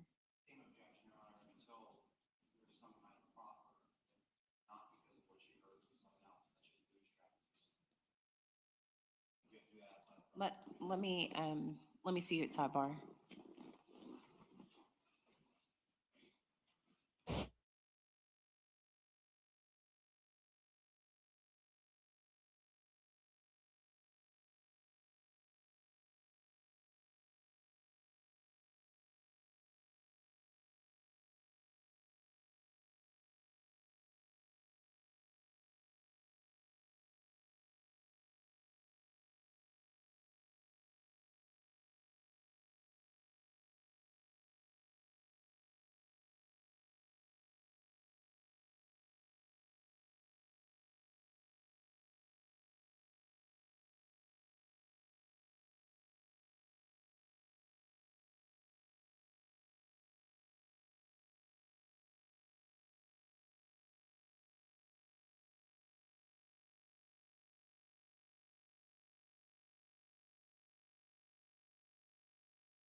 You may proceed. Thank you, Your Honor. Mrs. Bridegan, you can answer the question. Let me re-ask it.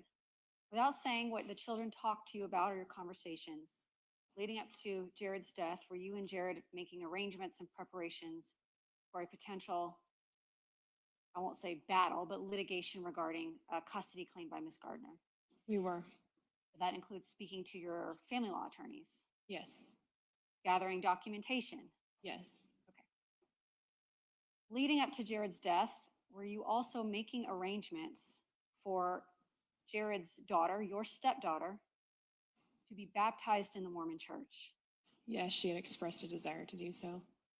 And did you and Jared, were you practicing members of the Mormon Church before his death?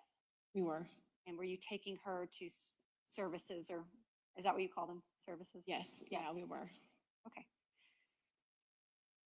And were you helping her prepare for the baptism, making sure that she had the appropriate outfit, the appropriate classes or training or whatever it was she needed to do in order to get baptized? We were. In our church, children are usually baptized at the age of 8, and she was 9. And we just wanted to make sure she knew what that meant, what a baptism means, what it means to make that decision for her life. So yes, we were talking about it at home. She was receiving what they call lessons, like just going over, the beliefs and everything. And she and I had talked about picking out a dress. And then she actually ended up going shopping for one with her mom. And did you and Jared have, without saying what it was, correspondence regarding her decision to be baptized? Between the two of us? Between yourself and Jared and Ms. Gardner and Mr. Fernandez? Yes, we did. Was there back and forth between the two sets of co-parents regarding her decision to be baptized? Yes, there was. And do you remember how close in time before Jared's death that back and forth correspondence was between yourself and Mr. Bridegan and Ms. Gardner and Mr. Fernandez? I believe it was the month or two leading up to his death. I want to ask you, go back to date night. Okay.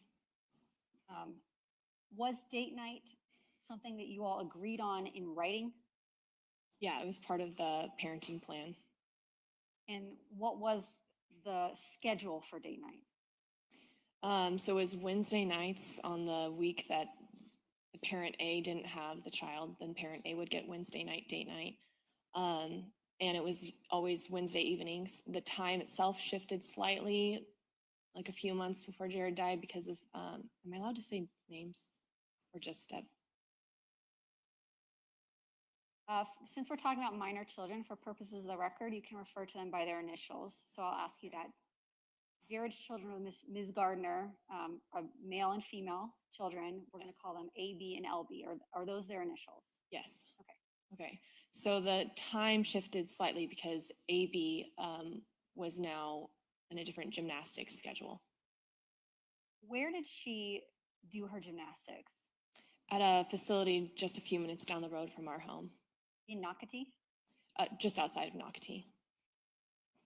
How long had date night been a regular routine between the co-parents, parents A and parents B? I believe the entire time of my marriage to Jared, and I believe since the divorce. So several years? Yes. And was it always Wednesdays in the evening? Yeah, as far as I can recall, it was always Wednesdays. Did you participate in date night?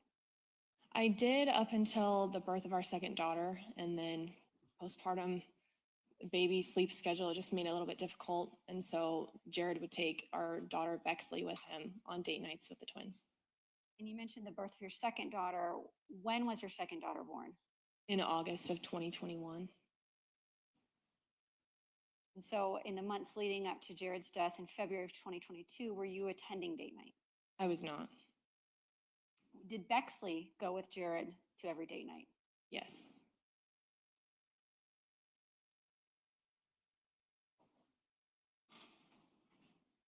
I want to talk about February 16th, 2022. Prior to, was that a date night? It was. And how did you all make the plans for what you would do on date night? Did you coordinate with the other parents, or did you just pick up the kids and do what you all wanted to do with them? Yeah, typically there wasn't any coordination. It was just, this is the time you pick them up, you do whatever you want to do, and then the drop-off time was the same. For date night, how did the drop off and pickup work? Did you go ring the doorbell, hand the No. children off? No, we typically just pull up to the driveway of the other home, text here, and the kids would run out and get in the car, and then drop off. You pull up and just make sure the kids get inside. And that was vice versa, both sides is how it worked. Yes. And you said text. Did you have a group text with yourself, Mr. Bridegan, Ms. Gardner, and Mr. Fernandez? Yes, we did. And is that where all the written communication regarding the kids happened? That and email. So on February 16th, 2022, what had you been doing the day leading up to that evening's date night? I believe I had taken our two youngest to the store. We had done some chalk outside on the sidewalk. It's just a pretty average day. Jared had been working from home, so he was inside most of the time. Yeah, that's as much as I can remember right now. And that evening, did Mr. Bridegan leave your residence in Nocatee to go to the scheduled date night? Yes, he did. Was there any change in the schedule that night in particular? No. Mm-mm.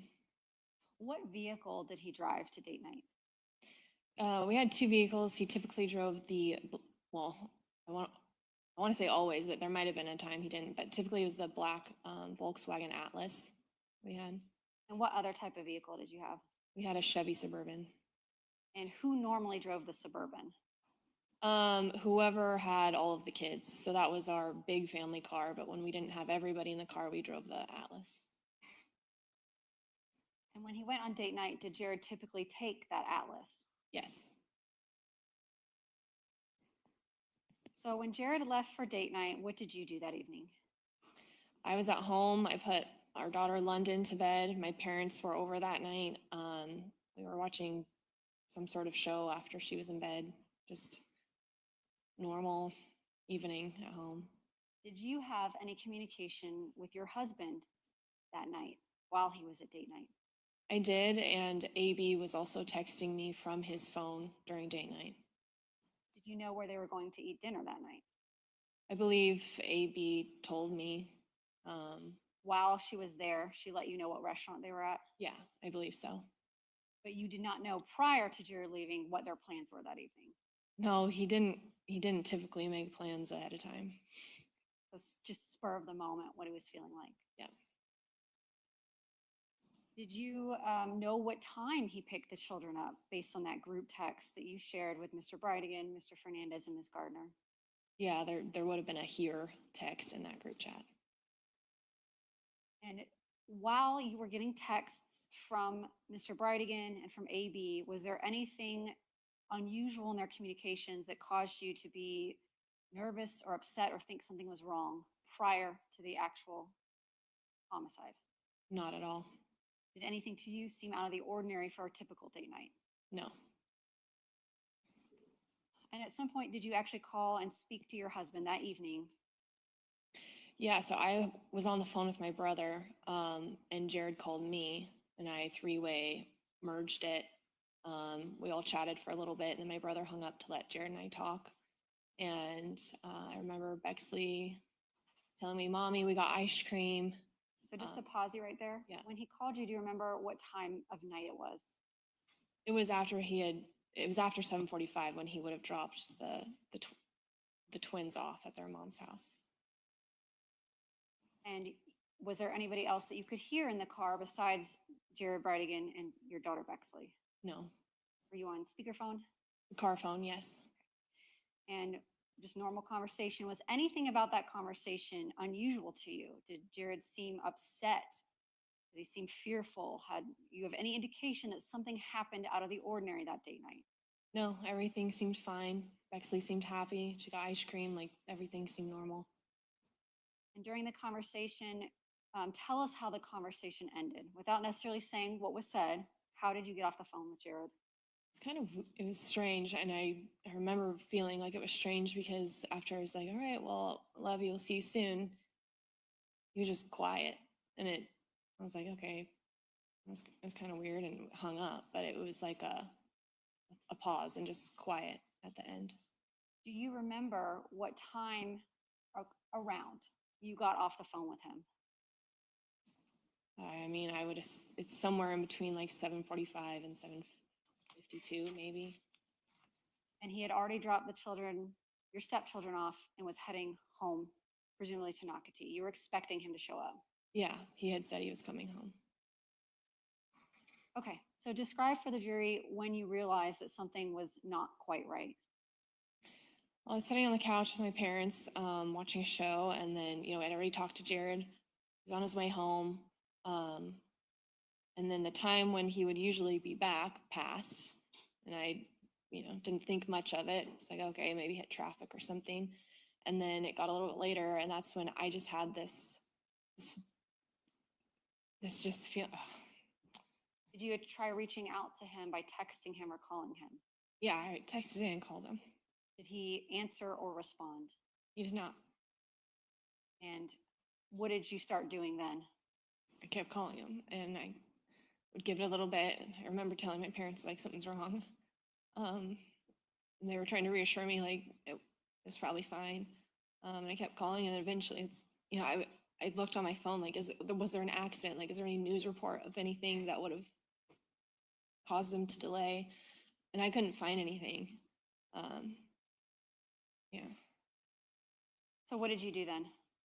So then I got in the car.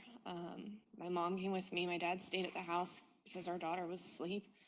And I just decided I was just going to start driving towards the beach where he would have been, to see if I could see an accident or anything, and find out where they're at. Were you continuing to call him while you were driving from your home in Nocatee to Jacksonville Beach? I was calling him from my car phone the entire drive. Did somebody eventually answer? Yeah.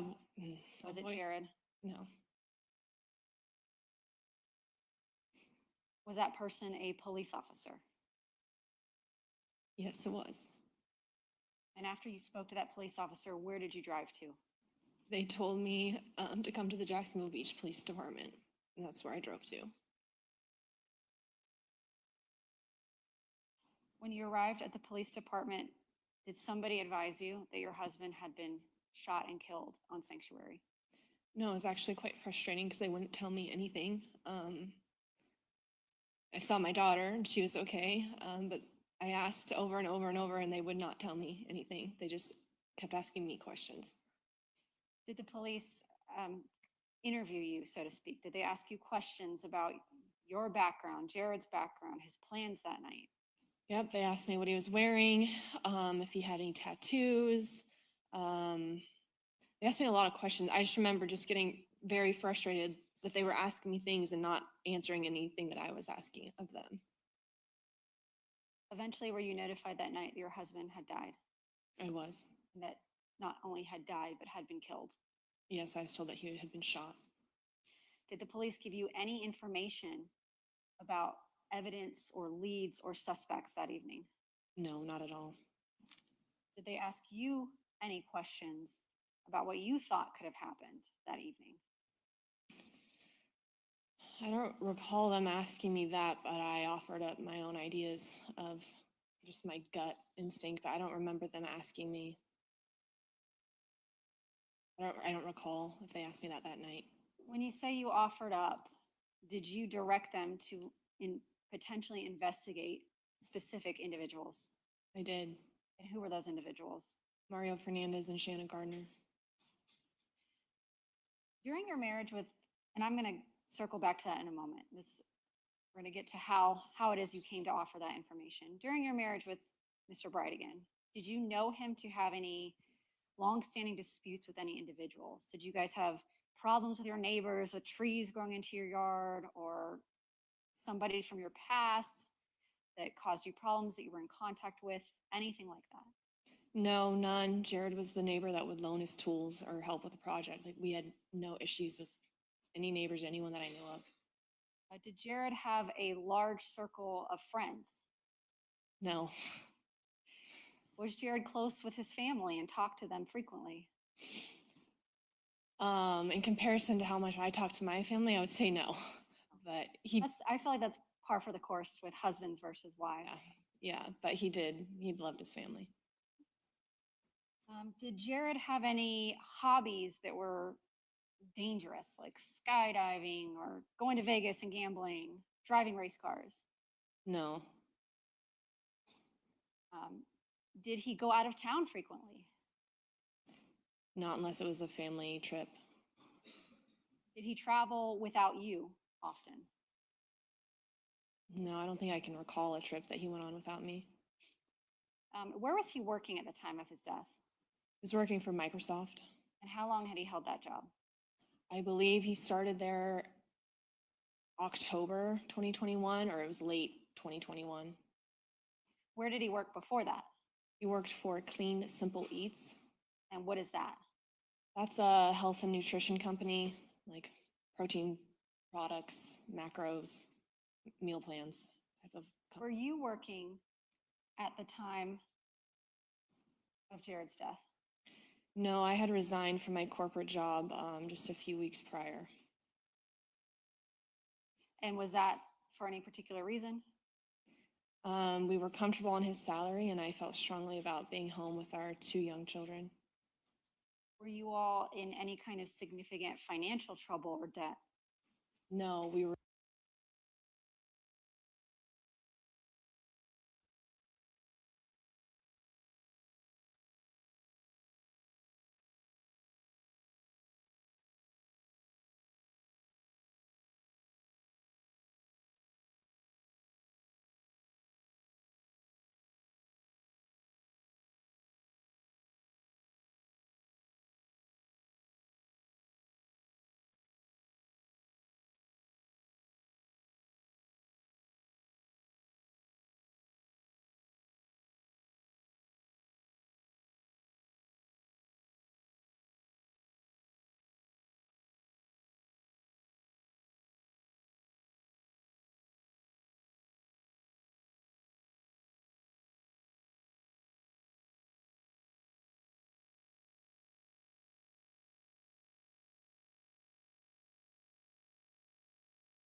I think that is all that we have for Mario Fernandez today, guys.